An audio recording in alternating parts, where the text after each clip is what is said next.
ਸ਼ੇਰੇ ਪੰਜਾਬ 600 ਤੇ ਨਿੱਘਾ ਹਾਰਦਿਕ ਸਵਾਗਤ ਹੈ। ਮੈਂ ਤੁਹਾਡਾ ਮੇਜ਼ਬਾਨ ਹਰਜੀਤ ਸਿੰਘ ਗਿੱਲ ਦਾ ਹਰਜੀਤ ਸਿੰਘ ਗਿੱਲ ਸ਼ੋਅ ਲੈ ਕੇ ਤੁਹਾਡੀ ਸੇਵਾ ਦੇ ਵਿੱਚ ਹਾਜ਼ਰ ਹਾਂ। 10:16 ਹੋਏ ਨੇ। 15 ਨਵੰਬਰ ਦਾ ਦਿਨ ਹੈ, ਵਰਾ 2022 ਦਾ ਮੰਗਲਵਾਰ ਹੈ।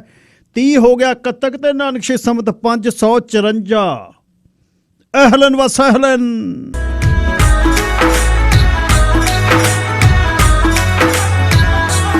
ਲਾਂਗੇ ਪੰਜਾਬ ਨੂੰ। ਦੇਸ਼ ਪੰਜਾਬ ਦੇ ਝਰੋਖੇ ਚੋਂ ਸਰਾ ਨਵਕਿਰਨ ਸਿੰਘ ਪੱਤੀ ਕਰਨਗੇ ਗੱਲਬਾਤ, ਤੇ ਪੱਤੀ ਉਹਨਾਂ ਤੋਂ ਬਾਅਦ ਸਰਾ ਅਜੇਪਾਲ ਸਿੰਘ ਬਰਾੜ ਉੱਘੇ ਭੂ ਰਾਜਨੀਤੀ ਦੇ ਮਾਹਰ ਗੱਲਬਾਤ ਅੱਜ ਕਰਨਗੇ ਚੀਨ ਤੇ ਤਾਇਵਾਨ ਦੇ ਬਾਰੇ। ਕੀ ਹੋਏਗਾ ਕੱਲ੍ਹ ਮੈਂ ਤੁਹਾਨੂੰ ਕੁਛ ਆਪਣੇ ਵੱਲੋਂ ਕੋਸ਼ਿਸ਼ ਕੀਤੀ ਉਹਦੀ ਤਾਇਵਾਨ ਦੇ ਇਤਿਹਾਸ ਦੇ ਬਾਰੇ, ਕੀ ਹੋ ਰਿਹਾ। ਚਾਈ ਇੰਗਵਨ ਜਿਹੜੀ ਪ੍ਰੈਜ਼ੀਡੈਂਟ ਆ ਉਹ ਕੀ ਕਰ ਰਹੀ ਹੈ, ਸ਼ੀ ਚਿੰਗਪਿੰਗ ਕੀ ਕਰ ਰਿਹਾ ਹੈ, ਚੰਗ ਕਾਈ ਸ਼ੈਕ ਜਿਹੜਾ ਹੈ ਉਹ ਕਿਵੇਂ ਭੱਜ ਕੇ ਆਇਆ, ਤੇ ਲੋਕ ਕੀ ਸੋਚ ਰਹੇ ਨੇ, ਕਿਸ ਤਰ੍ਹਾਂ ਦੀ ਲੜਾਈ ਹੋ ਸਕਦੀ ਹੈ। 24 'ਚ ਇਲੈਕਸ਼ਨ ਹੈ, 27 ਦਾ ਸਮਾਂ ਟਿਕ ਰਹੇ ਨੇ। ਜਿਹੜਾ ਚਾਈਨਾ ਪਾਕਿਸਤਾਨ ਇਕਨੋਮਿਕ ਕੋਰੀਡੋਰ ਹੈ, ਉਹ one road one belt initiative ਹੈ। ਆਜ਼ਾਦ ਕਸ਼ਮੀਰ ਦੇ ਕੋਲ ਦੀ ਲੰਘਦੀ ਸੜਕ ਦਾ ਮਤਲਬ ਕੀ ਆ, ਉਹਨੂੰ ਸਿਕਿਉਰ ਕਰਨ ਲਈ ਲੜਾਈ ਜੇ ਹੁੰਦੀ ਹੈ।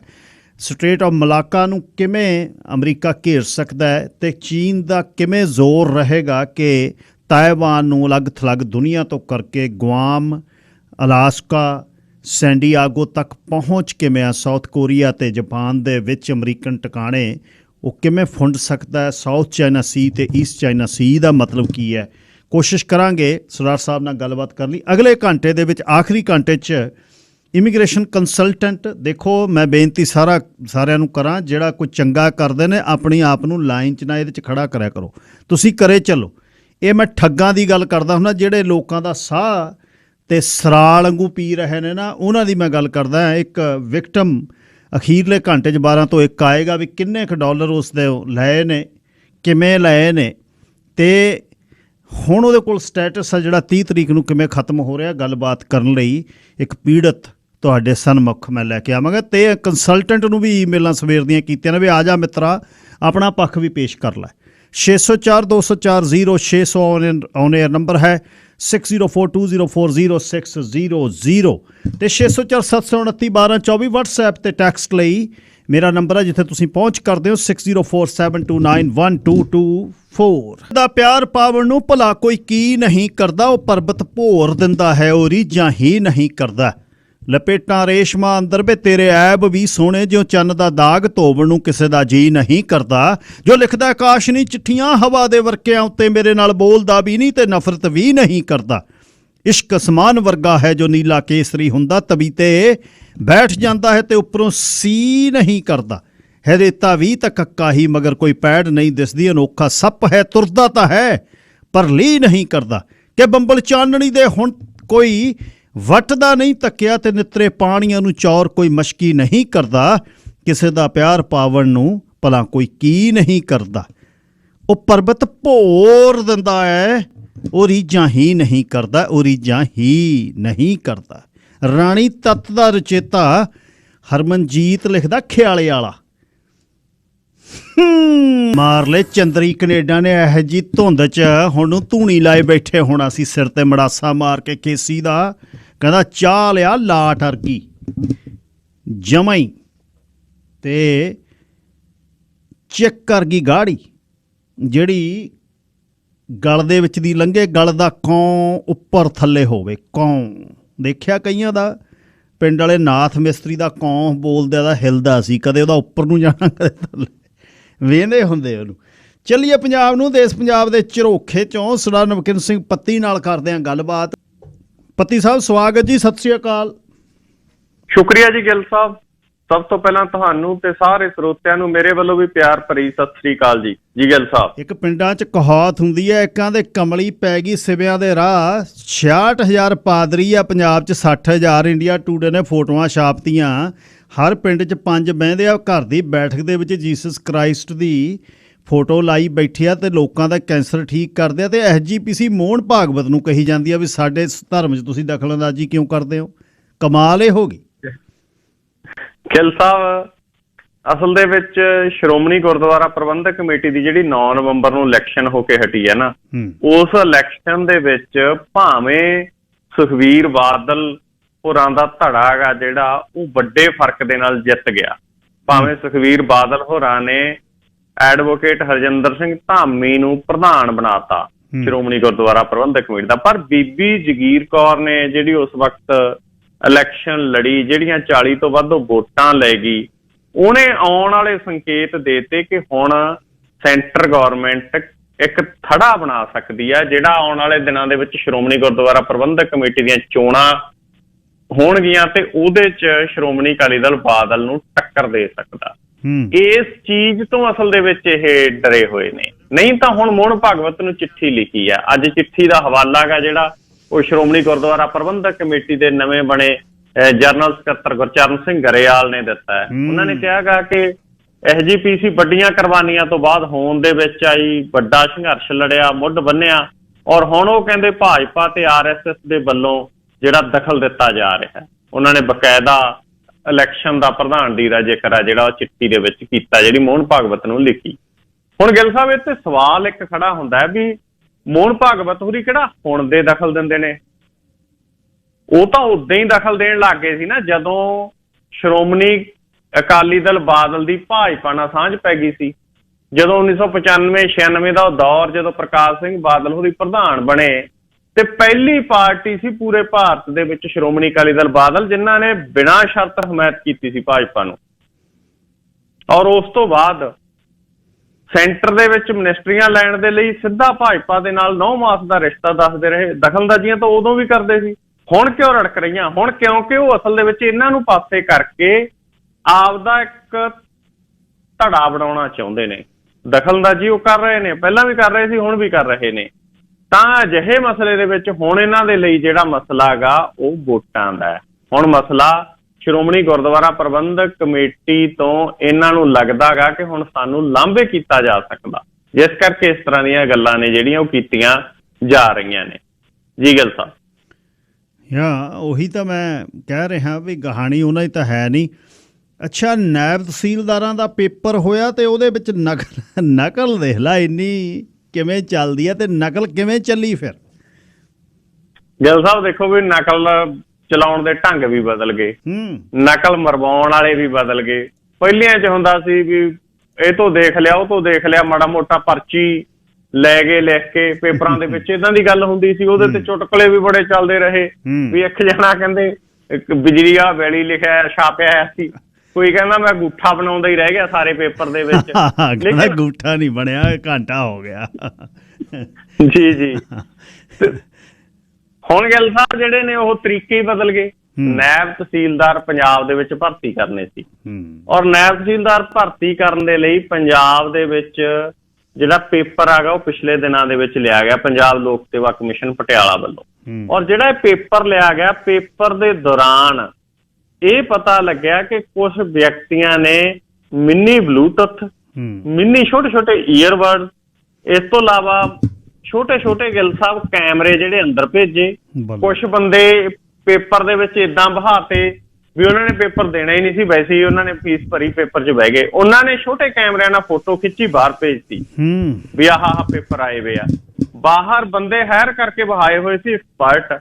ਉਹਨਾਂ ਨੇ ਜਿਹੜੇ ਵਿਦਿਆਰਥੀਆਂ ਨੂੰ ਜਾਂ ਵਿਅਕਤੀਆਂ ਨੂੰ ਪੇਪਰ ਕਰਾਉਣਾ ਸੀ ਉਹਨਾਂ ਨੂੰ ਬਲੂਟੁੱਥ ਦੇ ਜ਼ਰੀਏ ਦੱਸਿਆ ਵੀ ਇਹਦਾ ਉੱਤਰ ਆਹ ਲਿਖ ਦੇ, ਇਹਦਾ ਆਹ ਲਿਖ ਦੇ, ਇਹਦਾ ਆਹ ਲਿਖ ਦੇ। ਏਦਾਂ ਪੇਪਰ ਚੱਲਿਆ।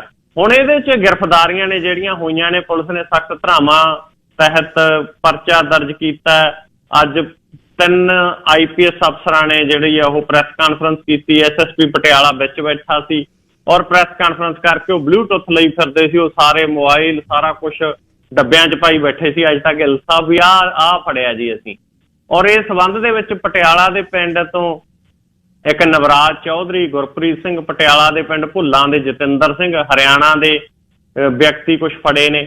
ਔਰ ਇਹ ਜਿਹੜੇ ਫੜੇ ਨੇ ਉਹਨਾਂ ਤੋਂ GSM ਉਪਕਰਨ ਤੇ ਹੋਰ ਚੀਜ਼ਾਂ ਫੜੀਆਂ ਨੇ। ਹੁਣ ਸਵਾਲ ਗਿੱਲ ਸਾਹਿਬ ਇਹ ਹੈ, ਕਹਿੰਦੇ 22 ਲੱਖ ਰੁਪਇਆ ਲਿਆ ਤੋਂ ਪੇਪਰ ਕਰਾਉਣ ਦਾ। ਜੇ 22 ਲੱਖ ਰੁਪਇਆ ਕੋਈ ਦੇ ਕੇ ਨਾਇਬ ਤਹਿਸੀਲਦਾਰ ਦਾ ਪੇਪਰ ਕਲੀਅਰ ਕਰ ਰਿਹਾ, ਉਦੋਂ ਬਾਅਦ ਫਿਰ ਉਹ ਤਨਖਾਹ ਤੇ ਤਾਂ ਸਾਰਦਾ ਨਹੀਂ। ਛਿੱਲ ਦੂ ਜੱਟਾਂ ਨੂੰ। ਬਿਲਕੁਲ ਜੀ। ਉਦੋਂ ਬਾਅਦ ਤਾਂ ਫਿਰ ਕਿਉਂਕਿ ਇਹ ਅਸਲ ਦੇ ਵਿੱਚ ਇਹਨਾਂ ਨੂੰ ਐਂ ਲੱਗਦਾ ਨਾ ਵੀ ਜਿਵੇਂ ਕਹਿੰਦੇ ਪਟਵਾਰੀ ਲੱਗਿਆ, ਨਾਇਬ ਤਹਿਸੀਲਦਾਰ ਅਸਲ ਦੇ ਵਿੱਚ ਰਜਿਸਟਰੀਆਂ ਹੁੰਦੀਆਂ 1% ਨੂੰ ਤਾਂ ਉਹ ਰਿਸ਼ਵਤ ਹੀ ਨਹੀਂ ਮੰਨਦੇ, ਉਹ ਤਾਂ ਕਹਿੰਦੇ ਸਾਡੀ ਹੈ। ਤੇ ਇਹ ਜਿਹੜੇ ਹਾਲਤ ਬਣੇ ਆ, ਇਹ ਹਾਲਤ ਅਸਲ ਦੇ ਵਿੱਚ ਕਰਪਸ਼ਨ ਚੋਂ ਬਣੇ ਨੇ, ਤਾਈਓ ਇਸ ਰੂਪ ਦੇ ਵਿੱਚ ਪੈਸਾ ਚੱਲਦਾ, ਤਾਈਓ ਇਸ ਰੂਪ 'ਚ ਨਕਲਾਂ ਚੱਲਦੀਆਂ ਨੇ। ਦੂਜਾ ਇਹ ਕਿ ਇਹ ਤਾਂ ਪਿਛਲੇ ਦਿਨਾਂ ਤੋਂ ਚਰਚਾ ਬਣੀ, ਉਹ ਤਾਂ ਬਾਹਰ ਆ ਕੇ ਵਿਦਿਆਰਥੀਆਂ ਨੇ ਰੌਲਾ ਪਾਇਆ ਨਾਲ ਦੇ ਨੇ ਵੀ ਅੰਦਰ ਤਾਂ ਨਕਲ ਚੱਲ ਗਈ। ਆ ਜਿਹੜੇ ਕਲੀਅਰ ਕਰ ਗਏ, ਇਹ ਤਾਂ ਸੁਖਪਾਲ ਖਹਿਰੇ ਹੋਰੀ ਹੋਰ ਉਹਨਾਂ ਨੇ ਰੌਲੇ ਪਾਏ ਵੀ ਆਹ ਤਾਂ ਜੀ ਜਿਹੜੇ ਬੰਦੇ ਤੁਸੀਂ ਪੇਪਰਾਂ ਦੇ ਵਿੱਚ ਚੱਲ ਕੀ ਰਿਹਾ, ਇਹਦੇ 'ਚ ਇਹ ਨਹੀਂ ਪਤਾ ਹੁਣ ਜਿਹੜਾ 20-22 ਲੱਖ ਰੁਪਏ 'ਚ ਪੇਪਰ ਦਾ ਸੌਦਾ ਹੋਇਆ ਕਿੰਨੇ ਅਫਸਰਾਂ ਨੂੰ ਭੇਟਾ ਚੜੀ ਹੈ। ਸੋ ਇਹ ਮਸਲੇ ਦੀ ਪੂਰੀ ਜਾਂਚ ਹੋ ਕੇ ਜਿਹੜਾ ਗਾ ਪੂਰਾ ਮਸਲਾ ਜਿਹੜਾ ਹੱਲ ਹੋਣਾ ਚਾਹੀਦਾ ਹੈ, ਤਾਂ ਕਿ ਅੱਗੇ ਤੋਂ ਇਸ ਤਰੀਕੇ ਦੀ ਕਰਪਸ਼ਨ ਨਾ ਚੱਲੇ ਜੀ। ਕਹਿਰੇ ਹੋ ਗਿਆ। ਅੱਛਾ, ਅੱਤ ਖੁਦਾ ਦਾ ਵੈਰ ਹੈ ਤੇ ਰੱਬ ਦੀ ਡਾਂਗ ਨੂੰ ਕੋਈ ਡਾਂਗ ਨਾ ਸਮਝੇ ਤਾਂ ਆਪਾਂ ਕੁਛ ਨਹੀਂ ਕਰ ਸਕਦੇ। ਤੁਸੀਂ ਇੱਕ ਵੇਖੋ ਬਈ 2 ਗੱਡੀਆਂ ਆਲੇ ਦੁਆਲੇ ਤੇ ਇੱਕ ਤਾਂ ਜਿਪਸੀ ਪੱਕੀ ਤੇ ਨਾਲ ਇਨੋਵਾ 'ਚ ਬਹਿਣਾ ਤੇ ਮਾਵੇ ਵਾਲਾ ਚਿੱਟਾ ਕੁੜਤਾ ਪਜਾਮਾ ਤੇ ਖੋਪੇ ਦਾ ਤੇਲ ਲਾ ਕੇ ਸਿਰ ਤੇ ਦਾੜੀ ਨੂੰ ਉੱਪਰ ਦੀ ਜੈਲ ਦਾ ਹੱਥ ਲਾ ਕੇ ਤੇ ਸਾਰਾ ਦਿਨ ਬੰਦਿਆਂ ਨੂੰ ਘੂਰਨਾ। ਭਾਰਤ ਭੂਸ਼ਣ ਆਸ਼ੂ ਰੱਬ ਨੂੰ ਟੱਬ ਦੱਸਦਾ ਸੀ, ਹੁਣ ਜੇਲ੍ਹ 'ਚ ਬੈਠਾ ਹੈ, ਮਹਿਸੂਸ ਕਰੇ ਨਾ ਕਰੇ ਔਖਾ ਬਹੁਤ ਆ। ਜੇਲ੍ਹ ਹੈ, ਚਾਹੇ ਅੰਦਰ ਦੇ ਦਿਓ ਬੈੱਡ ਤੇ ਦੇ ਨਾਲ ਲਾ ਦਿਓ ਗੱਦੇ, ਪਰ ਜੇਲ੍ਹ ਹੈ।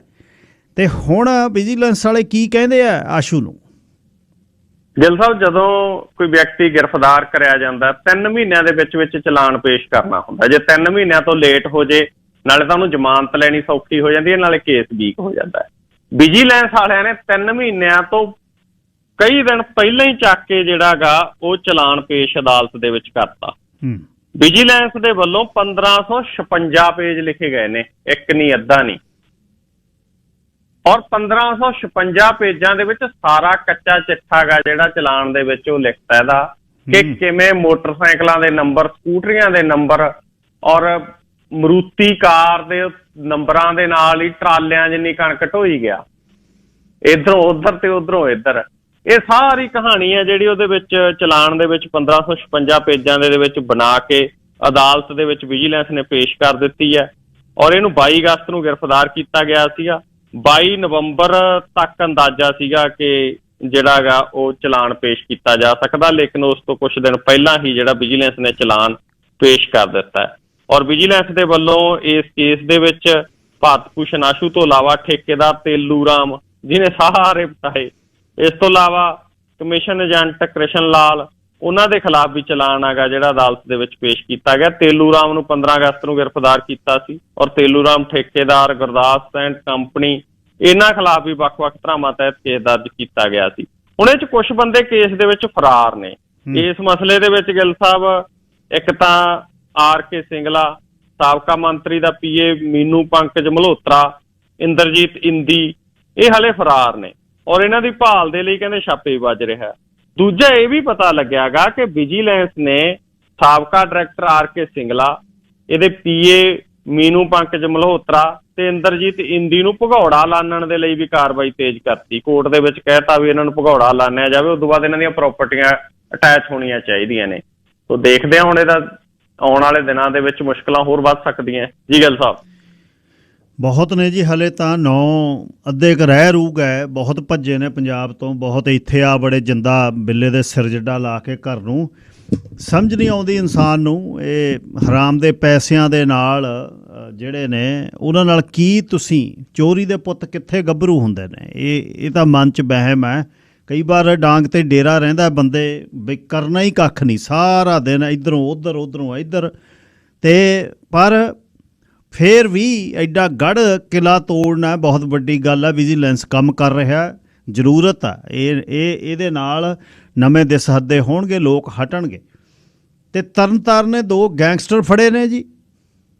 ਜੀ ਗਿੱਲ ਸਾਹਿਬ, ਤਰਨਤਾਰਨ ਪੁਲਿਸ ਨੇ ਅੱਜ ਦਾਅਵਾ ਕੀਤਾ ਗਾ ਕਿ ਉਹਨਾਂ ਨੇ 2 ਗੈਂਗਸਟਰ ਨੇ ਜਿਹੜੇ ਉਹ ਫੜੇ ਨੇ, ਔਰ ਪੁਲਿਸ ਗਿੱਲ ਸਾਹਿਬ ਆਏ ਦਿਨ 2-4 ਗੈਂਗਸਟਰ ਫੜ ਲੈਂਦੀ ਹੈ। ਹੁਣ ਇਹ ਪਤਾ ਨਹੀਂ ਵੀ ਅੱਜ ਤੋਂ 6 ਮਹੀਨੇ ਪਹਿਲਾਂ, ਸਾਲ ਪਹਿਲਾਂ ਗੈਂਗਸਟਰ ਪੰਜਾਬ ਦੇ ਵਿੱਚ ਹੈ ਨਹੀਂ ਸੀ, ਜਾਂ ਇਹ ਪਹਿਲਾਂ ਪੁਲਿਸ ਫੜਦੀ ਹੈ ਨਹੀਂ ਸੀ। ਤੋ ਹੁਣ ਤਾਂ ਜਦੋਂ ਦੇਖੋ ਪੁਲਿਸ ਵਾਲੇ ਕਹਿੰਦੇ ਅੱਜ 3 ਗੈਂਗਸਟਰ ਫੜ ਲਏ, ਅੱਜ 2 ਗੈਂਗਸਟਰ ਫੜ ਲਏ, ਪਤਾ ਨਹੀਂ ਤਾਂ ਉਹੀ ਜਿਹੜੇ ਛੋਟੇ ਮੋਟੇ ਬਦਮਾਸ਼ ਨੇ ਉਹਨਾਂ ਨੂੰ ਗੈਂਗਸਟਰ ਕਹਿ ਕੇ ਫੜੀ ਜਾਂਦੇ ਨੇ, ਔਰ ਜਿਹੜੇ ਫੜਨ ਵਾਲੇ ਗੈਂਗਸਟਰ ਨੇ ਉਹਨਾਂ ਦੀਆਂ ਮਤਲਬ ਇਹ ਗਰਲਫ੍ਰੈਂਡਾਂ ਨੂੰ ਬੁਲਾਉਂਦੇ ਫਿਰਦੇ ਨੇ ਆਪਦੇ ਸਰਕਾਰੀ ਕੁਆਟਰਾਂ ਦੇ ਵਿੱਚ। ਦੀਪਕ ਟੀਨੂ ਵਾਲੇ ਮਸਲੇ 'ਚ ਆਪਾਂ ਦੇਖਿਆਗਾ। ਤਾਂ ਹੁਣ ਇਹ ਜਿਹੜੇ ਤਰਨਤਾਰਨ ਦੇ ਪਿੰਡ ਸੰਘਾ ਦੀ ਨਹਿਰ ਦੇ ਉੱਤੋਂ ਅੱਜ ਥਾਣਾ ਸਦਰ ਦੀ ਪੁਲਿਸ ਨੇ ਕਿਹਾ ਕਿ ਅਸੀਂ ਗੈਂਗਸਟਰਾਂ ਨੂੰ ਫੜਿਆ, ਮੁਕਾਬਲਾ ਹੋਇਆ, ਮੁਕਾਬਲੇ ਦੇ ਵਿੱਚ ਇਹ ਦੋਨੇ ਫੜ ਲਏ ਔਰ ਕੁਝ ਜਣੇ ਫਰਾਰ ਆ ਜਿਹੜੇ ਇਹਨਾਂ ਦੇ ਹੋ ਗਏ। ਇਹ ਜਿਹੜੇ ਫੜੇ ਨੇ ਇਹਨਾਂ ਦੀ ਪਛਾਣ ਚਰਨਜੀਤ ਸਿੰਘ ਰਾਜੂ ਉਰਫ ਰਾਜੂ ਸ਼ੂਟਰ, ਇਹ ਸੰਘਿਆਂ ਦੇ ਰਹਿਣ ਵਾਲਾ, ਤੇ ਦੂਜਾ ਗੁਰਦੇਵ ਸਿੰਘ ਪ੍ਰਿੰਸ ਵਾਸੀ ਕੱਕਾ ਕਡਿਆਲਾ, ਇਹਨਾਂ ਨੂੰ ਗ੍ਰਿਫਤਾਰ ਕੀਤਾ ਹੈ ਜੀ। IAS ਕਰਨਵੀਰ ਸਿੰਘ ਸਿੱਧੂ ਦੇ ਬਾਰੇ ਕੀ ਖਬਰ ਹੈ ਜੀ? ਗਿੱਲ ਸਾਹਿਬ, ਇਹ IAS ਕਰਨਵੀਰ ਸਿੰਘ ਸਿੱਧੂ ਜਿਹੜਾ ਸਿੰਚਾਈ ਘਟਾਲਾ ਸੀ ਉਹਦੇ 'ਚ ਇਹਦਾ ਨਾਂ ਗੂੰਜਦਾ ਸੀਗਾ, ਕਿਉਂਕਿ ਜਿਹੜਾ ਇਹ ਸਿੰਚਾਈ ਘਟਾਲਾ ਸੀਗਾ ਜਿਹਦੇ ਵਿੱਚ ਠੇਕੇਦਾਰ ਗੁਰਿੰਦਰ ਸਿੰਘ ਨੇ ਕਈਆਂ ਦੇ ਨਾਂ ਲਏ ਸੀ, ਇਹਦੇ 'ਚ ਅਕਾਲੀ ਦਲ ਦੇ ਮੰਤਰੀ ਜਿਹੜੇ ਉਸ ਵਕਤ ਦੇ ਸੀ ਉਹਨਾਂ ਦੇ ਨਾਂ ਵੀ ਗੂੰਜਦੇ ਸੀਗੇ। ਪ੍ਰਕਾਸ਼ ਸਿੰਘ ਬਾਦਲ ਹੋਰਾਂ ਦੇ ਬਹੁਤ ਨੇੜਲੇ ਮੰਤਰੀਆਂ ਦੇ ਖਿਲਾਫ ਸਕੰਜਾ ਕਸਣ ਦੀ ਪੂਰੀ ਤਿਆਰੀ ਸੀ। 3 ਮੁੱਖ ਮੰਤਰੀ ਬਦਲੇ ਗਏ, ਲੇਕਿਨ ਇਹ ਮਸਲਾ ਰਿੜਕਿਆ ਜਾ ਰਿਹਾ ਸੀ। ਹੁਣ ਆ ਕੇ ਇਹਦੀਆਂ ਫਾਈਲਾਂ ਨੇ ਜਿਹੜੀਆਂ ਖੁੱਲੀਆਂ ਸੀਗੀਆਂ, ਕਾਹਨ ਸਿੰਘ ਪੰਨੂ ਦਾ ਨਾਂ ਵੀ ਇਸੇ ਵਿੱਚ ਚੱਲਿਆ ਸੀ। ਤਾਂ ਹੁਣ ਜਿਹੜਾ ਇਹ ਮਸਲਾ ਇਹ ਸੀਗਾ ਕਿ ਇਹਦੇ ਚੋਂ ਜਿਹੜੇ ਚਲਾਨ ਪੇਸ਼ ਕਰਤਾ ਪੁਲਿਸ ਨੇ ਔਰ ਕਈਆਂ ਦੀਆਂ ਗ੍ਰਿਫਤਾਰੀਆਂ ਵੀ ਹੋਈਆਂ, ਲੇਕਿਨ ਕੁਛ ਜਿਹੜੇ IAS ਅਫਸਰ ਉਹ ਵਿਦੇਸ਼ ਚਲੇ ਗਏ ਸੀ। ਔਰ ਇਹ ਜਿਹੜੇ ਕਰਨਵੀਰ ਸਿੰਘ ਸਿੱਧੂ ਹੈ ਸਾਬਕਾ IAS ਅਫਸਰ, ਇਹ ਵੀ ਇਸ ਵਕਤ ਪੰਜਾਬ 'ਚ ਨਹੀਂ ਹੈਗਾ, ਨਾ ਭਾਰਤ 'ਚ ਹੈ, ਇਹ ਵਿਦੇਸ਼ ਦੇ ਵਿੱਚ ਹੈ। ਮੋਸਟਲੀ ਚਾਂਸਸ ਨੇ ਅਮਰੀਕਾ ਦੇ ਵਿੱਚ ਹੋਣ ਦੇ, ਕੈਨੇਡਾ 'ਚ ਵੀ ਹੋ ਸਕਦਾ ਹੈ। ਔਰ IAS ਨੇ ਗਿੱਲ ਸਾਹਿਬ ਇੱਥੇ ਆਉਣ ਤੋਂ ਪਹਿਲਾਂ ਹੀ ਅਦਾਲਤ ਦੇ ਵਿੱਚ ਐਪਲੀਕੇਸ਼ਨ ਦਿੱਤੀ ਸੀਗੀ ਆਪਣੀ ਗ੍ਰਿਫਤਾਰੀ ਦੇ ਸੰਬੰਧੀ ਕਿ ਮੈਨੂੰ ਗ੍ਰਿਫਤਾਰ ਕੀਤਾ ਜਾ ਸਕਦਾ। ਔਰ ਇਹ ਕੇਸ ਅਦਾਲਤ ਦੇ ਵਿੱਚ ਕਈ ਵਾਰ ਜਿਹੜਾ ਸੁਣਵਾਈ ਦੇ ਲਈ ਲੱਗਿਆ, ਅਦਾਲਤ ਨੇ ਵਿਜੀਲੈਂਸ ਤੋਂ ਪੱਖ ਪੇਸ਼ ਕਰਨ ਦੇ ਲਈ ਕਿਹਾ ਔਰ ਅੱਜ ਇਸ ਕੇਸ ਦੇ ਵਿੱਚ ਵਿਜੀਲੈਂਸ ਨੇ ਜਿਹੜਾ ਪੱਖ ਆਪਦਾ ਉਹ ਰੱਖਿਆ ਗਾ। ਔਰ ਵਿਜੀਲੈਂਸ ਨੇ ਗਿੱਲ ਸਾਹਿਬ ਜਿਹੜਾ ਪੱਖ ਰੱਖਿਆ ਵਿਜੀਲੈਂਸ ਦੇ ਨੁਮਾਇੰਦੇ ਵੱਲੋਂ, ਉਹਨੇ ਕਿਹਾ ਵੀ ਇਸ ਸਾਬਕਾ IAS ਅਫਸਰ ਦੇ ਖਿਲਾਫ ਵਿਜੀਲੈਂਸ ਪੜਤਾਲ ਆ ਜਿਹੜੀ ਉਹ ਕਰਨੀ ਆ, ਅਸੀਂ ਕੋਈ ਗ੍ਰਿਫਤਾਰੀ ਨਹੀਂ ਕਰਨੀ, ਬਸ ਸਿਰਫ ਪੁੱਛਣਾ ਹੈ। ਉਹ ਕਹਿੰਦੇ ਚਲਾਨ ਪੇਸ਼ ਹੋ ਗਿਆ ਔਰ ਉਹਦੇ 'ਚ ਚਲਾਨ ਦੇ ਵਿੱਚ ਵੀ ਇਹਦਾ ਅਸੀਂ ਬਹੁਤਾ ਦੋਸ਼ੀ ਨਹੀਂ ਬਣਾਇਆ। ਤੋ ਕੁੱਲ ਮਿਲਾ ਕੇ ਇਹ ਆ ਗਿੱਲ ਸਾਹਿਬ ਕਿ ਇਹਨੂੰ ਰਾਹਤ ਆ ਜਿਹੜੀ ਹਾਈ ਕੋਰਟ ਤੋਂ ਵੱਡੀ ਉਹ ਮਿਲਦੀ ਨਜ਼ਰ ਆਈ ਹੈ ਜੀ। ਅੱਛਾ, ਗੁਰੂਆਂ ਦੀ ਧਰਤੀ ਰੋਪੜ ਦੀ ਕੋਈ ਗੱਲਬਾਤ ਸੁਣਾਓ, ਕਿਆ ਹੋ ਰਿਹਾ ਉੱਥੇ? ਉੱਥੇ 2-3 ਦਿਨ ਹੋ ਗਏ ਜੀ, ਇੱਕ ਵੀਡੀਓ ਬਹੁਤ ਵਾਇਰਲ ਹੋ ਰਹੀ ਆ ਵੀ ਮਾਈਨਿੰਗ ਵਾਲੇ ਜਾਂਦੇ ਨੇ, ਪਿੰਡ ਵਾਲੇ ਮਗਰ ਪੈ ਜਾਂਦੇ ਨੇ, ਭਜਾਉਂਦੇ ਨੇ, ਮਸਲਾ ਬਹੁਤ ਚਰਚਾ ਦਾ ਵਿਸ਼ਾ ਬਣਿਆ। ਬਹੁਤ ਆਪਣੇ ਸਰੋਤਿਆਂ ਨੇ ਉਹ ਵੀਡੀਓ ਆ ਜਿਹੜੀ ਉਹ ਦੇਖੀ ਹੋਈ, ਵਾਇਰਲ ਹੋਈ। ਲੇਕਿਨ ਹੁਣ ਉੱਥੇ ਕਹਾਣੀ ਹੈਗੀ ਜਿਹੜੀ ਉਹ ਪੁਲਿਸ ਨੇ ਹੋਰ ਢੰਗ ਦੇ ਨਾਲ ਪੇਸ਼ ਕੀਤੀ ਹੈ। ਔਰ ਰੋਪੜ ਜ਼ਿਲ੍ਹੇ ਦੇ ਵਿੱਚ ਗੈਰ ਕਾਨੂੰਨੀ ਮਾਈਨਿੰਗ ਦਾ ਮਾਮਲਾ ਬਹੁਤ ਚਰਚਾ ਦਾ ਵਿਸ਼ਾ ਹੈ। ਉੱਥੋਂ ਦੇ MLAs ਦੇ ਉੱਤੇ ਵੀ ਕਈ ਤਰ੍ਹਾਂ ਦੀਆਂ ਗੱਲਾਂ ਬਾਤਾਂ ਚੱਲਦੀਆਂ ਰਹਿੰਦੀਆਂ ਨੇ, ਕਿਉਂਕਿ ਮਾਈਨਿੰਗ ਦਾ ਖੇਤਰ ਉਹ ਬਣਿਆ ਹੋਇਆ ਅੱਜ ਕੱਲ੍ਹ। ਔਰ ਮਾਈਨਿੰਗ ਰੋਕਣ ਦੇ ਲਈ ਇਲਾਕੇ ਦੇ ਪਿੰਡਾਂ ਦੇ ਵੱਲੋਂ ਇੱਕ ਇਲਾਕਾ ਸੰਘਰਸ਼ ਕਮੇਟੀ ਵੀ ਬਣਾਈ ਹੋਈ ਆ। ਔਰ ਗਿੱਲ ਸਾਹਿਬ, ਇਹ ਜਿਹੜੀ ਮੈਂ ਵੀਡੀਓ ਵਾਇਰਲ ਹੋਈ ਦੱਸੀ, ਉਹਦੇ 'ਚ ਇੱਕ ਠੇਕੇਦਾਰ ਜਾ ਕੇ ਮਾਈਨਿੰਗ ਕਰਾਉਂਦਾ ਔਰ ਉਹਦੇ ਸਟੋਨ ਕ੍ਰਸ਼ਰ ਮਾਲਕ ਨੇ ਜਿਹੜੇ ਉਹ ਪਹੁੰਚਦੇ ਨੇ, ਉੱਥੇ ਟਰਾਲੇ ਪਹੁੰਚਦੇ ਨੇ, ਲੋਕ ਭਜਾ ਦਿੰਦੇ ਨੇ। ਹੁਣ ਪੁਲਿਸ ਦੇ ਵੱਲੋਂ ਸਖਤ ਧਾਰਾਵਾਂ ਤਹਿਤ ਮੁਕੱਦਮਾ ਦਰਜ ਕੀਤਾ ਗਿਆ, ਠੇਕੇਦਾਰ ਨੂੰ ਗ੍ਰਿਫਤਾਰ ਕੀਤਾ ਗਿਆ। ਪਰ ਮਸਲਾ ਇਹ ਹੈ ਕਿ ਸਿਰਫ ਠੇਕੇਦਾਰ ਖਿਲਾਫ ਨਹੀਂ, ਜਿਹੜੇ ਸੰਘਰਸ਼ ਕਰਨ ਵਾਲੇ ਆ ਉਹਨਾਂ ਖਿਲਾਫ ਵੀ ਕੇਸ ਦਰਜ ਕੀਤਾ ਗਿਆ, ਜਿਨ੍ਹਾਂ ਨੇ ਧਰਨਾ ਲਾਇਆ ਸੀ, ਜਿਹੜੇ ਧਰਨੇ ਦੇ ਵਿੱਚ ਬੈਠੇ ਸੀ। ਹੁਣ ਪੁਲਿਸ ਦਾ ਕਹਿਣਾ ਇਹ ਆ, ਜਿਹੜਾ ਪੁਲਿਸ ਨੇ ਕੇਸ ਦਰਜ ਕੀਤਾ, ਕਿ ਜਿਹੜੇ ਵਿਅਕਤੀ ਧਰਨਾ ਲਾਉਂਦੇ ਸੀ, ਜਿਹੜੇ ਧਰਨੇ ਦੇ ਵਿੱਚ ਬੈਠੇ ਸੀ, ਉਹ ਵਿਅਕਤੀ ਵੀ ਅਸਲ ਦੇ ਵਿੱਚ ਮਿਲੀ ਭੁਗਤ ਨਾਲ ਚੱਲਦੇ ਸੀ। ਉਹ ਇਹਨਾਂ ਤੋਂ ਲੱਖ ਰੁਪਇਆ ਲੈਂਦੇ ਸੀ ਔਰ ਨਾਲੇ ਮਾਈਨਿੰਗ ਕਰਾਉਂਦੇ ਸੀ, ਨਾਲੇ ਧਰਨਾ ਲਾਉਂਦੇ। ਹੁਣ ਇਹ ਗੱਲ 'ਚ ਕਿੰਨੀ ਕੁ ਸੱਚਾਈ ਹੈ, ਇਹ ਅਸਲ ਦੇ ਵਿੱਚ ਪੜਤਾਲ ਦਾ ਵਿਸ਼ਾ ਹੈ, ਕਿਉਂਕਿ ਇਸ ਤਰੀਕੇ ਨਾਲ ਲੋਕਾਂ ਦਾ ਸੰਘਰਸ਼ ਕਰਨ ਵਾਲੇ ਲੋਕਾਂ ਤੋਂ ਭਰੋਸਾ ਵੀ ਉੱਠਣ ਦਾ ਖਦਸ਼ਾ ਬਣ ਜਾਂਦਾ। ਦੂਜਾ ਪੁਲਿਸ ਦਾ ਇਹ ਵੀ ਹੁੰਦਾ ਕਿ ਕਈ ਵਾਰ ਜਾਣ ਬੁੱਝ ਕੇ ਵੀ ਜਿਹੜੇ ਠੇਕੇਦਾਰ ਨੇ, ਕਿਉਂਕਿ ਠੇਕੇਦਾਰਾਂ ਦਾ ਸਰਕਾਰੀ ਦਰਬਾਰੇ ਹੱਥ ਹੁੰਦਾ, ਅਫਸਰਾਂ ਦੇ ਨਾਲ ਉਹਨਾਂ ਦੀਆਂ ਮਿਲੀਆਂ ਭੁਗਤਾਂ ਆਉਂਦੀਆਂ ਨੇ, ਉਹ ਇਸ ਤਰ੍ਹਾਂ ਦੀ ਕਹਾਣੀ ਘੜ ਸਕਦੇ ਨੇ। ਸੋ ਇਹ ਮਸਲਾ ਜਾਂਚ ਦਾ ਹੈ ਜੀ। ਕੇਰਲਾ ਹਾਈ ਕੋਰਟ ਨੇ ਨਿਯੁਕਤੀ ਰੱਦ ਕੀਤੀ ਹੈ ਯੂਨੀਵਰਸਿਟੀ ਦੇ ਵਾਈਸ ਚਾਂਸਲਰ ਦੀ। ਉੱਥੇ ਗਿੱਲ ਸਾਹਿਬ ਬਹੁਤ ਪੇਚ ਫਸਿਆ ਹੋਇਆ। ਪੰਜਾਬ ਦੇ ਵਿੱਚ ਵੀ ਦੋਨੇ ਵਾਈਸ ਚਾਂਸਲਰਾਂ ਦੀਆਂ ਨਿਯੁਕਤੀਆਂ ਜਿਹੜੀਆਂ ਗਵਰਨਰ ਸਾਹਿਬ ਨੇ ਰੱਦ ਕੀਤੀਆਂ ਪਿਛਲੇ ਦਿਨਾਂ ਦੇ ਵਿੱਚ। ਹਾਲਾਂਕਿ ਪੰਜਾਬ ਖੇਤੀਬਾੜੀ ਯੂਨੀਵਰਸਿਟੀ ਦੇ ਵਾਈਸ ਚਾਂਸਲਰ ਅਜੇ ਤੱਕ ਉਹੀ ਨੇ। ਤਾਂ ਸੇਮ ਚੀਜ਼ ਆ ਜਿਹੜੀ ਉਹ ਤਾਮਿਲਨਾਡੂ ਦੇ ਵਿੱਚ ਚੱਲ ਰਹੀ ਆ, ਉਹੀ ਕੇਰਲਾ ਦੇ ਵਿੱਚ ਚੱਲ ਰਹੀ ਸੀ।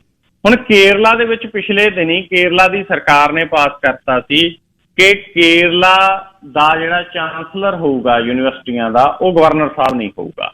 ਹੁਣ ਕੇਰਲਾ ਹਾਈ ਕੋਰਟ ਨੇ ਤਾਜ਼ਾ ਫੈਸਲਾ ਦਿੱਤਾ ਕਿ ਕੇਰਲਾ ਯੂਨੀਵਰਸਿਟੀ ਆਫ ਫਿਸ਼ਰੀਜ਼ ਤੇ ਓਸ਼ਨ ਸਟੱਡੀਜ਼, ਉਹਦੇ ਜਿਹੜੇ ਵਾਈਸ ਚਾਂਸਲਰ ਆ, ਉਹਦੀ ਨਿਯੁਕਤੀ ਰੱਦ ਕੀਤੀ ਜਾਂਦੀ ਹੈ। ਕੋਰਟ ਨੇ ਨਿਯੁਕਤੀ ਨੂੰ ਰੱਦ ਕਰਨ ਵੇਲੇ ਕਿਹਾ ਕਿ ਯੂਨੀਵਰਸਿਟੀ ਗ੍ਰਾਂਟ ਕਮਿਸ਼ਨ ਦੇ ਨਿਯਮਾਂ ਦੀ ਇਹ ਉਲੰਘਣਾ ਹੈਗੀ, ਔਰ ਹਾਈ ਕੋਰਟ ਦਾ ਇਹ ਹੁਕਮ ਜਿਹੜਾ ਆਇਆ ਗਾ ਉਹਦੇ ਹਵਾਲੇ ਨਾਲ ਸੂਬੇ ਦੇ ਵਿੱਚ 11 ਵਾਈਸ ਚਾਂਸਲਰਾਂ ਤੋਂ ਅਸਤੀਫੇ ਲੈਣ ਦੀ ਜਿਹੜੇ ਰਾਜਪਾਲ ਨੇ ਉੱਥੋਂ ਦੇ ਗਵਰਨਰ ਆਰਿਫ ਮੁਹੰਮਦ ਖਾਨ, ਉਹਦੀ ਪੇਸ਼ਕਦਮੀ ਦੀ ਸ਼ਾਦੀ ਭਰਦਾ ਗਾ। ਔਰ ਉੱਥੋਂ ਦੀ ਜਿਹੜੀ ਖੱਬੇ ਪੱਖੀ ਸਰਕਾਰ ਆ, ਉਹਦੇ ਲਈ ਇੱਕ ਵੱਡਾ ਝਟਕਾ ਗਾ ਜਿਹੜਾ ਉਹ ਮੰਨਿਆ ਜਾ ਰਿਹਾ ਗਾ, ਕਿਉਂਕਿ ਗਵਰਨਰ ਸਾਹਿਬ ਨੇ ਜਿਹੜੇ ਉੱਥੋਂ ਦੇ, ਉਹਨਾਂ ਨੇ ਪਹਿਲਾਂ ਹੀ ਇਸ ਤਰ੍ਹਾਂ ਦੀਆਂ ਗੱਲਾਂ ਬਾਤਾਂ ਜਿਹੜੀਆਂ ਉਹ ਕੀਤੀਆਂ ਹੋਈਆਂ ਨੇ। ਹੁਣ ਇੱਕ ਵੱਡਾ ਸੰਵਿਧਾਨਕ ਡਿੱਕਾ ਜਿਹੜਾ ਗਿੱਲ ਸਾਹਿਬ ਉਹ ਨਜ਼ਰ ਆ ਰਿਹਾ ਹੈ, ਕਿਉਂਕਿ ਇਹ ਕੇਰਲਾ ਦੀ ਸਭ ਤੋਂ ਵੱਡੀ ਮੱਛੀ ਪਾਲਣ ਤੇ ਸਾਗਰ ਦੇ ਪਾਣੀਆਂ ਨਾਲ ਸੰਬੰਧਿਤ ਯੂਨੀਵਰਸਿਟੀ ਆ, ਜਿਹਦੇ ਵਾਈਸ ਚਾਂਸਲਰ ਦੀ ਨਿਯੁਕਤੀ ਆ ਜਿਹੜੀ ਰੱਦ ਕੀਤੀ ਆ। ਹਾਲਾਂਕਿ ਮੈਂ ਇੱਕ ਗੱਲ ਇਹ ਦੱਸਾਂ ਕਿ ਕੁਝ ਮਹੀਨੇ ਪਹਿਲਾਂ ਹੀ ਇਸੇ ਹਾਈ ਕੋਰਟ ਦੇ ਵਿੱਚ ਮਸਲਾ ਗਿਆ ਸੀ। ਉਦੋਂ ਸੂਬਾ ਸਰਕਾਰ ਦੇ ਵੱਲੋਂ ਸੂਬੇ ਦੇ ਵਿੱਚ ਇੱਕ ਯੂਨੀਵਰਸਿਟੀ, ਉੱਥੇ APJ ਅਬਦੁਲ ਕਲਾਮ ਯੂਨੀਵਰਸਿਟੀ, ਉਹਦੇ ਵਾਈਸ ਚਾਂਸਲਰ ਦੀ ਨਿਯੁਕਤੀ ਦੇ ਮਾਮਲੇ 'ਚ ਦਖਲ ਦੇਣ ਲਈ ਕਿਹਾ ਗਿਆ ਸੀ, ਲੇਕਿਨ ਹਾਈ ਕੋਰਟ ਨੇ ਉਦੋਂ ਦਖਲ ਦੇਣ ਤੋਂ ਇਨਕਾਰ ਕਰਤਾ ਸੀ ਔਰ ਮਸਲਾ ਸੁਪਰੀਮ ਕੋਰਟ ਗਿਆ ਸੀ। ਜੀ, ਗੁਜਰਾਤ 'ਚ ਹੋਏ ਦੰਗਿਆਂ ਦੇ ਦੋਸ਼ੀ ਦੀ ਧੀ ਨੂੰ ਟਿਕਟ ਦੇਤੀ ਜੀ ਭਾਜਪਾ ਨੇ। ਵਾਕਿਆ ਜੀ ਗਿੱਲ ਸਾਹਿਬ, ਇਹ ਭਾਜਪਾ ਨੇ ਬੜੀ ਇੱਕ ਹਿਸਾਬ ਦੇ ਨਾਲ ਧਾਰਮਿਕ ਘੱਟ ਗਿਣਤੀਆਂ ਦੇ ਖਿਲਾਫ ਫੈਸਲਾ ਗਾ ਜਿਹੜਾ ਉਹ ਕਹਿ ਸਕਦੇ ਹਾਂ, ਕਿਉਂਕਿ ਗੁਜਰਾਤ ਦੇ ਵਿੱਚ 2002 ਦੇ ਵਿੱਚ ਦੰਗੇ ਹੋਏ ਸੀ, ਔਰ 2002 ਦੇ ਵਿੱਚ ਗਿੱਲ ਸਾਹਿਬ ਜਿਹੜੇ ਦੰਗੇ ਹੋਏ ਸੀ, ਉੱਥੋਂ ਦਾ ਅਹਿਮਦਾਬਾਦ ਤੇ ਨਰੋਦਾ ਪਾਟੀਆ, ਇੱਕ ਨਰੋਦਾ ਪਾਟੀਆ ਇਲਾਕਾ, ਨਰੋਦਾ ਪਾਟੀਆ ਦੀ ਇੱਕ ਮੁਸਲਮਾਨ ਬਸਤੀ ਦੇ ਵਿੱਚ 97 ਲੋਕਾਂ ਦੀ ਹੱਤਿਆ ਕਰ ਦਿੱਤੀ ਗਈ ਸੀ। ਔਰ ਇਸ ਕਤਲੇਆਮ ਦੇ ਦੋਸ਼ੀਆਂ ਦੇ ਵਿੱਚ ਮਨੋਜ ਕੁਕਰਾਨੀ ਨਾਂ ਦਾ ਵਿਅਕਤੀ ਸ਼ਾਮਲ ਸੀ। ਔਰ ਮਨੋਜ ਕੁਕਰਾਨੀ ਨੂੰ ਗਿੱਲ ਸਾਹਿਬ ਇਸੇ ਕੇਸ ਦੇ ਵਿੱਚ ਜਿਹੜੀ ਸਜ਼ਾ ਹੋਈ, ਔਰ 2012 ਦੇ ਵਿੱਚ ਅਦਾਲਤ ਨੇ ਮਨੋਜ ਕੁਕਰਾਨੀ ਨੂੰ ਉਮਰ ਕੈਦ ਦੀ ਸਜ਼ਾ ਸੁਣਾਈ, ਔਰ ਹੁਣ ਉਹ ਸਿਹਤ ਦੇ ਕਾਰਨਾਂ ਕਰਕੇ ਜੇਲ੍ਹ ਤੋਂ ਪੈਰੋਲ ਦੇ ਉੱਤੇ ਆਇਆ ਹੋਇਆ। ਔਰ ਬਿਲਕੁਲ 20 ਸਾਲ ਬਾਅਦ ਹੁਣ ਭਾਰਤੀ ਜਨਤਾ ਪਾਰਟੀ ਨੇ ਮਨੋਜ ਕੁਕਰਾਨੀ ਦੀ ਧੀ ਪਾਇਲ ਕੁਕਰਾਨੀ ਨੂੰ ਜਿਹੜਾ ਚੋਣ ਮੈਦਾਨ ਦੇ ਵਿੱਚ ਉਤਾਰ ਦਿੱਤਾ ਹੈ। ਔਰ ਇਹਨੂੰ ਲੈ ਕੇ ਹੁਣ ਜਿਹੜੀ ਉਹ ਬਸਤੀ ਆ, ਕਿਉਂਕਿ ਤਾਰਿਆ ਵੀ ਉਸੇ ਹਲਕੇ ਤੋਂ ਹੈ, ਹੁਣ ਜਿਹੜੀ ਉਹ ਬਸਤੀ ਆ ਮੁਸਲਮਾਨ ਭਾਈਚਾਰੇ ਦੀ, ਜਿੱਥੇ 97 ਲੋਕਾਂ ਨੂੰ ਮਾਰ ਦਿੱਤਾ ਗਿਆ ਸੀਗਾ, ਉਹ ਵਿਅਕਤੀ ਨੇ ਜਿਹੜੇ ਇਸ ਗੱਲ ਨੂੰ ਲੈ ਕੇ ਬਹੁਤ ਨਾਰਾਜ਼ ਨੇ ਜਿਹੜੇ ਨਜ਼ਰ ਆ ਰਹੇ ਨੇ। ਮਨੋਜ ਕੁਕਰਾਨੀ 2002 ਦੇ ਵਿੱਚ ਗਰੀਬ ਮੁਸਲਮਾਨਾਂ ਨੂੰ ਮਾਰਨ ਦੇ ਵਿੱਚ ਸ਼ਾਮਲ ਸੀਗਾ, ਔਰ ਭਾਰਤੀ ਜਨਤਾ ਪਾਰਟੀ ਉਹਨੂੰ ਇੱਕ ਕ੍ਰਾਂਤੀਕਾਰੀ ਦੇ ਤੌਰ ਤੇ ਪੇਸ਼ ਕਰਦੀ ਹੈ, ਉਹਦੀ ਧੀ ਨੂੰ ਟਿਕਟ ਦਿੱਤੀ ਹੈ। ਇਹ ਉੱਥੋਂ ਦੇ ਮੁਸਲਮਾਨ ਭਾਈਚਾਰੇ ਦਾ ਕਹਿਣਾ ਹੈਗਾ। ਤਾਂ ਗੁਜਰਾਤ ਦੇ ਵਿੱਚ ਉਂਝ ਮੁਸਲਮਾਨਾਂ ਦੀ ਗਿੱਲ ਸਾਹਿਬ ਕੁੱਲ ਗਿਣਤੀ ਹੈ ਜਿਹੜੀ ਉਹ 10% ਦੇ ਲਗਭਗ ਹੈ, 9.97% ਦੱਸੀ ਜਾਂਦੀ ਹੈ। ਇਸ ਵਾਰ ਭਾਜਪਾ ਨੇ ਕਿਸੇ ਵੀ ਮੁਸਲਮਾਨ ਨੂੰ ਟਿਕਟ ਨਹੀਂ ਦਿੱਤੀ, ਔਰ ਮਨੋਜ ਕੁਕਰਾਨੀ ਦੀ ਧੀ ਨੂੰ ਟਿਕਟ ਦੇਣ ਦੇ ਨਾਲ ਉੱਥੋਂ ਦੇ ਜਿਹੜੇ ਸਟਰਕਚਰ ਹੈਗਾ ਉਹਨੂੰ ਸਮਝਣਾ ਬੜਾ ਔਖਾ ਲੱਗਦਾ ਗਾ, ਕਿਉਂਕਿ ਬੀਜੇਪੀ ਸ਼ਾਇਦ ਇੱਕ ਸੁਨੇਹਾ ਦੇਣਾ ਚਾਹੁੰਦੀ ਹੈ ਉੱਥੇ। ਜੀ, ਧੰਨਵਾਦ ਜੀ। ਕੱਲ ਸਵੇਰੇ ਫੇਰ 10:20 ਤੇ ਹੋਊਗੀ ਮੁਲਾਕਾਤੀ, ਤੇ ਧੰਨਵਾਦ ਬਹੁਤ ਬਹੁਤ। ਸ਼ੁਕਰੀਆ ਜੀ ਗਿੱਲ ਸਾਹਿਬ, ਤੁਹਾਡਾ ਤੇ ਸਰੋਤਿਆਂ ਦਾ ਵੀ ਧੰਨਵਾਦ। ਸਰੀ ਸ਼ਹਿਰ ਦੀਆਂ ਚੋਣਾਂ ਤੋਂ ਬਾਅਦ ਚੋਣਾਂ ਹੋ ਗਈਆਂ, ਮੇਅਰ ਬਰਿੰਡਾ ਲੌਕ ਬਣ ਗਏ, ਵੋਟਾਂ ਲੋਕਾਂ ਨੇ ਪਾਤੀਆਂ। ਹੁਣ ਜਿਨ੍ਹਾਂ ਨੇ ਅਲੱਗ-ਅਲੱਗ ਮੁੱਦਿਆਂ ਤੇ ਚੋਣਾਂ ਲੜੀਆਂ, ਉਹਨਾਂ ਨੇ ਕਿੱਥੇ ਖੜਨਾ ਇਹ ਬਹੁਤ ਜ਼ਰੂਰੀ ਹੈ। ਫੋਟੋਆਂ ਜਿਹੜੀਆਂ ਵਾਇਰਲ ਹੋ ਰਹੀਆਂ ਨੇ, ਜਿਹਦੇ ਵਿੱਚ ਜਿਹੜੇ ਵਿਰੋਧੀ ਚੋਣ ਲੜੇ ਨੇ ਉਹਨਾਂ ਦੇ ਟੱਬਰ ਦੇ ਨਾਲ ਬਰਿੰਡਾ ਦੀਆਂ ਫੋਟੋਆਂ ਨੇ, ਇਸ ਦਾ ਰੌਲਾ ਪੈ ਰਿਹਾ।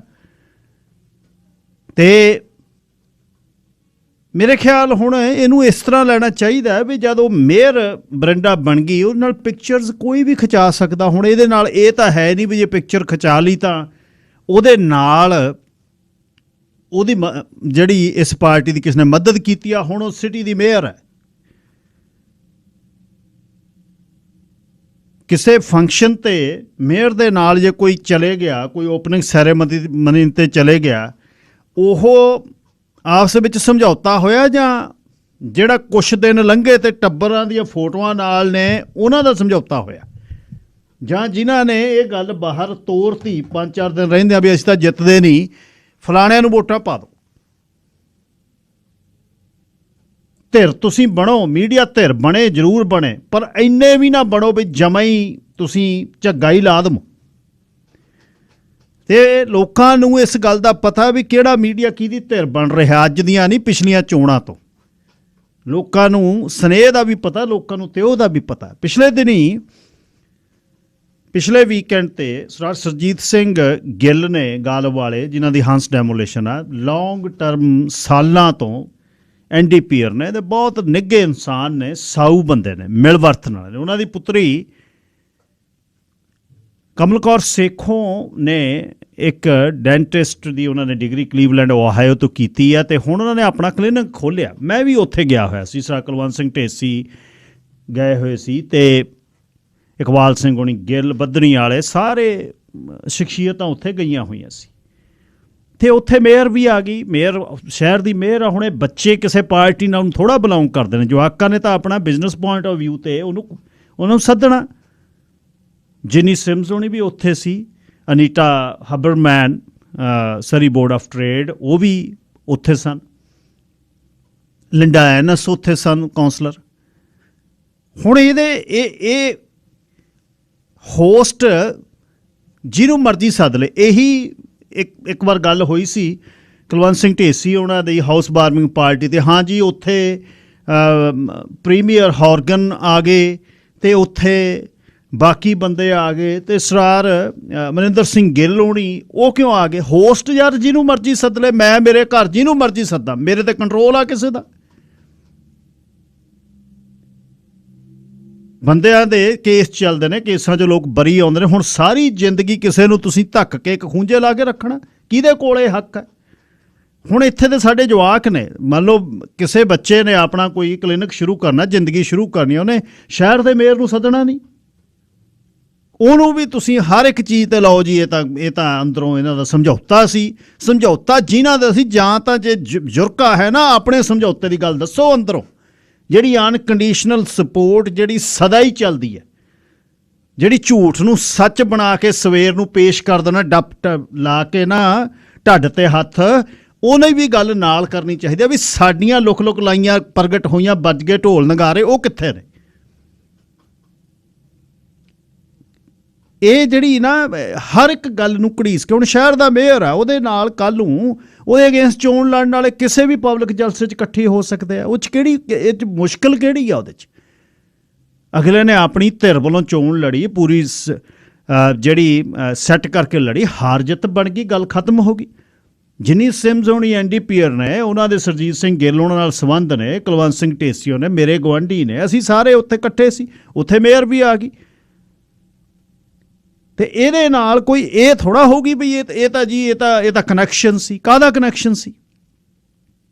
ਕਨੈਕਸ਼ਨਾਂ ਦਾ ਲੋਕਾਂ ਨੂੰ ਪਤਾ ਹੈ ਵੀ ਕਨੈਕਸ਼ਨ ਕੀ ਨੇ, ਤੇ ਕਨੈਕਸ਼ਨ ਕਿਵੇਂ ਬਲਦੇ, ਤੇ ਕਨੈਕਸ਼ਨ ਸਵੇਰ ਨੂੰ ਬੁਲਵਾਉਂਦੇ ਕਿਵੇਂ ਨੇ।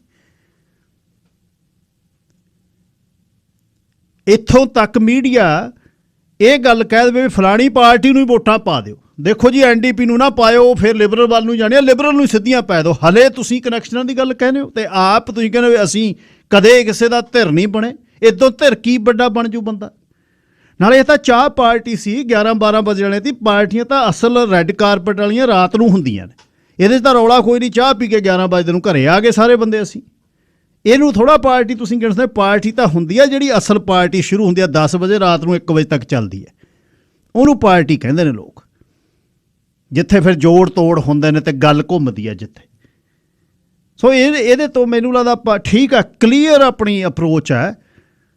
ਕੋਈ ਸਰੀ ਪੁਲਿਸ ਦੇ ਹੱਕ 'ਚ ਆ, ਕੋਈ RCMP ਦੇ ਖਿਲਾਫ, ਤੇ ਉੱਥੇ ਹੀ ਖੜਨਾ ਚਾਹੀਦਾ। ਸਰੀ ਪੁਲਿਸ ਦੇ ਜੇ ਤੁਸੀਂ ਹੱਕ 'ਚੋਂ ਤਾਂ ਸਰੀ ਪੁਲਿਸ ਦੇ ਹੱਕ 'ਚੋਂ, RCMP ਦੇ ਹੱਕ 'ਚੋਂ ਤਾਂ RCMP ਦੇ ਹੱਕ 'ਚੋਂ। ਸ਼ਹਿਰ ਦੀ ਪੁਲਿਸ ਹੋਣੀ ਚਾਹੀਦੀ ਆ। ਇਹਦੇ 'ਤੇ ਖੁੱਲ੍ਹ ਕੇ ਮੇਰੀ ਨਿੱਜੀ ਇਹ ਰਾਏ ਆ ਵੀ ਮੇਰੀ ਆਪਣੇ ਸ਼ਹਿਰ ਦੀ ਪੁਲਿਸ ਹੋਣੀ ਚਾਹੀਦੀ ਹੈ। ਹਾਂ, ਪਰ ਜੇ ਮੈਂ ਇੱਥੇ ਸਟੇਸ਼ਨ ਤੇ ਬੈਠ ਕੇ ਗੱਲ ਕਰੂੰ, ਦੋਨੇ ਧਿਰਾਂ ਗੱਲ ਕਰਨਗੀਆਂ, ਫਿਰ ਮੈਂ ਇਹਦੇ ਨਾਲ ਦਰਾਇਤ ਨਹੀਂ ਕਰ ਸਕਦਾ। ਜਿਵੇਂ ਵੀ ਚੋਣ ਲੜੀ, ਹੁਣ ਮੇਅਰ ਨੇ ਤਾਂ ਇਕੱਠਾਂ 'ਚ, ਹੁਣ ਮੇਅਰ ਜਿਹੜੇ ਉਹਦੇ ਪਿਆਰੇ ਸੀ ਉਹਨਾਂ ਦੀਆਂ ਪੋਸਟਿੰਗਾਂ 'ਚ ਹੋ ਰਹੀਆਂ ਨੇ, ਉਹਨਾਂ ਨੇ ਅਗਲੇ ਨੇ ਨਿੱਠ ਕੇ ਅਗਲੀ ਉਹਦੀ ਮਦਦ ਕੀਤੀ, ਹੁਣ ਉਹਨਾਂ ਨੇ ਫਾਇਦੇ ਲੈਣੇ ਹੀ ਨੇ ਆਪਣੇ ਨੇ। ਇਹ ਬਿਨਾਂ ਫਾਇਦੇ ਤੋਂ ਤਾਂ ਇੱਥੇ ਦੁਨੀਆ 'ਚ ਕੋਈ ਨਹੀਂ ਤੁਰਦਾ ਫਿਰਦਾ। ਹਰ ਇੱਕ ਇਨਸਾਨ ਸਵਾਰਥੀ ਹੈ, ਹਰ ਇੱਕ ਰਿਸ਼ਤਾ ਸਵਾਰਥੀ ਹੈ। ਟੱਬਰ ਤੁਹਾਡੇ ਆਪਣੇ ਜੰਮੇ ਜਾਇਆ ਦੀਆਂ ਅੱਜ ਡਿਊਟੀਆਂ ਬੰਦ ਕਰ ਦਿਓ, ਡੈਡ ਕਹਿਣੋਂ ਹਟ ਜਾਣਗੇ, ਤੁਹਾਨੂੰ ਹੋ ਗਿਆ ਲੀਵ ਇਟ, ਇਹ ਤਾਂ ਹਿੱਲ ਗਿਆ ਬੰਦਾ। ਸੋ ਮਤਲਬ ਇਸ ਨੂੰ ਹੁਣ ਇਸ ਤਰ੍ਹਾਂ ਨਹੀਂ ਆਪਾਂ ਲੈ ਸਕਦੇ ਕਿਸੇ ਪਬਲਿਕ ਗੈਦਰਿੰਗ ਦੇ ਵੀ ਤੁਸੀਂ ਇਕੱਠੇ ਹੋ ਗਏ ਤਾਂ ਤੁਸੀਂ ਕਿਸੇ ਨਾਲ ਤੁਹਾਡੇ ਕਨੈਕਸ਼ਨ ਹੋ ਗਏ। ਇਹਦਾ ਕੀ ਮਤਲਬ ਹੈ ਬਈ? ਹਰ ਇੱਕ ਗੱਲ ਨੂੰ ਤੁਸੀਂ ਇਸ ਕਸਵੱਟੀ 'ਤੇ ਵੀ ਕੇ ਸਾਡੇ ਜਿਹੜੀ ਸੂਤ ਆਉਂਦੀ ਆ ਅਸੀਂ ਉਹ ਚਲਾਉਣੀ ਹੈ। ਉਹ ਸਮਾਂ ਗਿਆ ਜਾਂ ਸੂਰਜ ਕਹਿਆਂ 'ਤੇ ਚੜ੍ਹਦੇ ਅਤੇ ਕਣੀਆਂ 'ਤੇ ਉਤਰਦੇ ਹੀ, ਹੁਣ ਦੁਨੀਆ ਕਿਤੇ ਹੋਰ ਜਾ ਪਹੁੰਚੀ। 2 ਦਹਾਕਿਆਂ ਦਾ ਸਮਾਂ ਬਹੁਤ ਹੁੰਦਾ। ਉਹ ਵਕਤ ਲੰਘ ਗਏ, ਜਦ ਜਿਹੜੀ ਗੱਲ ਕਹਿਤੀ ਉਹ ਗੱਲ ਹੋਊਗੀ, ਬਸ ਉਹ ਸਮਾਂ ਲੰਘ ਗਿਆ। ਹੁਣ ਸਾਰਿਆਂ ਦਾ ਲੰਘ ਜਾਣਾ, ਹੋਰ 5 7 10 ਸਾਲਾਂ ਨੂੰ ਸਾਡਾ ਲੰਘ ਜਾਣਾ, ਨਵਿਆਂ ਨੇ ਆ ਜਾਣਾ। ਸੋ ਇਸ ਨੂੰ ਨਾ ਮੈਂ ਇਹ ਗੱਲ ਨਿੱਜੀ ਤੌਰ 'ਤੇ ਕਹਿਣਾ, ਇਹ ਵੀ ਕਹਿਣਾ ਬਈ ਮਦਦ ਵੀ ਕਿਸੇ ਦੀ ਕਰਨੀ ਤੇ ਕੋਈ ਕਹਿ ਵੀ ਨਾ ਸਕੇ ਤੂੰ ਮਦਦ ਕੀਤੀ, ਇਹ ਪਾਪ ਹੈ। ਮਦਦ ਕਰਕੇ ਲੋਕ ਕਹਿਣ ਤੈਂ ਮਦਦ ਕੀਤੀ, ਉਹਦਾ ਸਵਾਦ ਹੈ। ਅਨਬਾਇਸ ਇਹ ਬੜੇ ਸ਼ਬਦ ਵਧੀਆ ਲੱਗਦੇ। ਅਨਬਾਇਸ ਕੋਈ ਨਹੀਂ ਹੈ ਇਸ ਦੁਨੀਆ ਦੇ ਵਿੱਚ। ਮੈਂ ਬਹੁਤ ਵਾਰ ਕਿਹਾ, ਅਸੀਂ ਮੀਡੀਆ ਵਾਲੇ ਕੋਈ ਇੱਥੇ ਅਨਬਾਇਸ ਨਹੀਂ ਹੈ।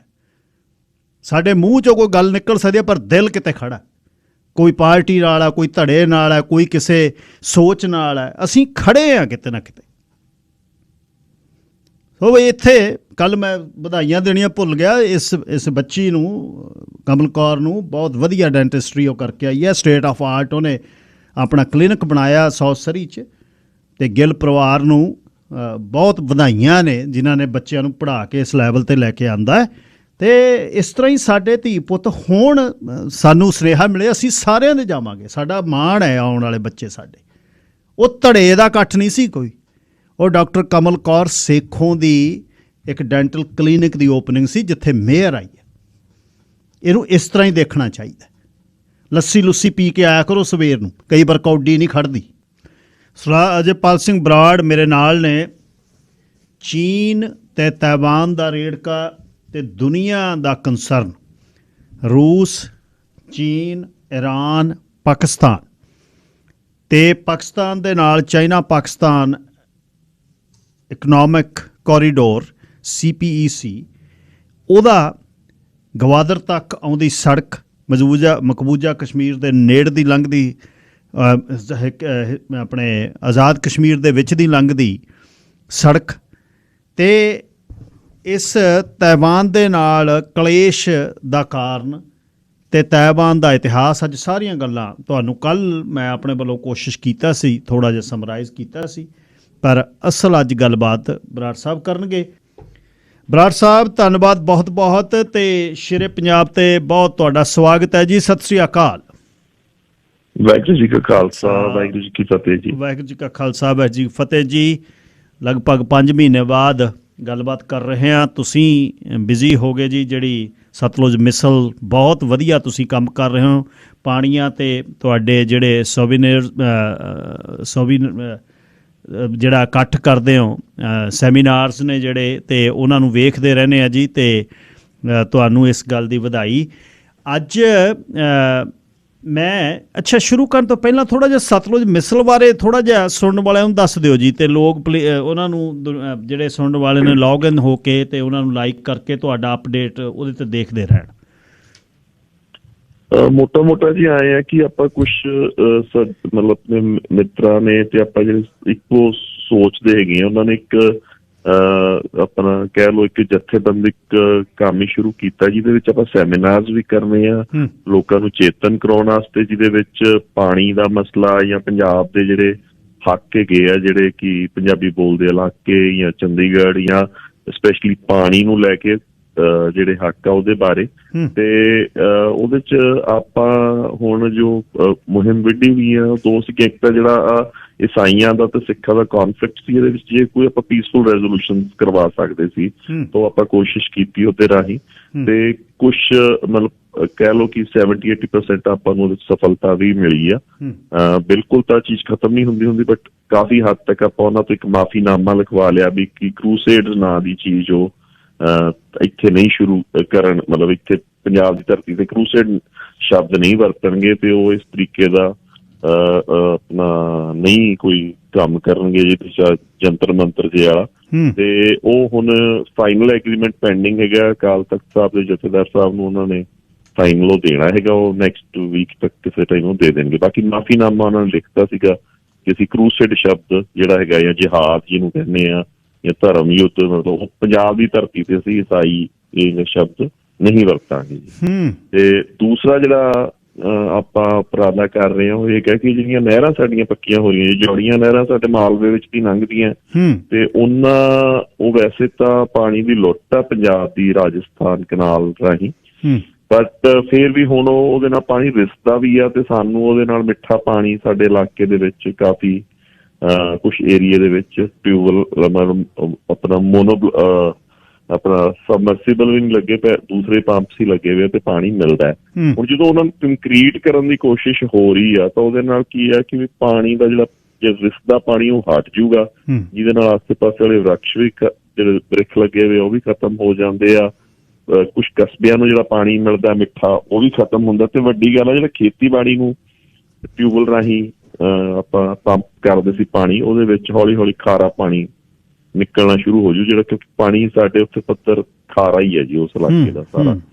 ਤੇ ਆਪਣੀ ਇਹ ਹੈਗੀ ਆ ਕਿ ਵੀ ਇਹਨਾਂ ਨਹਿਰਾਂ ਨੂੰ ਪੱਕਾ ਨਾ ਕੀਤਾ ਜਾਵੇ, ਉਸ ਕੰਕਰੀਟ ਨਾ ਕੀਤਾ ਜਾਵੇ, ਜਿਵੇਂ ਇਹ ਹੈਗੀਆਂ ਉਵੇਂ ਹੀ ਮੇਨਟੇਨ ਕੀਤੀਆਂ ਜਾ ਤੇ ਇਹਨੂੰ ਸਪੈਸ਼ਲੀ ਰਾਜਸਥਾਨ ਕਨਾਲ ਤੇ ਸਟੇਟਸ ਕਿਉਂ ਰੱਖਿਆ ਜਾਵੇ ਕਿਉਂਕਿ ਉਹ ਸਾਡਾ ਡਿਸਪਿਊਟਡ ਮੈਟਰ ਹੈਗਾ ਤੇ ਉਹਦੇ ਚ ਹੁਣ ਉਹਦੀ ਜਿਹੜੀ ਕਪੈਸਿਟੀ ਆ ਉਹ 13,500 ਕਿਊਸਿਕ ਦੀ ਆ।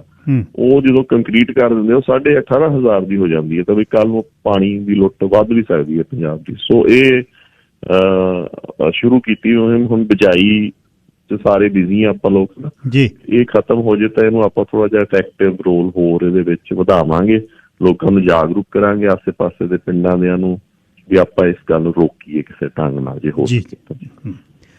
ਸੋ ਇਹਦੀ ਵੈਬਸਾਈਟ ਦਾ ਪੇਜ ਵੀ ਮਿਸਲ ਸਤਲੁਜ ਹੀ ਹੈ ਜੀ? ਵੈਬਸਾਈਟ ਆਪਾਂ ਨਹੀਂ ਬਣਾਈ, ਫੇਸਬੁੱਕ ਦਾ ਪੇਜ ਹੀ ਹੈਗਾ ਇੱਕ। ਅੱਛਾ ਜੀ, ਤੇ ਉਹ ਹੈਗਾ ਮਿਸਲ ਸਤਲੁਜ ਦੇ ਨਾਲ। ਠੀਕ ਹੈ ਜੀ। ਅੱਛਾ ਜੀ, ਮੈਂ ਪਿਛਲੇ ਦਿਨੀ ਇੱਥੇ ਪੋਲੀਟੀਕੋ ਨੇ ਬਹੁਤ ਵੱਡਾ ਆਰਟੀਕਲ ਛਾਪਿਆ 12-14 ਪੇਜ ਦਾ ਕਿ ਤਾਇਵਾਨ ਪ੍ਰਪੇਅਰਸ ਟੂ ਬੀ ਇਨਵੇਡਡ, ਤੇ ਉਹਦੇ ਤੇ ਘੱਟੋ ਘੱਟ ਗਾਹਾਂ ਉਸਨੇ 20 ਤੋਂ 25 ਲਿੰਕ ਨੇ ਤੇ ਇਹਦੇ ਤੇ 5-4 ਘੰਟੇ ਇਸ ਨੂੰ ਪੜ੍ਹਦੇ ਰਿਹਾ ਮੈਂ। ਚਲੋ ਕੋਸ਼ਿਸ਼ ਸਦਾ ਹੀ ਆਪਾਂ ਇਹਦੇ ਤੇ ਕਰਦੇ ਰਹਿੰਦੇ ਆ ਵੀ ਤਾਇਵਾਨ ਦਾ ਹਮਲਾ ਜਿਹੜਾ ਹੈ ਉਹ ਡਾਇਰੈਕਟ ਕਨਫਲਿਕਟ ਦੇ ਵਿੱਚ ਅਮਰੀਕਾ ਨੂੰ ਚੀਨ ਨਾਲ ਲੈ ਕੇ ਆਏਗਾ, ਦੋਨੇ ਨਿਊਕਲੀਅਰ ਪਾਵਰਸ ਨੇ।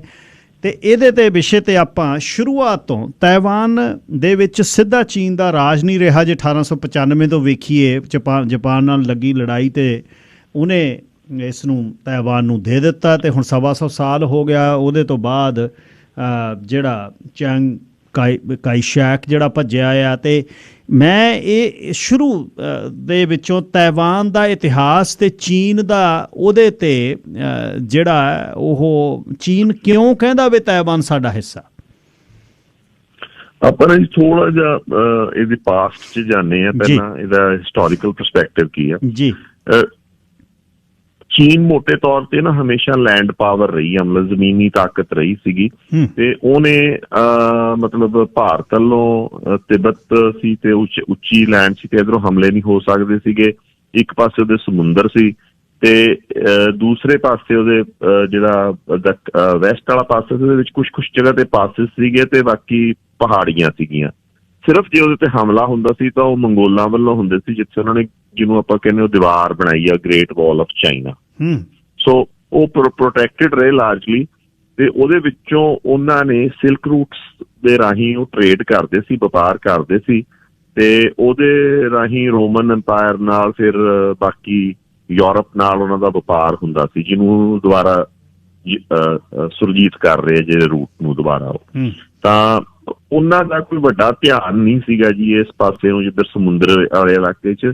ਚੀਨ ਨੇ ਇੱਕ ਵਾਰੀ ਸਮੁੰਦਰੀ ਬੇੜਾ ਬਣਾਇਆ ਸੀ ਬਹੁਤ ਵੱਡਾ, ਤੇ ਵਾਸਕੋ ਡੀ ਗਾਮਾ ਦੇ ਤੋਂ ਵੀ 100 ਸਾਲ ਪਹਿਲਾਂ, ਪਰ ਉਹ ਫਿਰ ਉਹਨਾਂ ਨੇ ਅਚਾਨਕ ਐਂਪਰਰ ਨੇ ਜਦੋਂ ਮੋਰੱਕੋ ਕੋਲੇ ਪਹੁੰਚ ਗਿਆ ਸੀ ਤੇ ਉਹਨਾਂ ਦੇ ਸੁਨੇਹੇ ਭੇਜ ਕੇ ਤੇ ਉਹ ਵਾਪਸ ਬੁਲਾ ਲਿਆ। ਉਦੋਂ ਬਾਅਦ ਉਹਨਾਂ ਨੇ ਆਪਦਾ ਸਮੁੰਦਰੀ ਜਿਹੜਾ ਆਪਣਾ ਐਕਸਪੈਂਸ਼ਨ ਸੀ ਉਹ ਬਿਲਕੁਲ ਬੰਦ ਕਰਤੀ। ਚੀਨ ਦੇ ਪਹਿਲੀ ਵਾਰ ਜਿਹੜਾ ਇਹ ਇਲਾਕਾ ਤਾਇਵਾਨ ਦਾ ਮਤਲਬ ਆਈਲੈਂਡ ਤਾਂ ਸੀਗਾ ਹੀ ਸੀਗਾ ਤੇ ਚੀਨ ਸਮਝਦਾ ਸੀ ਸਾਡਾ, ਪਰ ਉਹਦੇ ਵੱਲ ਕੋਈ ਧਿਆਨ ਨਹੀਂ ਸੀ। ਪਰ ਜਦੋਂ ਪਹਿਲੀ ਵਾਰ ਇਹਦੇ ਵੱਲ ਜਦੋਂ ਧਿਆਨ ਗਿਆ ਜੀ, ਉਦੋਂ ਇਹ 16ਵੀਂ ਸਦੀ ਦੇ ਵਿੱਚ ਜਿਹੜੇ ਪੁਰਤਗਾਲ ਦੇ ਸ਼ਿਪਸ ਇੱਥੇ ਆਈਆਂ ਤੇ ਉਹਨਾਂ ਨੂੰ ਇਹ ਬਹੁਤ ਸੋਹਣਾ ਲੱਗਿਆ ਤੇ ਉਹਨਾਂ ਨੇ ਇਹਨੂੰ ਇਲਾ ਫੋਰਮੋਸਾ ਨਾਂ ਦਿੱਤਾ ਜੀ। ਫੋਰਮੋਸਾ ਇਹਨੂੰ ਬਹੁਤ ਦੇਰ ਤੱਕ ਕਹਿੰਦੇ ਰਹੇ, ਦੂਜੀ ਜੰਗ ਤੱਕ ਇਹਨੂੰ ਫੋਰਮੋਸਾ ਕਹਿੰਦੇ ਰਹੇ ਤੇ ਆਪਣਾ ਫਿਰ ਇਹ ਫੋਰਮੋਸਾ ਦਾ ਨਾਂ ਦਿੱਤਾ। ਫਿਰ ਸਪੇਨ ਤੇ ਡੱਚ, ਜਿਹਨੂੰ ਹਾਲੈਂਡ ਵਾਲੇ ਕਹਿੰਦੇ ਜਾਂ ਨੀਦਰਲੈਂਡ ਵਾਲੇ, ਇਹਨਾਂ ਨੇ ਇਹਦੇ ਤੇ ਕਬਜ਼ਾ ਕਰ ਲਿਆ ਜੀ। ਇਹ ਆਈਲੈਂਡ ਵੈਸੇ ਆਪਦੇ ਆਪ ਚ ਕੋਈ ਇੰਪੋਰਟੈਂਸ ਨਹੀਂ ਰੱਖਦਾ ਸੀ, ਪਰ ਇਹਦੀਆਂ ਦੋ ਇੰਪੋਰਟੈਂਸ ਵੱਡੀਆਂ ਸੀ। ਇੱਕ ਤਾਂ ਇਹ ਨੇਵੀ ਇੱਥੇ ਆ ਕੇ ਡੌਕ ਕਰ ਲੈਂਦੀ ਸੀ ਤਾਂ ਲਾਂਚਿੰਗ ਪੈਡ ਬਣ ਜਾਂਦਾ ਸੀ ਕਿਸੇ ਤਰੀਕੇ ਦਾ ਵੀ ਅਟੈਕ ਵਾਸਤੇ ਮੇਨਲੈਂਡ ਚਾਈਨਾ ਦੇ ਵਿੱਚ। ਦੂਸਰਾ, ਜੇ ਕੋਈ ਵਿਦਰੋਹੀ ਕੋਈ ਰੈਬਲ ਉੱਠਦਾ ਸੀ, ਕੋਈ ਸੰਘਰਸ਼ ਕਰਦਾ ਸੀ ਚੀਨ ਦੇ ਵਿੱਚ, ਚੀਨ ਦੇ ਰਾਜਿਆਂ ਦੇ ਉਲਟ, ਤਾਂ ਉਹ ਭੱਜ ਕੇ ਆ ਕੇ ਇੱਥੇ ਲੁਕ ਜਾਂਦਾ ਹੁੰਦਾ ਸੀਗਾ। ਇੱਥੇ ਮਲੇਰੀਆ ਬਹੁਤ ਹੁੰਦਾ ਸੀ, ਪਹਾੜੀਆਂ ਸੀ ਹੇਠਾਂ ਜਿਹੜੀ ਪਲੇਨਸ, ਉੱਥੇ ਮਲੇਰੀਆ ਹੁੰਦਾ ਸੀ। ਜ਼ਿਆਦਾਤਰ ਉਹ ਇਹਨੂੰ ਟੱਚ ਨਹੀਂ ਕਰਦੇ ਹੁੰਦੇ ਸੀ ਚਾਈਨੀਜ਼ ਐਂਪਰਰ। ਡੱਚ ਦੇ ਜਾਣ ਤੋਂ ਬਾਅਦ ਜੀ ਇਹਦੇ ਵਿੱਚ ਜਾਪਾਨੀ ਆ ਗਏ ਤੇ ਜਾਪਾਨੀਆਂ ਨੇ ਸੈਕੰਡ ਵਰਲਡ ਵਾਰ ਤੱਕ ਇਹ ਜਾਪਾਨੀਆਂ ਕੋਲੇ ਰਿਹਾ ਤਕਰੀਬਨ। ਤਾਂ ਹਾਲਾਂਕਿ ਚੀਨ ਆਪਦਾ ਹਿੱਸਾ ਮੰਨਦਾ ਸੀ, ਬਟ ਇਹ 15ਵੀਂ ਸਦੀ ਤੋਂ 16ਵੀਂ ਸਦੀ ਤੋਂ ਲੈ ਕੇ ਸੈਕੰਡ ਵਰਲਡ ਵਾਰ ਤੱਕ ਤਕਰੀਬਨ ਇਹ ਚੀਨ ਦੇ ਹੱਥੋਂ ਬਾਹਰ ਰਿਹਾ। ਕਿਤੇ ਕਿਤੇ ਉਹਨਾਂ ਨੇ ਹਮਲੇ ਕੀਤੇ ਤੇ ਇੱਕ ਵਾਰੀ ਜਦੋਂ ਅੰਦਰ ਉਹਨਾਂ ਦੇ ਮਿੰਗ ਐਂਪਰਰਸ ਖਤਮ ਹੋਏ ਸੀ ਤੇ ਮਾਂਚੂ ਡਾਇਨੈਸਟੀ ਆਈ ਸੀ, ਉਦੋਂ ਉਹਨਾਂ ਦੇ ਰੈਬਲਸ ਜਿਹੜੇ ਆ ਕੇ ਇੱਥੇ ਲੁਕ ਗਏ ਸੀ ਤਾਂ ਉਹਨਾਂ ਨੇ ਇੱਕ ਵਾਰੀ ਉਦੋਂ ਖਤਮ ਕੀਤੇ ਹੈਗੇ ਆ। ਮੋਟੀ ਮੋਟੀ ਇਹਦੀ ਹਿਸਟਰੀ ਇਹੀ ਆ। ਇਸੇ ਤਰੀਕੇ ਨਾਲ ਹੀ ਜਦੋਂ ਨੈਸ਼ਨਲਿਸਟ ਫੋਰਸਿਸ, ਜਿਹੜੀਆਂ ਦੋ ਤਾਕਤਾਂ ਸੀਗੀਆਂ ਚੀਨ ਦੇ ਵਿੱਚ ਜਿਹੜੀਆਂ ਜਾਪਾਨੀਆਂ ਦੇ ਉੱਤੇ ਲੜ ਰਹੀਆਂ ਸੀ, ਇੱਕ ਤਾਂ ਨੈਸ਼ਨਲਿਸਟ ਫੋਰਸਿਸ ਸੀ, ਉਹਨੂੰ ਚਿਆਂਗ ਕਾਈ ਸ਼ੈਕ ਜਰਨੈਲ ਸੀਗਾ, ਉਹਦੀਆਂ ਫੌਜਾਂ ਸੀ। ਦੂਸਰੀ ਸੀ ਕਮਿਊਨਿਸਟ ਫੋਰਸਿਸ ਸੀਗੀਆਂ ਜਿਹਦਾ ਮਾਓ ਸੇਤੁੰਗ ਮਤਲਬ ਸਮਝ ਲਓ ਲੀਡਰ ਸੀਗਾ। ਤੇ ਹੌਲੀ ਹੌਲੀ ਕਮਿਊਨਿਸਟ ਉੱਥੇ ਪਾਵਰਫੁਲ ਹੋ ਗਏ, ਨੈਸ਼ਨਲਿਸਟ ਜਿਹੜੇ ਕਿ ਕੈਪੀਟਲਿਜ਼ਮ ਨੂੰ ਪ੍ਰਮੋਟ ਕਰਦੇ ਸੀ ਕਮਜ਼ੋਰ ਹੋ ਗਏ। ਉਹ ਫੋਰਸਿਸ ਫਿਰ ਭੱਜ ਕੇ ਆ ਕੇ ਫੋਰਮੋਸਾ ਤੇ ਆ ਗਈਆਂ, ਉਹਨਾਂ ਨੇ ਉਹਨੂੰ ਆਪਦੀ ਰਾਜਧਾਨੀ, ਆਪਦਾ ਜਗ੍ਹਾ ਬਣਾ ਲਈ ਤੇ ਅਮਰੀਕਨ ਪ੍ਰੋਟੈਕਟਰੇਟ ਹੋ ਗਈਆਂ ਤੇ ਇਹ ਮੇਨਲੈਂਡ ਚਾਈਨਾ ਅੱਡ ਹੋ ਗਿਆ ਜੀ। ਇੱਥੇ ਤੱਕ ਸਮਝ ਲਓ ਮਾਡਰਨ ਹਿਸਟਰੀ ਤੇ ਆਪਾਂ ਚੀਨ ਦੀ ਤੇ ਚੀਨ ਤੇ ਤਾਇਵਾਨ ਤੇ ਆ ਜਾਂਦੇ। ਉਹਨਾਂ ਨੇ ਉਹਨੂੰ ਤਾਇਵਾਨ ਕਹਿਤਾ ਤੇ ਉੱਥੇ ਉਹ ਇੱਕ ਵਾਰੀ ਉਹਨਾਂ ਦਾ ਇੱਕ ਅੱਡਾ ਬਣ ਗਿਆ ਜੀ। ਅੱਛਾ ਸਰਾਰ ਸਾਹਿਬ, ਹੁਣ ਜਿਹੜਾ ਕਨਫਲਿਕਟ ਹੈ, ਜਦ ਚਾਂਗ ਕਾਈ ਸ਼ੈਕ ਤੋਂ ਬਾਅਦ ਉਸ ਨੂੰ ਪ੍ਰੋ ਚਾਈਨੀਜ਼ ਸਮਝਦਾ ਰਿਹਾ, ਚਾਂਗ ਕਾਈ ਸ਼ੈਕ ਇਸ ਨੂੰ ਬੇਸ ਸਮਝ ਕੇ ਤਾਇਵਾਨ ਨੂੰ, ਉਸ ਨੂੰ ਚੀਨ ਨੂੰ ਹਿੱਸਾ ਸਮਝਦਾ ਰਿਹਾ। ਕਮਿਊਨਿਸਟ ਪਾਰਟੀ ਚੀਨ 'ਚ ਬੈਠੀ ਇਹਨੂੰ ਆਪਣਾ ਹਿੱਸਾ ਸਮਝਦੀ ਰਹੀ ਤੇ ਇਵੈਂਚੁਅਲੀ ਜਿਹੜੀ ਅੱਜ ਤੱਕ ਇਹ ਦੁਨੀਆ ਦੀ ਸਭ ਤੋਂ ਵੱਡੀ ਪਾਵਰ ਸਿਲੀਕਨ ਸ਼ੀਲਡ ਦੇ ਤੌਰ ਤੇ ਜਾਂ ਸੈਮੀ ਕੰਡਕਟਰ ਜਿਹੜੇ ਮਾਈਕਰੋਚਿਪ ਬਣਨ ਦੀ ਗੱਲ ਜਿਹੜੀ ਚੱਲਦੀ ਆ, ਉਹਦਾ ਜਿਹੜਾ ਸਫ਼ਰ ਹੈ ਤੇ ਮਾਰਸ਼ਲ ਰਾਅ ਤੋਂ ਬਾਅਦ ਜਿਹੜੀ ਹੁਣ ਦੀ ਉੱਥੇ ਦੀ ਡੈਮੋਕ੍ਰੈਟਿਕ ਪਾਰਟੀ ਆ, ਜਿਹਦੀ ਚਾਇੰਗ ਵਨ ਜਿਹੜੀ ਹੁਣ ਰਾਸ਼ਟਰਪਤੀ ਆ, ਉਹਦਾ ਸਫ਼ਰ ਤੈਅ ਕਰਿਓ ਜੀ ਜਿਹੜਾ ਹੁਣ ਤੱਕ ਦਾ। ਮੋਟੀ ਤਾਂ ਜੀ ਲੜਾਈ ਵੇਖੋ ਕਮਿਊਨਿਸਟ ਫੋਰਸਿਸ ਦੀ ਤੇ ਕੈਪੀਟਲਿਸਟ ਪੂੰਜੀਵਾਦੀ ਤਾਕਤਾਂ ਦੀ ਸੀਗੀ, ਮਤਲਬ ਜਿਹੜੀ ਸੀਗੀ, ਠੀਕ ਹੈ। ਉਹ ਇੱਕ ਤਰ੍ਹਾਂ ਪ੍ਰੋਕਸੀ ਲੜ ਰਹੇ ਸੀ, ਜਿਹਦੇ ਵਿੱਚ ਕਮਿਊਨਿਸਟ ਫੋਰਸਿਸ ਨੇ ਧੱਕ ਕੇ ਇਹਨਾਂ ਨੂੰ, ਜਿਹੜੀਆਂ ਨੈਸ਼ਨਲਿਸਟ ਸੀਗੇ, ਜਿਹੜੇ ਅਮਰੀਕਨ ਬੈਕਡ ਸੀਗੇ, ਉਹਨਾਂ ਨੂੰ ਇੱਕ ਤਾਇਵਾਨ ਦੇ ਵਿੱਚ ਫੋਰਮੋਸਾ 'ਚ ਰੱਖਤਾ ਤੇ ਚਾਂਗ ਕਾਈ ਸ਼ੈਕ ਨੇ ਉੱਤੇ ਮਾਰਸ਼ਲ ਲਾਅ ਲਾਤਾ। ਬਾਅਦ 'ਚ ਅਮਰੀਕਾ ਦੇ ਜ਼ੋਰ ਪਾਉਣ ਤੇ ਉਹ ਹੌਲੀ ਤਾਇਵਾਨ ਡੈਮੋਕ੍ਰੈਟਿਕ ਕੰਟਰੀ ਬਣ ਗਿਆ ਜੀ। ਉਹਦੀ ਵੀ ਇੱਕ ਬਹੁਤ ਲੰਬੀ ਦਾਸਤਾਨ ਹੈ ਕਿ ਕੈਪੀਟਲਿਸਟ ਜਿਹੜੇ ਅਮਰੀਕਾ ਹੁੰਦਾ ਸੀ, ਇਹ ਪਹਿਲਾਂ ਇਹਨਾਂ ਨੇ ਹਮੇਸ਼ਾ ਹੀ ਡਿਕਟੇਟਰਸ ਨੂੰ ਪ੍ਰਮੋਟ ਕੀਤਾ ਵਰਲਡ ਦੇ ਵਿੱਚ, ਪਰ ਬਾਅਦ ਚ ਇਹਨਾਂ ਨੇ ਇੱਕ ਡੈਮੋਕ੍ਰੇਸੀ ਦਾ ਹੀ ਇੱਕ ਐਸਾ ਰੂਪ ਘੜ ਰਿਹਾ ਜਿਹੜਾ ਕਿ ਡਿਕਟੇਟਰਸ਼ਿਪ ਹੀ ਹੁੰਦਾ, ਬਟ ਉਹ ਡੈਮੋਕ੍ਰੈਟਿਕ ਬਾਹਰੋਂ ਲੱਗਦਾ ਹੁੰਦਾ ਹੈ। ਤਾਇਵਾਨ ਵੀ ਮੋਟੇ ਤੌਰ ਤੇ ਉਹ ਵੈਸਾ ਹੀ ਡੈਮੋਕ੍ਰੈਟਿਕ ਹੋਇਆ ਜੀ ਕਾਫੀ ਚਿਰ। ਹੁਣ ਉਹਨਾਂ ਦੀਆਂ ਆਵਾਜ਼ਾਂ ਹੋਰ ਤਰ੍ਹਾਂ ਉੱਠ ਖੜੀਆਂ। ਤਾਂ ਇਹਦੇ ਵਿੱਚ ਜਿਹੜਾ ਕੌਨਫਲਿਕਟ ਇੱਕ ਵਾਰੀ ਤਾਂ ਜਦੋਂ ਉਹ ਆ ਕੇ ਸਟੇਬਲਾਈਜ਼ ਹੋ ਗਏ ਸੀ ਤਾਂ ਅਮਰੀਕਨ ਇੰਟਰਸਟ ਇੱਕ ਵਾਰੀ ਘਟ ਗਿਆ ਸੀ, ਬਟ ਹੋਇਆ ਕਿ ਵੀ 1950 ਦੇ ਵਿੱਚ ਇੱਕ ਵਾਰੀ ਜੰਗ ਛਿੜ ਗਈ ਜੀ ਕੋਰੀਆ ਦੇ ਵਿੱਚ। ਉੱਥੇ ਵੀ ਕਮਿਊਨਿਸਟ ਫੋਰਸਿਸ ਤੇ ਕੈਪੀਟਲਿਸਟ ਫੋਰਸਿਸ ਟਕਰਾ ਗਈਆਂ ਤੇ ਉਹਦੇ ਟਕਰਾਉਣ ਨਾਲ ਸਾਊਥ ਕੋਰੀਆ ਦੇ ਵਿੱਚ ਤੇ ਨਾਰਥ ਕੋਰੀਆ ਜਿਹੜਾ ਬਣਨ ਚ ਆਇਆ, ਮਤਲਬ ਇਹ ਜੰਗ ਕੋਰੀਅਨ ਵਾਰ ਚ ਸ਼ੁਰੂ ਹੋ ਗਈ। ਕੋਰੀਅਨ ਵਾਰ 1953 ਚ ਖਤਮ ਹੁੰਦੀ ਹੈ ਜੀ, ਤੇ ਉਹਦੇ ਵਿੱਚੋਂ ਨਾਰਥ ਕੋਰੀਆ ਤੇ ਸਾਊਥ ਕੋਰੀਆ ਉਹ 38th ਪੈਰਲਲ ਤੇ ਡਿਵਾਈਡ ਹੋ ਕੇ ਮਤਲਬ ਦੋ ਮੁਲਕ ਬਣ ਜਾਂਦੇ ਜੀ। ਨਾਰਥ ਕੋਰੀਆ ਜਿਹੜਾ ਉਹਨੂੰ ਪਹਿਲਾਂ ਰੂਸ ਤੇ ਚੀਨ ਪ੍ਰਮੋਟ ਕਰਦੇ ਸੀ, ਬਟ ਫਾਈਨਲੀ ਉਹ ਚਾਈਨਾ ਦਾ ਇੱਕ ਤਰ੍ਹਾਂ ਦਾ ਪ੍ਰੋਕਸੀ ਬਣ ਗਿਆ, ਜਾਂ ਉਹਦਾ ਅੱਜ ਵੀ ਉਹੀ ਰੋਲ ਪਲੇ ਕਰ ਰਿਹਾ, ਮਤਲਬ ਉਹਦੀ ਇੱਕ ਤਰ੍ਹਾਂ ਦੀ ਪ੍ਰੋਵਿੰਸ ਹੀ ਕਹਿ ਲਓ ਹੈਗੀ। ਤਾਂ ਇੱਥੇ ਆ ਕੇ ਅਮਰੀਕਾ ਫੇਰ ਅਲਾਰਮ ਹੋ ਗਿਆ ਤੇ ਉਹਨੇ ਫੇਰ 7th ਫਲੀਟ ਆਪਦੀ ਤਾਇਵਾਨ ਸਟ੍ਰੇਟਸ ਦੇ ਵਿੱਚ ਭੇਜਤੀ।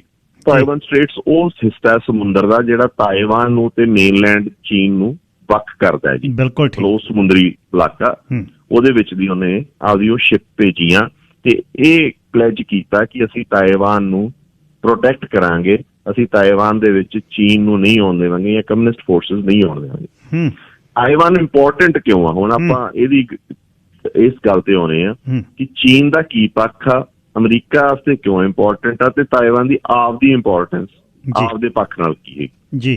ਪਹਿਲਾਂ ਅਮਰੀਕਾ ਦੀ ਜਿਹੜੀ ਇੰਡੋ ਪੈਸੀਫਿਕ ਸਟ੍ਰੈਟਜੀ ਆ ਉਹਦੇ ਵਿੱਚ ਜੇ ਉਹਨੇ ਕਮਿਊਨਿਸਟ ਚਾਈਨਾ ਨੂੰ ਕੰਟਰੋਲ ਕਰਨਾ ਤਾਂ ਉਹਨੇ ਇੱਕ ਰਿੰਗ ਬਣਾਇਆ ਜੀ ਉਹਦੇ ਵਿੱਚ, ਜਿਹੜਾ ਕਿ ਵੀਅਤਨਾਮ ਤੇ ਕੁਛ ਆਈਲੈਂਡਸ ਹੋਰ ਹੈਗੇ ਆ ਉਹਦੇ ਉੱਤੇ ਆ ਕੇ ਆਪਣਾ ਤਾਇਵਾਨ ਆ ਜਾਂਦਾ, ਜੇ ਉਹਦੇ ਨਾਰਥ ਵੱਲ ਜਾਂਦੇ ਆ ਤੇ ਉਹਦੇ ਉੱਤੇ ਆ ਕੇ ਜਾਪਾਨ ਆ ਜਾਂਦਾ ਤੇ ਫਿਰ ਫਿਲੀਪਾਈਨਸ। ਇਹ ਇੱਕ ਉਹਨੇ ਰਿੰਗ ਬਣਾਇਆ ਵਿਆ ਆਪਦਾ ਕਿ ਵੀ ਇੱਥੇ ਮੈਂ ਚੀਨ ਨੂੰ ਦਬਾ ਕੇ ਰੱਖਣਾ ਇਸ ਪਾਸੇ ਨੂੰ, ਇੱਥੋਂ ਤੱਕ ਇਦੋਂ ਗਾਹ ਨਹੀਂ ਵਧਣ ਦੇਣਾ।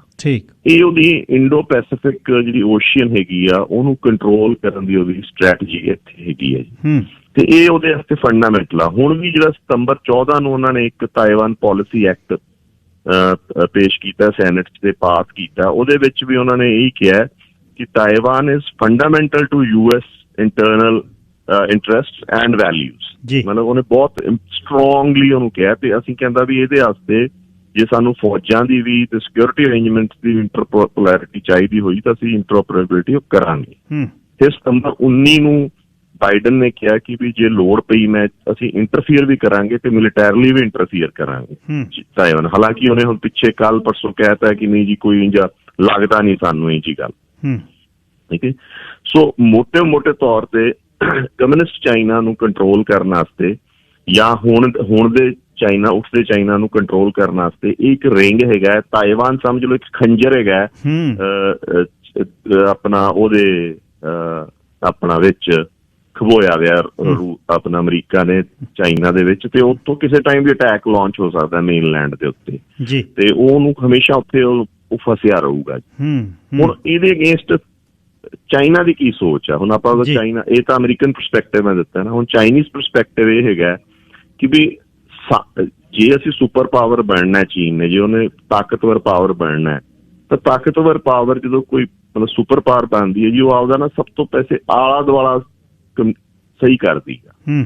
ਆਲੇ ਦੁਆਲੇ ਤਾਂ ਜਿਵੇਂ ਤੁਸੀਂ ਹੁਣ ਅਮਰੀਕਾ 'ਚ ਬੈਠਦੇ ਹੋ ਤਾਂ ਅਮਰੀਕਾ ਨੂੰ ਵੇਖੋ, ਅਮਰੀਕਾ ਦੇ ਦੋ ਪਾਸੇ ਬਹੁਤ ਵੱਡੇ ਸਮੁੰਦਰ ਆ ਜੀ। ਸਾਊਥ 'ਚ ਉਹਦੇ ਮੈਕਸੀਕੋ ਆ ਜਿਹੜਾ ਕਿ ਇੱਕ ਕਮਜ਼ੋਰ ਮੁਲਕ ਆ, ਜਿਹਦੇ ਵਿੱਚੋਂ ਵੀ ਉਹਨੇ ਕੈਲੀਫੋਰਨੀਆ ਖੋਹ ਲਿਆ, ਕਾਫੀ ਏਰੀਆ ਖੋਹ ਲਿਆ ਤੇ ਉਹਨੂੰ ਬਿਲਕੁਲ ਕਮਜ਼ੋਰ ਕਰਤਾ। ਦੂਜੇ ਪਾਸੇ ਕੈਨੇਡਾ ਹੈ ਜਿਹੜਾ ਕਿ ਕੈਨੇਡਾ ਆਲਮੋਸਟ ਹੀ ਅਮਰੀਕਾ ਦਾ ਹੀ ਇੱਕ ਹਿੱਸਾ ਕਹਿ ਲਓ, ਮਤਲਬ policy wise S for S foreign policies concern, ਠੀਕ ਹੈ ਨਾ। ਬਾਕੀ ਇੰਟਰਨਲ ਡਿਫਰੈਂਸਿਸ ਤਾਂ ਹੁੰਦੇ ਆ ਬਿਕੋਜ਼ ਦੋ ਵੱਖ ਮੁਲਕ ਹੈਗੇ ਆ, ਤੇ ਲਾਰਜ ਸੈਕਸ਼ਨ ਆਫ ਪਾਪੂਲੇਸ਼ਨ ਵੀ ਉਹਦੀ ਉੱਥੇ ਨੇੜੇ ਹੀ ਵਸੀ ਵੀ ਆ ਤੁਹਾਡੇ ਬਾਰਡਰ, ਬਿਲਕੁਲ ਜੀ, ਦੋਨੇ ਪਾਸੇ ਜੀ। ਤਾਂ ਮੋਟੇ ਤੌਰ ਤੇ ਕੈਨੇਡਾ ਕਦੀ ਵੀ ਮਤਲਬ ਆਪਾਂ ਨੂੰ ਫੋਰਸੀਬਲ ਫਿਊਚਰ 'ਚ ਕੋਈ ਐਂ ਲੱਗਦਾ ਨਹੀਂ ਵੀ ਕੈਨੇਡਾ ਕੋਈ ਮਿਲਟਰੀ ਹਮਲਾ ਕਰੂਗਾ ਅਮਰੀਕਾ ਤੇ, ਨਾ ਹੀ ਮੈਕਸੀਕੋ ਕਰ ਸਕਦਾ, ਤੇ ਬਾਕੀ ਦੋ ਪਾਸੇ ਵੱਡੇ ਸਮੁੰਦਰ ਹੈਗੇ ਆ। ਬਿਲਕੁਲ। ਸੋ USA ਦਾ ਜਿਹੜਾ ਆਸਾ ਪਾਸਾ ਉਹ ਬਹੁਤ ਪ੍ਰੋਟੈਕਟਿਡ ਆ, ਉਹਨੂੰ ਆਪਦੇ ਆਪ ਨੂੰ ਸੇਫ ਕਰਕੇ ਕਿਤੇ ਵੀ ਹਮਲੇ ਕਰ ਸਕਦਾ, ਕਿਤੇ ਵੀ ਇੰਟਰਫੇਅਰ ਕਰ ਸਕਦਾ, ਕਿਤੇ ਵੀ ਜਾ ਸਕਦਾ। ਘਰ ਉਹਦਾ ਸੇਫ ਆ, ਜਿਵੇਂ ਆਪਾਂ ਕਿਲੇ 'ਚ ਬੈਠਾ ਹੈ ਜੀ। ਉਹ ਕਿਲਾ ਵੀ ਆਹੀ ਹੁੰਦਾ ਨਾ ਜੀ, ਕਿਲੇ ਦੇ ਆਸੇ ਪਾਸੇ ਆਪਾਂ ਨਹਿਰ ਪੱਟ ਦਿੰਦੇ ਆ ਵੀ ਇਹਦੇ ਅੰਦਰ ਨਹੀਂ ਕੋਈ ਐਂਟਰ ਕਰ ਸਕਦਾ, ਆਪਣੇ ਬੰਦੇ ਬਾਹਰ ਜਾਣਗੇ, ਹਮਲਾ ਕਰਕੇ ਵਾਪਸ ਵੜੇ ਹੋ। ਸੋ ਚੀਨ ਵੀ ਤਕਰੀਬਨ ਇਹੀ ਚਾਹੁੰਦਾ, ਪਰ ਚੀਨ ਦੀ ਸਿਚੁਏਸ਼ਨ ਥੋੜੀ ਕੰਪਲੈਕਸ ਹੈ ਇਹਦੇ ਨਾਲੋਂ। ਚੀਨ ਚਾਹੁੰਦਾ ਹੈ ਕਿ ਵੀ ਉਹ ਤਾਇਵਾਨ ਨੂੰ ਕਵਰ ਕਰ ਲੇ ਤੇ ਅਗਲੇ ਆਈਲੈਂਡਸ ਲੈ ਲੇ ਤੇ ਉਹਦੇ ਵਾਸਤੇ ਵੀ ਪੈਸੀਫਿਕ ਓਸ਼ੀਅਨ ਖੁੱਲ ਜੇ ਤੇ ਉਹ ਇੰਡੋ ਪੈਸੀਫਿਕ ਓਸ਼ੀਅਨ ਜਿਹੜੀ ਹੈਗੀ ਆ ਉਹਦੇ ਵਿੱਚ ਆਰਾਮ ਨਾਲ ਟ੍ਰੇਡ ਕਰ ਸਕੇ, ਕਿਉਂਕਿ ਉਹਦੀ એનર્ਜੀ ਨੀਡਸ ਜਿਹੜੀਆਂ ਹੁੰਦੀਆਂ ਤੇਲ ਦੀਆਂ ਨੀਡਸ ਆ ਉੱਥੋਂ ਮੀਟ ਹੁੰਦੀਆਂ, ਹੋਰ ਉਹਦਾ ਟ੍ਰੇਡ ਉੱਥੋਂ ਚੱਲਦਾ ਹੈ, ਤਾਂ ਉਹ ਕੰਟਰੋਲ ਕਰਨਾ ਚਾਹੁੰਦਾ ਹੈ। ਬਾਕੀ ਆਸੇ ਪਾਸੇ ਚੋਂ ਉਹਨੂੰ ਭਾਰਤ ਵਾਲੇ ਪਾਸਿਓਂ ਥ੍ਰੈਟ ਆ, ਬਾਕੀ ਸਾਰੀਆਂ ਥ੍ਰੈਟਸ ਉਹਨੇ ਆਲਮੋਸਟ ਕਵਰ ਕਰ ਲਈਆਂ। ਸੋ ਇਹ ਦੋ ਏਰੀਆਜ਼ ਆ ਜਿੱਥੋਂ ਉਹ ਵਰਡ ਹੈਗਾ ਜੀ। ਤਾਂ ਉਹਦੇ ਵਿੱਚੋਂ ਵੀ ਜਿਹੜੀ ਉਹਦੀ ਇੰਪੋਰਟੈਂਟ ਹੈਗੀ ਹੈ ਕਿ ਉਹ ਜੇ ਤਾਇਵਾਨ ਉਹਦੇ ਕੋਲੇ ਆ ਜਾਂਦਾ ਹੈ ਤਾਂ ਉਹ ਹੋ ਜਾਏ। ਸੈਕਿੰਡ, ਤਾਇਵਾਨ ਉਹਦੇ ਵਾਸਤੇ ਜੀ ਪ੍ਰੈਸਟੀਜ ਪੁਆਇੰਟ ਵੀ ਬਹੁਤ ਵੱਡਾ ਹੈ। ਕਮਿਊਨਿਸਟ ਚਾਈਨਾ ਚਾਹੁੰਦਾ ਹੈ ਕਿ ਵੀ ਉਹਦੀ ਸ਼ੁਰੂ ਤੋਂ ਪਾਲਿਸੀ ਰਹੀ ਆ, ਪ੍ਰਿੰਸੀਪਲ ਰਿਹਾ ਕਿ ਵੀ ਵਨ ਚਾਈਨਾ ਪਾਲਿਸੀ, ਜਿਹਦੇ ਚ ਚਾਹੁੰਦੇ ਆ ਕਿ ਵੀ ਸਾਡੇ ਕੰਟਰੋਲ 'ਚ ਆ ਜਾਏ, ਬਿਕੋਜ਼ ਉਹ ਆਪਦਾ ਉਹਨੂੰ ਪਾਰਟ ਮੰਨਦੇ ਆ ਤੇ ਉਹ ਇਹ ਸਮਝਦੇ ਆ ਕਿ ਵੀ ਇਹ ਇੱਕ ਵਾਰੀ ਅਸੀਂ ਲੈ ਲਾਂਗੇ। ਸਟ੍ਰੈਟਜੀਕਲੀ ਵੀ ਇੰਪੋਰਟੈਂਟ ਆ, ਵੈਸੇ ਵੀ ਇੰਪੋਰਟੈਂਟ ਆ ਕਿ ਪ੍ਰੈਸਟੀਜ ਵਾਈਜ਼ ਵੀ ਉਹਨਾਂ ਵਾਸਤੇ, ਜਿਵੇਂ ਹਾਂਗਕਾਂਗ ਇੰਪੋਰਟੈਂਟ ਸੀ, ਮਕਾਓ ਇੰਪੋਰਟੈਂਟ ਸੀ, ਉਵੇਂ ਤਾਇਵਾਨ ਵੀ ਇੰਪੋਰਟੈਂਟ ਆ ਉਹਨਾਂ ਵਾਸਤੇ ਜੀ। ਸੋ ਇਹ ਚੀਨ ਵਾਸਤੇ ਇੰਪੋਰਟੈਂਸ ਆ। ਮੈਂ ਅਮਰੀਕਾ ਵਾਸਤੇ ਦੱਸੀ ਤੁਹਾਨੂੰ ਚੀਨ, ਹੁਣ ਤਾਇਵਾਨ ਦੀ ਆਪ ਦੀ ਇੰਪੋਰਟੈਂਸ ਵੀ ਹੈਗੀ ਹੈ ਜੀ ਬਹੁਤ। ਪਹਿਲੀ ਗੱਲ ਤਾਂ ਜੀ ਤਾਇਵਾਨ ਜਿਹੜਾ ਹੈਗਾ ਉਹ ਸੈਮੀਕੰਡਕਟਰਸ ਉੱਥੇ ਬਹੁਤ ਪ੍ਰੋਡਿਊਸ ਹੁੰਦੇ ਆ ਜੀ। ਸੈਮੀਕੰਡਕਟਰ ਤਾਂ ਇਹ ਲਾ ਲਓ ਕਿ ਜਿਹੜੀ ਫਾਊਂਡੇਸ਼ਨ ਆ ਸੈਮੀਕੰਡਕਟਰਸ ਦੀ, ਉਹ ਤਕਰੀਬਨ 54% ਫਾਊਂਡਰੀਜ਼ ਜਿਹੜੀਆਂ ਹੈਗੀਆਂ, ਉਹ 54-55% ਸੈਮੀਕੰਡਕਟਰ ਫਾਊਂਡਰੀ ਦਾ ਜਿਹੜੀ ਪ੍ਰੋਡਕਸ਼ਨ ਉਹ ਤਾਇਵਾਨ 'ਚ ਜੀ। 65% ਵਰਲਡ ਦੇ ਸੈਮੀਕੰਡਕਟਰ ਦੀ ਸ਼ੇਅਰ, ਮਾਰਕੀਟ ਸ਼ੇਅਰ ਤਾਇਵਾਨ ਦੀ ਆ। ਜਿਹੜੀ ਆਪਣੀਆਂ ਰੈਮ ਰੂਮ ਹੁੰਦੀ ਹੈ ਜੀ, ਇਹਦੀ ਮਾਰਕੀਟ ਸਵੇਰੇ ਰੇਟ ਜਿਹੜਾ ਖੁੱਲਦਾ ਉਹ ਤਾਇਵਾਨ 'ਚ ਖੁੱਲਦਾ, ਉੱਥੇ ਟ੍ਰੇਡ ਹੁੰਦਾ। ਫਿਰ ਤਕਰੀਬਨ 90% ਐਡਵਾਂਸਡ ਚਿਪਸ ਜਿਹੜੀਆਂ ਜੀ ਉਹ ਤਾਇਵਾਨ 'ਚੋਂ ਪ੍ਰੋਡਿਊਸ ਹੁੰਦੀਆਂ ਜੀ। ਸੋ ਤਾਇਵਾਨ ਟੈਕਨੋਲੋਜੀ 'ਚ ਬੜਾ ਇੰਪੋਰਟੈਂਟ ਆ, ਜੀਓਪੋਲੀਟਿਕਲੀ ਬੜਾ ਇੰਪੋਰਟੈਂਟ ਆ ਚੀਨ ਵਾਸਤੇ ਵੀ ਤੇ ਉਹਨਾਂ ਵਾਸਤੇ ਵੀ। ਸੋ ਇਹ ਇਸ ਕਰਕੇ ਇੱਥੇ ਇਹ ਲੜਾਈ ਹੈਗੀ ਜੀ। ਅੱਛਾ, ਹੁਣ ਸਰ ਜੀ ਜਿਹੜਾ ਆਲੇ ਦੁਆਲੇ ਕਲੀਅਰ ਕਰਨ ਦੀ ਗੱਲ ਤੁਸੀਂ ਕਰਦੇ ਹੋ, ਮੈਂ ਡਾਇਰੈਕਟ ਕਨਫਲਿਕਟ ਵਾਲੇ ਪਾਸੇ ਨੂੰ ਜਾਵਾਂ। ਜਿਵੇਂ ਹੁਣ ਦੋਨੇ ਪਾਸੇ G20 ਦੇ ਵਿੱਚ ਫਿਰਾ ਕਹਿੰਦਾ ਮੈਂ ਫਿਰਾਂ ਨੱਥ ਕਢਾਉਣ ਨੂੰ, ਤੂੰ ਫਿਰ ਨੱਕ ਵਢਾਉਣ ਨੂੰ। ਬਾਈਡਨ ਤੇ ਉਹ ਮਿਲਣਗੇ, ਫਾਰਮਲੀ ਵੀ ਮਿਲਣਗੇ, ਪਰ ਸ਼ੀ ਜਿਨਪਿੰਗ ਨੇ ਇਹ ਗੱਲ ਕਹਿ ਦਿੱਤੀ, ਉਹ ਕਹਿੰਦਾ ਸਾਡਾ ਇੰਟਰਨਲ ਮਾਮਲਾ, ਤੇਰਾ ਇਹ 'ਚ ਮਤਲਬ ਇਹ ਕੋਈ ਨਹੀਂ। ਹੁਣ ਜੇ ਚੀਨ ਦੇ ਡਾਇਰੈਕਟ ਕਨਫਲਿਕਟ ਦੇ ਵਿੱਚ ਅਮਰੀਕਾ ਦੇ ਨਾਲ ਤਾਇਵਾਨ ਨੂੰ ਉਹ ਅਲੱਗ ਥਲੱਗ ਕਰੇਗਾ ਅਤੇ ਅਮਰੀਕਾ ਉਸ ਨੂੰ ਸਟ੍ਰੇਟ ਆਫ ਮਲਾਕਾ ਤੋਂ, ਜਿੱਥੋਂ ਉਹ ਪਾਣੀਆਂ ਦੇ ਵਿੱਚ ਵੜਦਾ ਹੈ, ਬੇ ਆਫ ਬੰਗਾਲ ਅਤੇ ਇੰਡੀਅਨ ਓਸ਼ਨ 'ਚ ਜਾਂਦਾ ਹੈ, ਉੱਥੋਂ ਰੋਕੇਗਾ। ਅਤੇ ਉਹਦੇ ਲਈ ਉਸਨੇ ਜਿਹੜਾ ਚਾਈਨਾ ਪਾਕਿਸਤਾਨ ਇਕਨੋਮਿਕ ਕੋਰੀਡੋਰ ਬਣਾਇਆ, ਉਦੋਂ ਉਹ ਸਿਕਿਉਰ ਕਰਨ ਲਈ ਕੀ ਇਹ ਗੱਲ, ਇੱਕ ਕੁਛ ਨੀਤੀ ਘਾੜੇ ਦਾ ਇੱਕ ਦਾ ਮੈਂ ਲੇਖ ਪੜ੍ਹ ਰਿਹਾ ਸੀ, ਉਹ ਕਹਿੰਦੇ ਵੀ ਜੇ ਕਦੇ ਵੀ ਚੀਨ ਅਮਰੀਕਾ ਦੇ ਕਨਫਲਿਕਟ 'ਚ ਜਾਏਗਾ, ਉਦੋਂ ਪਹਿਲਾਂ ਉਹ ਭਾਰਤ ਵਾਲਾ ਪਾਸਾ ਆਪਣਾ ਸਿਕਿਉਰ ਕਰੇਗਾ, ਮਤਲਬ ਭਾਰਤ ਦੇ ਨਾਲ ਵੀ ਉਹ ਜੰਗ ਹੋ ਸਕਦੀ ਹੈ। ਇਹਨੂੰ ਤੁਸੀਂ ਕਿਵੇਂ ਵੇਖਦੇ ਹੋ? ਬਿਲਕੁਲ ਜੀ, ਜਿਹੜੇ ਹੁਣ ਜਿਹੜੇ ਥਿੰਕਰਸ ਆ, ਵੈਸੇ ਤਾਂ ਜਦੋਂ ਹਮੇਸ਼ਾ ਇੱਕ ਕਨਵੈਨਸ਼ਨਲ ਥਾਟ ਇਹ ਰਹੀ ਸੀਗੀ ਕਿ ਵੀ Taiwan is option number 1 for China, ਹੈ ਨਾ, ਮਤਲਬ ਪਹਿਲੀ ਅਟੈਕ ਉੱਤੇ ਕਰੂਗਾ। ਪਰ ਚਾਈਨਾ ਨੇ ਜਿਹੜੀ ਹਮੇਸ਼ਾ ਹੈ ਉੱਥੋਂ ਦੇ ਲੀਡਰਾਂ ਨੇ ਦੋ ਪਾਲਿਸੀਆਂ ਕੀਤੀਆਂ। ਪਹਿਲੀ ਪਾਲਿਸੀ ਤਾਂ ਇਹ ਆ ਕਿ ਵੀ ਜਦੋਂ ਵੀ ਅਮਰੀਕਨ ਥ੍ਰੈਟ ਵਧੀ ਆ ਤਾਂ ਉਹਨਾਂ ਦੀ ਅੰਦਰ ਵਾਲੀ ਲੀਡਰਸ਼ਿਪ ਨੇ ਉਹਦਾ ਕੋਈ ਫਾਇਦਾ ਚੱਕਿਆ ਇੰਟਰਨਲੀ। ਠੀਕ ਹੈ ਜੀ। ਇੰਟਰਨਲੀ ਦਾ ਮਤਲਬ ਆਇਆ ਕਿ ਜਦੋਂ 1955 ਚ ਅਮਰੀਕਨ ਆਈਜ਼ਨਹਾਵਰ ਪ੍ਰੈਜ਼ੀਡੈਂਟ ਸੀਗੇ ਅਮਰੀਕਾ ਦੇ, ਤੇ ਇਹਨਾਂ ਨੇ ਇੱਕ ਧਮਕੀ ਦਿੱਤੀ ਸੀਗੀ ਕਿ ਅਸੀਂ ਨਿਊਕਲੀਅਰ ਥ੍ਰੈਟ ਦੀ ਧਮਕੀ ਦਿੱਤੀ ਸੀ ਚੀਨ ਨੂੰ ਕਿ ਵੀ ਜੇ ਤੁਸੀਂ ਤਾਇਵਾਨ ਦੇ ਅਗੇਂਸਟ ਉਹਨੇ ਨਿਊਕਲੀਅਰ ਥ੍ਰੈਟ ਦੀ ਧਮਕੀ ਦਿੱਤੀ ਸੀ। ਤੇ ਮਾਓ ਸੇ-ਤੁੰਗ ਨੇ ਉਹਦਾ ਫਾਇਦਾ ਚੱਕਿਆ ਤੇ ਉਹਨੇ ਆਪਦਾ ਨਿਊਕਲੀਅਰ ਪ੍ਰੋਗਰਾਮ ਓਪਨ ਕਰਨ ਦਾ ਉਹਦਾ ਬਹਾਨਾ ਮਿਲ ਗਿਆ ਉਹਨੂੰ ਕਿ ਵੀ ਮੈਨੂੰ ਡਰ ਹੈਗਾ। ਠੀਕ ਹੈ ਜੀ। ਇਸੇ ਤਰੀਕੇ ਨਾਲ ਹੁਣ ਜਿਵੇਂ ਹੁਣ ਚਾਈਨਾ ਦਾ ਜਿਹੜੇ ਥ੍ਰੈਟ ਹੁੰਦੀ ਹੈ, ਸ਼ੀ ਜਿਨਪਿੰਗ ਉਨੀ ਆਪਦੀ ਪਾਵਰ ਨੂੰ ਕੰਸੋਲੀਡੇਟ ਕਰ ਲੈਂਦਾ ਆਪਦੀ ਕੰਟਰੀ 'ਚ, ਤੇ ਉਹਨਾਂ ਨੂੰ ਕਹਿੰਦਾ ਵੀ ਮੈਂ ਆਪਣਾ ਅਮਰੀਕਾ ਤੋਂ ਤੁਹਾਨੂੰ ਇਹ ਲੈ ਕੇ ਦੇਊਂਗਾ ਜੀ। ਪਰ ਜਿਹੜੀ ਉਹਦੀ ਐਕਚੁਅਲ ਪਾਲਿਸੀ ਆ ਉਹ ਥੋੜੀ ਡਿਫਰੈਂਟ ਹੈ ਜੀ। ਉਹ ਚਾਈਨਾ ਦੇ ਉੱਤੇ ਕਦੀ ਤਾਇਵਾਨ ਦੇ ਉੱਤੇ ਇਨਵੇਡ ਨਹੀਂ ਕਰੂਗਾ। 2017 ਦੇ ਵਿੱਚ ਜੀ ਉਹਨੇ ਤਕਰੀਬਨ 2 ਵਾਰਸ਼ਿਪਸ ਭੇਜੀਆਂ, 2019 ਚ ਉਹਨੇ 600 ਵਾਰਸ਼ਿਪਸ ਉੱਤਰ ਨੂੰ ਭੇਜੀਆਂ, 2022 ਚ ਵਾਰਸ਼ਿਪਸ ਵਧਾ ਕੇ 4000 ਕਰਤੀਆਂ ਜੀ। ਉਹਦੇ ਆਸੇ ਪਾਸੇ ਉੱਤੋਂ ਦੀ ਆਸੇ ਪਾਸੇ ਦੀ ਜਹਾਜ਼ ਟਪਾ ਤੇ ਐਂ ਕਰਨਾ ਸ਼ੁਰੂ ਕਰਤਾ। ਉਹਦੇ ਅਗੇਂਸਟ ਜਿਹੜਾ ਹੈਗਾ ਤਾਇਵਾਨ ਨੂੰ 2020 ਦੇ ਵਿੱਚ 3000 ਵਾਰੀਆਂ ਆਪਦੀਆਂ ਐਰੋਪਲੇਨਸ ਉਡਾਉਣੇ ਪਏ, ਫਟਾਫਟ ਇਕੱਠੇ ਕਰਕੇ 3000 ਸੌਰਟੀਜ਼ ਕਰਨੀਆਂ ਪਈਆਂ, 3000 ਵਾਰੀ 3000 ਟਾਈਮਸ ਸਕ੍ਰੈਂਬਲ ਕਰਨਾ ਪਿਆ, ਤਕਰੀਬਨ 10 ਟਾਈਮਸ ਰੋਜ਼ ਉਹਨੂੰ ਆਪਦੇ ਹਮਲੇ ਨੂੰ ਅਵੇਡ ਕਰਨਾ ਪਿਆ। ਇਹਦੇ ਤੇ ਜੀ ਤਕਰੀਬਨ ਨਾ ਉਹਨਾਂ ਦੇ ਵਿੱਚ ਕਹਿੰਦੇ 900 ਮਿਲੀਅਨ ਤੋਂ ਲੈ ਕੇ $1 ਬਿਲੀਅਨ ਉਹਨਾਂ ਦੇ ਟੈਕਸ ਪੇਅਰ ਦਾ ਖਰਚਾ ਹੋਇਆ। ਸੋ ਜਿਹੜੀ ਉਹਦੀ ਪਾਲਿਸੀ ਆ ਹੁਣ ਚੀਨ ਦੀ ਇਹ ਹੈ ਕਿ ਵੀ ਇਹਨੂੰ ਇੰਨਾ ਡਰਾਓ, ਇਹਦੇ ਤੇ ਇੰਨੀ ਫੋਰਸ ਵਧਾ ਦਿਓ ਕਿ ਵੀ ਇਹਨੂੰ ਇਕਨੋਮਿਕਲੀ ਕਰੰਬਲ ਕਰ ਦਿਓ। ਠੀਕ ਹੈ ਜੀ। ਦੂਸਰਾ ਉਹਦਾ ਜਿਹੜੇ ਕਰੰਬਲਿੰਗ ਪੁਆਇੰਟ ਇਹ ਆ ਰਿਹਾ ਕਿ ਉਹਦਾ ਬਹੁਤ ਜ਼ਿਆਦਾ ਟ੍ਰੇਡ ਫਿਊਜੀਆਨ ਪ੍ਰੋਵਿੰਸ ਦੇ ਵਿੱਚ ਹੈਗਾ, ਜਿੱਥੇ ਉਹ ਚਿਪ ਮੈਨੂਫੈਕਚਰਿੰਗ 'ਚ ਵੀ ਕੁਛ ਕੰਮ ਹੁੰਦਾ, ਜਿੱਥੇ ਕਮਿਊਨੀਕੇਸ਼ਨ ਤੇ ਇੰਟਰਨੈਟ ਵਾਲਾ ਕੰਮ ਵੀ ਉੱਥੇ ਬਹੁਤ ਜ਼ਿਆਦਾ ਕਰਦਾ, ਕਿਉਂਕਿ ਜਿਹੜੇ ਤਾਇਵਾਨ ਦੇ ਵਿੱਚ ਜਿਹੜੇ ਚਿਆਂਗ ਕਾਈ ਸ਼ੈਕ ਦੇ ਬੰਦੇ ਗਏ ਸੀ ਉਹ ਜ਼ਿਆਦਾ ਫਿਊਜੀਆਨ ਦੇ ਸੀਗੇ। ਉਹ ਫਿਊਜੀਆਨ ਨਾਲ ਉਹਦਾ ਬਹੁਤ ਵੱਡਾ ਲਿੰਕ ਆ। ਤੇ ਚੀਨ ਹੌਲੀ ਹੌਲੀ ਆਪਦੀ ਇੰਡਸਟਰੀ ਵੀ ਡਿਵੈਲਪ ਕਰਦਾ ਪਿਆ, ਉੱਧਰੋਂ ਅਮਰੀਕਾ ਵੀ ਡਿਵੈਲਪ ਕਰਦਾ ਪਿਆ, ਜਿਹਦੇ ਨਾਲ ਤਾਇਵਾਨ ਇਕਨੋਮਿਕਲੀ ਕਰੰਬਲ ਹੋ ਸਕਦਾ ਕਿਸੇ ਟਾਈਮ ਤੇ, ਕਿ ਉਹਦੀ ਜਿਹੜੀ ਸੈਮੀ ਕੰਡਕਟਰ ਇੰਡਸਟਰੀ ਆ ਜਿਹੜੀ 17% ਉਹਦੀ ਰੈਵਨਿਊ ਦਿੰਦੀ ਆ, ਉਹਦੇ ਤੇ ਇੰਪੈਕਟ ਪੈ ਸਕਦਾ। ਐਕਸਪੋਰਟ ਦੇ ਉੱਤੇ 30% ਐਕਸਪੋਰਟ ਆ ਉਹਦਾ, ਜੇ ਐਕਸਪੋਰਟ ਘਟ ਜਾਂਦਾ ਹੈ ਤਾਂ ਉਹਨੂੰ ਉਹਦੇ ਤੇ ਬਹੁਤ ਵੱਡਾ ਫਾਈਨੈਂਸ਼ੀਅਲ ਬਰਡਨ ਪੈ ਜੂ। ਸੋ ਮੋਟੇ ਤੌਰ ਤੇ ਜਿਵੇਂ ਤੁਸੀਂ ਕਿਹਾ ਕਿ ਇਹ ਲੜਾਈ ਉੱਧਰੋਂ ਲੜਾਈ ਨਹੀਂ ਲੜੂਗਾ, ਉੱਧਰ ਉਹਨੂੰ ਫੇਬੀਅਨ ਟੈਕਟਿਕਸ ਆਪਾਂ ਕਹਿੰਦੇ ਕਿ ਦਬਾਅ ਪਾਈ ਰੱਖੂਗਾ ਤੇ ਦਬਾਅ ਨਾਲ ਹੀ ਉਹਨੂੰ ਤੋੜਨ ਦੀ ਕੋਸ਼ਿਸ਼ ਕਰੂਗਾ। ਪਰ ਇਸ ਸਮੇਂ ਦੇ ਵਿੱਚ ਕਿਉਂਕਿ ਤੁਸੀਂ ਮਲੱਕਾ ਸਟ੍ਰੇਟਸ ਆਫ ਮਲੱਕਾ ਦੀ ਜਿਵੇਂ ਗੱਲ ਕੀਤੀ ਹੈ, ਤੇ ਚਾਈਨਾ ਨੂੰ ਜਿਹੜਾ ਵੱਡਾ ਡਰ ਆ ਉਹ ਡਰ ਹੈਗਾ ਉਹਨੂੰ ਇੰਡੀਅਨ ਓਸ਼ਨ ਬਲੌਕ ਹੋਣ ਦਾ, ਕਿ ਵੀ ਮੇਰਾ ਤੇਲ ਦੀ ਸਪਲਾਈ ਤਾਂ ਨਹੀਂ ਰੁਕ ਜੂਗੀ ਕਿਤੇ। ਤੇ ਉਹਦੇ ਵਿੱਚ ਜਿਹੜਾ ਸਭ ਤੋਂ ਵੱਡਾ ਉਹਨੂੰ ਪ੍ਰੋਬਲਮ ਆਉਂਦੀ ਆ ਉਹ ਇੰਡੀਆ ਤੋਂ ਆਉਂਦੀ ਆ, ਕਿਉਂਕਿ ਇੰਡੀਆ ਕੁਆਡ ਦਾ ਹਿੱਸਾ ਬਣਦਾ ਹੈ। ਬਿਲਕੁਲ ਠੀਕ। ਜਦੋਂ ਕੁਆਡ ਦਾ ਹਿੱਸਾ ਇੰਡੀਆ ਬਣਦਾ ਤਾਂ ਉਹ ਓਸ਼ੀਅਨਸ ਦੇ ਵਿੱਚ ਉਹਨੂੰ ਰੋਕਣ ਦੀ ਕੋਸ਼ਿਸ਼ ਕਰਦਾ, ਤਾਂ ਉਹਦਾ ਨੈਚੁਰਲ ਆ ਕਿ ਉਸ ਚੀਜ਼ ਨੂੰ ਆਫਸੈਟ ਕਰਨ ਵਾਸਤੇ ਉਹ ਆਪਦਾ ਤਿੱਬਤ ਵਾਲੇ ਪਾਸਿਓਂ, ਲਦਾਖ ਵਾਲੇ ਪਾਸਿਓਂ, ਅਰੁਣਾਚਲ ਪ੍ਰਦੇਸ਼ ਵਾਲੇ ਪਾਸਿਓਂ ਭਾਰਤ ਦੇ ਉੱਤੇ ਉਹ ਦਬਾਅ ਵਧਾਊਗਾ ਜਾਂ ਅੰਦਰ ਇਨਗ੍ਰੈਸ ਕਰਨ ਦੀ ਕੋਸ਼ਿਸ਼ ਕਰੂਗਾ। ਜਾਂ ਹੋ ਸਕਦਾ ਕਿ ਮਤਲਬ ਕਈ ਥਿੰਕਰ ਜਿਵੇਂ ਸਾਨੀ ਵਰਗੇ ਥਿੰਕਰਸ ਆ ਉਹ ਤਾਂ ਇਹ ਫੀਲ ਕਰਦੇ ਕਿ 2 ਜਾਂ 3 ਸਾਲਾਂ 'ਚ ਉਹ ਆਲ ਆਊਟ ਵਾਰ ਵੀ ਜਾ ਸਕਦਾ, ਕਿ ਬਿਲਕੁਲ ਭਾਨੀ ਦੋ ਇਹਨਾਂ ਨੂੰ ਇਸ ਪਾਸਿਓਂ, ਕਮਜ਼ੋਰ ਹੀ ਇੰਨਾ ਕਰ ਦੋ। ਸੋ ਇਹ ਅੱਡ ਆਪਸ਼ਨਸ ਹੁੰਦੀਆਂ, ਪਰ ਇਹ ਕਿਸੇ ਵੀ ਆਪਸ਼ਨ ਨੂੰ ਉਹ ਟਰਾਈ ਕਰ ਸਕਦਾ। ਤੇ ਹੁਣ ਦੇ ਥਿੰਕਰ ਇਹ ਫੀਲ ਕਰਦੇ ਆ ਕਿ ਉਹਦਾ ਆਪਸ਼ਨ ਨੰਬਰ 1 ਲਦਾਖ ਹੋਊਗਾ, ਨਾ ਕਿ ਤਾਇਵਾਨ। ਸੋ ਇਹ ਜਿਹੜਾ ਇਹ ਨੇ ਵਨ ਬੈਲਟ ਵਨ ਰੋਡ ਵਾਲਾ ਜਾਂ ਜਿਹੜਾ ਇਕਨੋਮਿਕ ਕੋਰੀਡੋਰ ਹੈ, ਸੋ ਇਸ ਨੂੰ ਸਿਕਿਉਰ ਕਰਨ ਲਈ ਫਿਰ ਭਾਰਤ ਵਾਲਾ ਜਿਹੜਾ ਲਦਾਖ ਦਾ ਲਾਸਟ ਆਪਾਂ ਗਲਵਾਨ ਵੈਲੀ ਵਾਲੀ ਤੁਸੀਂ ਆਪਾਂ ਗੱਲਬਾਤ ਕੀਤੀ ਸੀ, ਉੱਥੇ ਉਹ ਕੰਟਰੋਲ ਕਰੀ ਬੈਠਾ ਹੈ। ਸੋ ਡਾਇਰੈਕਟ ਕਨਫਲਿਕਟ ਜਦ ਜੇ ਕਦੇ ਆਉਂਦਾ ਤਾਂ ਅਮਰੀਕਾ ਦੀ ਵੀ ਗੱਲ ਜਿਹੜੀ ਪੋਲੀਟੀਕੋ ਨੇ ਕੀਤੀ ਆ ਵੀ ਜਦ ਅਮਰੀਕਾ ਇਹਦੇ ਨਾਲ ਸਿੱਧੀ ਲੜਾਈ 'ਚ ਆਇਆ ਜਾਂ ਤਾਇਵਾਨ ਨੂੰ ਪ੍ਰੋਟੈਕਟ ਕਰਨ ਲਈ, ਤਾਂ ਇਮੀਡੀਏਟਲੀ ਚੀਨ ਉਹਦੀ ਨੇਵੀ ਗੁਆਮ 'ਚ ਬੈਠੀ ਹੈ, ਜਾਪਾਨ 'ਚ ਬੈਠੀ ਆ, ਸਾਊਥ ਕੋਰੀਆ 'ਚ ਬੈਠੀ ਆ, ਉੱਥੇ ਅਟੈਕ ਤੇ ਨੈਕਸਟ ਅਟੈਕ ਉਹਦਾ ਅਲਾਸਕਾ ਤੇ ਸੈਂਡੀਆਗੋ ਤੱਕ ਜਾ ਸਕਦਾ ਹੈ, ਤੇ ਪਰਲ ਹਾਰਬਰ ਹਵਾਈ ਵਾਲਾ ਜਿਹੜਾ ਦੁਆਰਾ ਇਹ ਗੱਲ ਜੇ ਇਸ ਲੈਵਲ ਤੱਕ ਜਾਂਦੀ ਹੈ ਤਾਂ Japan, south Korea, Australia America ਦੇ ਨਾਲ ਆਉਂਦੇ ਨੇ ਜੀ। ਫਿਰ ਇਹ ਸਿਨੈਰੀਓ ਕਿਹੋ ਜਿਹਾ ਹੁੰਦਾ? ਆਏ ਜੀ ਕਿ ਵੈਸੇ ਤਾਂ ਮਤਲਬ ਜਿਵੇਂ ਇਨਸਾਨੀਅਤ ਜਿੰਨੀ ਡਿਵੈਲਪ ਹੋ ਚੁੱਕੀ ਹੈ ਜਾਂ ਜਿੱਥੋਂ ਤੱਕ ਆਪਾਂ ਪਹੁੰਚ ਚੁੱਕੇ ਹਾਂ, ਤਾਂ ਚਾਂਸਸ ਕਿ 2 ਸੁਪਰ ਪਾਵਰ ਇੱਕ ਦੂਜੇ ਨਾਲ ਭਿੜ ਜਾਣ ਸਿੱਧੀਆਂ, ਉਹ ਬਹੁਤ ਰੇਅਰ ਹੁੰਦੀਆਂ ਹੈ ਨਾ, ਬਹੁਤ ਘੱਟ ਚਾਂਸ ਆ।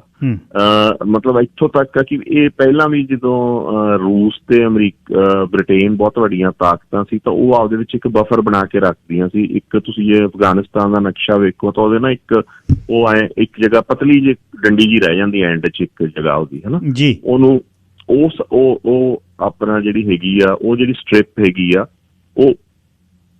ਉਹਦੇ ਇੱਕ ਪਾਸੇ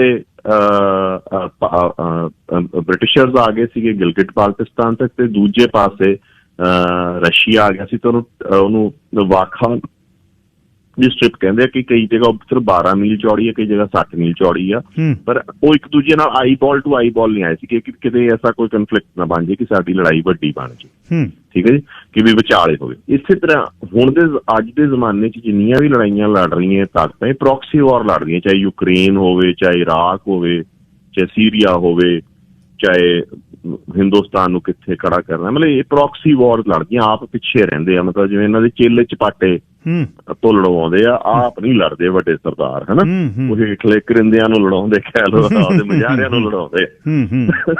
ਠੀਕ ਹੈ, ਤਾਂ ਇਹ ਉਹਦੇ ਨਾਲ ਪੋਜੀਸ਼ਨਿੰਗ ਕਰਦੇ ਆ। ਸੋ ਚਾਂਸਿਸ ਬਹੁਤ ਘੱਟ ਆ, ਪਰ ਵਾਰ ਨੂੰ ਆਊਟਰਾਈਟਲੀ ਰਿਜੈਕਟ ਕਰਨਾ ਬਹੁਤ ਮੁਸ਼ਕਿਲ ਹੈ ਜੀ, ਕਿਉਂਕਿ ਪਹਿਲੀ ਜੰਗ ਤੋਂ ਪਹਿਲਾਂ ਵੀ ਬਹੁਤ ਵੱਡੇ, ਜਿਵੇਂ ਕਹਿ ਲਓ ਮੇਰੇ ਅੱਗੇ ਕਈ ਕਹਿੰਦੇ ਸੀ ਵੀ ਜੰਗ ਨਹੀਂ ਹੋ ਸਕਦੀ, ਉਹ ਕਹਿੰਦੇ ਵੀ 1000 ਸਾਲ ਹੁਣ ਜੰਗ ਨਹੀਂ ਹੋ ਸਕਦੀ ਕਿਉਂਕਿ ਬੈਲੈਂਸ ਆਫ ਪਾਵਰ ਇੰਨਾ ਸੋਹਣਾ ਬਣਿਆ ਹੋਇਆ। ਪਰ ਉਸ ਤੋਂ ਬਾਅਦ ਵੇਖੋ 35-40 ਸਾਲ ਦੇ ਵਕਫੇ 'ਚ 2 ਵੱਡੀਆਂ ਜੰਗਾਂ ਹੋ ਗਈਆਂ। ਸੋ ਜੰਗ ਜਦੋਂ ਵੇਖੋ ਹਥਿਆਰ ਬਣ ਗਏ, ਨੇੜ ਦੀ ਟੱਪ ਰਹੇ ਹੋ ਤੁਸੀਂ, ਰੋਜ਼ ਇੱਕ ਦੂਜੇ ਨੂੰ ਚੜਾ ਰਹੇ ਹੋ ਤੁਸੀਂ, ਤਾਂ ਜੰਗ ਹੋਣੀ ਪੋਸੀਬਲ ਵੀ ਹੁੰਦੀ ਆ। ਇਹ ਨਹੀਂ ਕਿ ਜੰਗ ਨਹੀਂ ਹੁੰਦੀ, ਪਰ ਚੈਕਸ ਐਂਡ ਬੈਲੈਂਸਿਸ ਬਹੁਤ ਬਣ ਗਏ ਆ। ਤੇ ਜੰਗ ਨਾ ਹੀ ਹੋਵੇ, ਐਡੀ ਖਤਰਨਾਕ ਜਿਹੜੀ ਆਪਾਂ ਸੋਚੀਏ ਵੀ ਸਾਰੇ ਇਨਵੋਲਵ ਹੋ ਜਾਣ ਤਾਂ ਬਹੁਤ ਖਤਰਨਾਕ ਜੰਗ ਹੋਊਗੀ, specially for countries like Australia ਜਿਨ੍ਹਾਂ ਦੀ ਮਤਲਬ ਹੋਂਦ ਨੂੰ ਹੀ ਖਤਰਾ ਹੋ ਜਾਊਗਾ, ਜਾਂ ਜਾਪਾਨ ਜਿਨ੍ਹਾਂ ਦੀ ਬਿਲਕੁਲ ਪੋਜੀਸ਼ਨ ਹੀ ਖਤਮ ਵਾਲੀ ਹੋ ਜਾਊਗੀ ਉਹਨਾਂ ਦੀ। ਸੋ ਇਹ ਇੰਡੀਅਨ ਓਸ਼ਨ ਦੀ ਜਿਹੜੀ ਜੰਗ ਹੋਊਗੀ ਜਾਂ ਇੰਡੋ ਪੈਸੀਫਿਕ ਦੀ ਜਿਹੜੀ ਜੰਗ ਹੋਊਗੀ, ਕਈ ਮੁਲਕਾਂ ਵਾਸਤੇ, ਕਈ ਇਲਾਕਿਆਂ ਵਾਸਤੇ ਬਹੁਤ ਖਤਰਨਾਕ ਸਾਬਤ ਹੋ ਸਕਦੀ ਹੈ। ਵਪਾਰਕ ਸੰਦੇਸ਼ਾਂ ਤੋਂ ਬਾਅਦ ਹੁਣੇ ਵਾਪਸ ਆਉਂਦੇ ਆ ਜੀ, ਤੇ ਸਰਦਾਰ ਬਰਾੜ ਮੇਰੇ ਨਾਲ ਰਹਿਣਗੇ। ਗੱਲਬਾਤ ਚੱਲ ਰਹੀ ਹੈ ਚੀਨ ਤੇ ਤਾਇਵਾਨ ਦਾ ਕਨਫਲਿਕਟ, ਉਧਰੋਂ ਯੂਕਰੇਨ ਤੇ ਰੂਸ ਨੂੰ ਵੀ ਥੋੜ੍ਹਾ ਜਿਹਾ ਛੋਹਣੇ ਆ ਆਖਰੀ ਨਾ 12-13 ਮਿੰਟਾਂ 'ਚ। ਅੱਛਾ ਬਰਾੜ ਸਾਹਿਬ, ਜਿਹੜੀ ਚਾਈਨਾ ਆਪਣਾ ਰੋਡ ਗਵਾਦਰ ਵਾਲਾ ਉਹਨੂੰ ਪ੍ਰੋਟੈਕਟ ਕਰਨ ਲਈ ਕਿੰਨਾ ਕੁ ਜਿਹੜੀ ਦਬਸ਼ ਦੇ ਸਕਦਾ? ਲਦਾਖ 'ਚ ਗਲਵਾਨ ਵੈਲੀ ਦੇ ਨੇੜ ਦੀ, ਤੁਸੀਂ ਮੇਰੇ ਯਾਦ ਆ ਪਿਛਲੀ ਵਾਰ ਦੱਸਿਆ ਸੀ ਵੀ ਉੱਥੇ ਦੀ ਦੌਲਤ ਸ਼ੇਖ ਜਿਹੜਾ ਸ਼ਾਇਦ ਨਾਂ ਸੀ, ਵੀ ਉਹਦੇ ਨੇੜ ਦੀ ਇਹ ਸੜਕ ਲੰਘਦੀ ਹੈ, ਅਤੇ ਉਹਨੂੰ ਪ੍ਰੋਟੈਕਟ ਕਰਨ ਲਈ ਜ਼ਿਆਦਾ ਉਸ ਨੂੰ ਲੰਬਾ ਤਾਂ ਜਾਣ ਦੀ ਲੋੜ ਨਹੀਂ, ਮੇਰਾ ਖਿਆਲ ਉਨਾ ਕੁ ਏਰੀਆ ਪ੍ਰੋਟੈਕਟ ਕਰਕੇ ਗੱਲ ਬਣ ਸਕਦੀ ਹੈ। ਵੈਸੇ ਆਪਣਾ ਜਿਹੜਾ ਭਾਰਤ ਦਾ ਇੱਕ ਏਅਰਪੋਰਟ ਹੈ ਜੀ ਦੌਲਤ ਬੇਗ ਓਲਦੀ ਹੈਗਾ, ਵੈਸੇ ਜਿਹੜਾ ਆਪਾਂ ਗੱਲ ਕਰ ਰਹੇ ਹਾਂ, ਹਾਂਜੀ। ਪਰ ਇਹ ਐਕਚੁਅਲੀ ਨਾ ਜੀ ਬੁਨਿਆਦੀ ਤੌਰ ਤੇ ਤਾਂ ਵੈਸੇ ਇਹ ਰੋਡ ਅਨਨੈਚੁਰਲ ਰੋਡ ਹੈ। ਜਿਹੜਾ ਐਕਚੁਅਲ ਰੂਟ ਹੁੰਦਾ ਸੀ ਉਹ ਹਿੰਦੁਸਤਾਨ ਤਿੱਬਤ ਹਾਈਵੇ ਰੂਟ ਹੁੰਦਾ ਸੀ, ਜਿਹੜਾ ਕਿ ਸ਼ਿਮਲਾ ਦੇ ਕੋਲ ਦੀ ਹੁੰਦਾ ਹੋਇਆ ਅੰਮ੍ਰਿਤਸਰ ਵਿੱਚ ਦੀ, ਪੰਜਾਬ ਵਿੱਚ ਦੀ, ਅੰਮ੍ਰਿਤਸਰ ਵਿੱਚ ਦੀ ਲੰਘਦੇ ਹੋਏ ਲਾਹੌਰ ਵਿੱਚ ਦੀ ਲੰਘਦਾ ਸੀਗਾ। ਇਹ ਐਕਚੁਅਲ ਜੈਨੂਅਨ ਰੂਟ ਜਿਹੜਾ ਫੰਡਾਮੈਂਟਲੀ ਰੂਟ ਹੋਣਾ ਚਾਹੀਦਾ ਉਹ ਇਹ ਹੋਣਾ ਚਾਹੀਦਾ। ਇਹਦੇ ਨਾਲ ਜਿਹੜੀਆਂ ਵੈਦਰ ਦੀਆਂ ਜਾਂ ਹੋਰ ਪ੍ਰੋਬਲਮਸ ਹੈਗੀਆਂ, ਜਿਵੇਂ ਮੌਸਮ ਦੀਆਂ ਦਿੱਕਤਾਂ ਜਾਂ ਪਹਾੜੀਆਂ ਦੀਆਂ ਆਬਸਟੈਕਲਸ ਆ, ਉਹ ਬਹੁਤ ਘੱਟ ਆਉਂਦੀਆਂ, ਤੇ ਇਹ ਸਹੀ ਰੂਟ ਆ। ਇਹ ਐਕਚੁਅਲੀ ਪੰਜਾਬ ਦੀ ਇਹਦੇ ਨਾਲ ਤਰੱਕੀ ਵੀ ਬਹੁਤ ਸੀਗੀ, ਮਤਲਬ ਇਕੱਲੇ ਲਹਿੰਦੇ ਪੰਜਾਬ ਦੀ, ਚੜ੍ਹਦੇ ਪੰਜਾਬ ਦੀ ਨਹੀਂ, ਲਹਿੰਦੇ ਪੰਜਾਬ ਦੀ ਤੇ ਚੜ੍ਹਦੇ ਪੰਜਾਬ ਦੋਵਾਂ ਦੀ ਤਰੱਕੀ ਸੀ। ਪਰ ਕਿਉਂਕਿ ਹੁਣ ਦੀਆਂ ਪੋਲੀਟੀਕਲ ਫੋਰਸਿਸ ਜਾਂ ਨਕਸ਼ੇ ਜੇ ਰਹਿ ਗਏ ਆ ਕਿ ਵੀ ਅਸੀਂ ਉਸ ਚੀਜ਼ ਦਾ ਲਾਹਾ ਨਹੀਂ ਲੈ ਸਕਦੇ ਉਸ ਵਪਾਰ ਦਾ, ਤੇ ਤਾਂ ਇਹਨਾਂ ਦੂਸਰਾ ਰੂਟ ਜਿਹੜਾ ਕੰਮ ਦਾ ਸੀ ਜੀ, ਉਹ ਜਿਹੜਾ ਮੈਂ ਵਾਖਾਨ ਟੈਰੀਟਰੀ ਵਿੱਚ ਵੀ ਕਹਿੰਦਾ ਸੀ, ਪਰ ਵਾਖਾਨ ਅਫਗਾਨਿਸਤਾਨ ਦੇ ਵਿੱਚ ਵੀ ਪੈਂਦੀ ਆ। ਤੇ ਮਜਬੂਰੀ ਤਹਿਤ ਉਹਨਾਂ ਨੇ ਜਿਹੜਾ ਹੁਣ ਰੂਟ ਕੱਢਿਆ ਹੈਗਾ ਉਹ ਬਹੁਤ ਹਾਈ ਆਲਟੀਟਿਊਡ ਤੋਂ ਆਉਂਦਾ, ਤੇ ਨੇੜੇ ਆ ਕੇ ਇੱਕ ਜਗ੍ਹਾ ਤੇ ਆ ਕੇ ਉਹ ਆਜ਼ਾਦ ਕਸ਼ਮੀਰ ਦੇ ਬਹੁਤ ਕੋਲ ਦੀ ਲੰਘ ਜਾਂਦਾ ਜੀ, ਇਸਲਾਮਾਬਾਦ ਤੇ ਮੀਰਪੁਰ ਦੇ ਨੇੜੇ ਆ ਕੇ। ਉੱਥੇ ਆ ਕੇ ਉਹ ਫੀਲ ਕਰਦੇ ਆ ਕਿ ਵੀ ਇਹ ਰੂਟ ਸੇਫ ਨਹੀਂ ਗਾ, ਇਹ ਇੰਡੀਅਨ ਆਰਮੀ ਦੀ ਜਿਹੜੀਆਂ ਸਰਜੀਕਲ ਸਟਰਾਈਕਸ ਦੇ ਰੇਂਜ ਦੇ ਵਿੱਚ ਹੈਗਾ ਜੀ, ਉਹ ਫਲਾਈਟਸ ਦੇ ਵਿੱਚ। ਤਾਂ ਉਹਦੇ ਵਿੱਚ ਜਿਹੜੇ ਥਿੰਕਰਸ ਹੈਗੇ ਆ ਕਈ, ਉਹਦੇ ਵਿੱਚ ਇਹ ਫੀਲ ਕਰਦੇ ਆ ਕਿ ਵੀ ਪਾਕਿਸਤਾਨ ਤੇ ਚੀਨ ਮਿਲ ਕੇ ਇੱਕ ਇੰਟਰਆਪਰੇਬਲ ਆਪਰੇਸ਼ਨ ਕਰ ਸਕਦੇ, ਜਿਹਦੇ ਵਿੱਚ ਲਦਾਖ ਤੋੜ ਕੇ ਚੀਨ ਲੈ ਜੇ ਤੇ ਉਧਰੋਂ ਵੈਲੀ ਨੂੰ ਤੋੜ ਕੇ ਪਾਕਿਸਤਾਨ ਲੈ ਜੇ, ਤੇ ਉਹ ਕਰ ਸਕਦੇ। ਇਹਦੇ ਵਿੱਚ ਜਿਹੜੇ ਮੇਨ ਥਿੰਕਰਸ ਜਿਹੜੇ ਹੈਗੇ ਆ ਇੰਡੀਅਨ ਆਰਮੀ ਦੇ, ਉਹ ਆਪਣਾ ਕਰਨਲ ਸਾਨੀ ਵਰਗੇ ਹੈ, ਜਿਹੜੇ ਇਹ ਫੀਲ ਕਰਦੇ ਆ ਕਿ ਵੀ 2024 ਜਾਂ 2025 ਦੇ ਵਿੱਚ ਇਹ ਹੋ ਸਕਦਾ, ਪੋਸੀਬਲ ਹੋ ਜੇ, ਇੰਨੀ ਕੇਪੇਬਿਲਿਟੀ ਚੀਨ ਕੋਲੇ ਹੋਊਗੀ। ਦੂਸਰੇ ਜਿਹੜੇ ਸੈਟ ਆਫ ਥਿੰਕਰਸ ਆ ਉਹ ਇਹ ਫੀਲ ਕਰਦੇ ਆ ਕਿ ਪਾਕਿਸਤਾਨ ਇਹ ਕਦੀ ਵੀ ਨਹੀਂ ਕਰੂਗਾ। ਠੀਕ ਹੈ ਜੀ। ਉਹਦਾ ਕਾਰਨ ਇਹ ਹੈ ਕਿ ਵੀ ਤਕਰੀਬਨ ਭਾਰਤ ਦੀ 5 ਲੱਖ ਤੋਂ 7 ਲੱਖ ਜਿਹੜੀ ਫੌਜ ਆ ਜਾਂ ਪੈਰਾਮਿਲਟਰੀ ਫੋਰਸਿਸ ਆ, ਉਹ ਉਹਨੇ ਕਸ਼ਮੀਰ ਦੇ ਵਿੱਚ ਲੌਕ ਇਨ ਕੀਤੀਆਂ ਵੀ ਆ। ਠੀਕ ਹੈ ਜੀ। ਜੇ ਉਹ ਕਿਸੇ ਟਾਈਮ ਕਸ਼ਮੀਰ ਨੂੰ ਭੰਨ ਕੇ ਸਾਈਡ ਕਰ ਦਿੰਦਾ ਤਾਂ ਉਹ ਫੋਰਸਿਸ ਉਹਦੇ ਵਿੱਚੋਂ ਲੌਕ ਚੋਂ ਖੁੱਲ ਜਾਣਗੀਆਂ, ਸਮਝੋ ਹਨਾ, ਅਵੇਲੇਬਲ ਹੋ ਜਾਣਗੀਆਂ। ਇੱਕ ਤਾਂ ਉਹ ਖਰਚਾ ਬਚਣ ਲੱਗ ਜਾਊਗਾ ਭਾਰਤ ਦਾ, ਦੂਸਰਾ ਉਹੀ 5-7 ਲੱਖ ਜਿਹੜੀ ਫੌਜ ਆ ਉਹ ਤੁਹਾਡੇ ਨਾਰਦਰਨ ਬਾਰਡਰ ਦੇ ਉੱਤੇ ਪਾਕਿਸਤਾਨ ਦੇ ਉੱਤੇ ਪ੍ਰੈਸ਼ਰ ਡਿਵੈਲਪ ਕਰਦੇ ਨੇ। ਤਾਂ ਉਹ ਜਿਹੜਾ ਆਪਾਂ ਕਹਿੰਦੇ ਨਾ ਕਸ਼ਮੀਰ ਸੈਟਲਮੈਂਟ ਕਿਉਂ ਨਹੀਂ ਹੁੰਦੀ ਜਾਂ ਕਿਵੇਂ ਨਹੀਂ ਹੁੰਦੀ, ਤਾਂ ਪਾਕਿਸਤਾਨ ਨੂੰ ਕਸ਼ਮੀਰ ਆਏ ਬੋਇਲ ਕਰਦਾ ਹੀ ਕੰਮ ਦਾ। ਠੀਕ ਹੈ ਨਾ। ਉੱਥੇ ਇੰਡੀਆ ਨੂੰ ਬਲੀਡ ਕਰ ਰਿਹਾ। ਉਹ ਜ਼ਿਆ ਉਲ ਹੱਕ ਦੀ ਇੱਕ ਪਾਲਿਸੀ ਸੀਗੀ ਕਿ ਵੀ ਬਲੀਡ ਇੰਡੀਆ ਬਾਈ 1000 ਕੱਟਸ, ਕਿ ਵੀ ਨਿੱਕੇ ਨਿੱਕੇ ਐਂਟੀ ਏਸਿਮੈਟ੍ਰਿਕ ਅਟੈਕਸ ਕਰਦੇ ਰਹੋ ਤੇ ਕਿਉਂਕਿ ਹਿੰਦੁਸਤਾਨ ਨਾਲ ਕਨਵੈਨਸ਼ਨਲ ਲੜਾਈ ਨਹੀਂ ਲੜ ਸਕਦਾ ਪਾਕਿਸਤਾਨ ਕੋਈ, ਠੀਕ ਹੈ ਜੀ। ਤਾਂ ਉਹ ਇਸ ਤਰ੍ਹਾਂ ਡਰੇਨ ਕਰ ਰਿਹਾ ਭਾਰਤ ਨੂੰ। ਸੋ ਮੋਟੇ ਤੌਰ ਤੇ ਇਹ ਹੈ ਕਿ ਵੀ ਉਹਨੂੰ ਪ੍ਰੋਟੈਕਟ ਕਰਨ ਵਾਸਤੇ ਉਹਨਾਂ ਕੋਲ ਦੋ ਤਰੀਕੇ ਆ ਜਿਹਦੇ ਉੱਤੇ ਉਹ ਡਿਸਪਿਊਟ ਕਰ ਸਕਦੇ ਆ। ਉਹ ਤਾਂ ਉਹਨਾਂ ਦੀ ਆਪਦੀ ਸਟ੍ਰੈਟਜੀ ਹੋਊਗੀ ਨਾ ਕਿ ਕਿਵੇਂ ਵਰਤਣਾ। ਉਹ ਇੱਕ ਇਹ ਹੈ ਕਿ ਵੀ ਇਹਨੂੰ ਕੱਟ ਆਫ ਕਰਨ ਦੀ ਕੋਸ਼ਿਸ਼ ਕੀਤੀ ਜਾਵੇ ਜਿਹਦੇ ਚੋਂ ਸਕਸੈਸਫੁਲ ਹੋਣ ਜਾਂ ਨਾ ਸਕਸੈਸਫੁਲ ਹੋਣ। ਦੂਸਰਾ ਤਰੀਕਾ ਇਹ ਹੈ ਕਿ ਜਿਹੜਾ ਉਹਨਾਂ ਨੇ ਪ੍ਰੈਜ਼ੈਂਟ ਵਰਤਿਆ ਹੋਇਆ ਕਿ ਭਾਰਤ ਨੂੰ ਉੱਥੇ ਮਤਲਬ ਇੰਡੀਅਨ ਫੋਰਸਿਸ ਨੂੰ ਉੱਥੇ ਸਫਾਈ ਰੱਖੋ ਕਿ ਵੀ ਉਸ ਜਗ੍ਹਾ ਚ ਉਹਨਾਂ ਦੀ 5-7 ਲੱਖ ਫੌਜ ਹੈ ਜਿਹੜੀ ਉਹ ਤਕਰੀਬਨ ਸਮਝ ਲਓ 1 ਲੱਖ ਕਰੋੜ ਦਾ ਸਾਲ ਦਾ ਖਰਚਾ ਜਿਹੜਾ ਕਿ ਫਿਸਕਲ ਬਜਟ ਦਾ ਤਕਰੀਬਨ 1% ਬਣ ਜਾਂਦਾ ਹੈ ਜਾਂ 0.25% ਆ ਜਿਹੜਾ ਕਿ ਬਹੁਤ ਵੱਡਾ ਡਰੇਨ ਹੈ ਇੰਡੀਆ ਦੇ ਉੱਤੇ। ਉਹਨੂੰ ਉੱਥੇ ਫਸਾਈ ਰੱਖੋ ਇੰਡੀਆ ਨੂੰ। ਸੋ ਇਹ ਦੋ ਸਟ੍ਰੈਟਜੀਜ਼ ਹੈਗੀਆਂ ਜੀ, ਦੋਵਾਂ ਚੋਂ ਕਿਹੜੀ ਉਹ ਸੋਚਦੇ ਆ ਕਿਹੜੀ ਨਹੀਂ ਸੋਚਦੇ ਉਹ ਡਿਪੈਂਡ ਕਰਦਾ।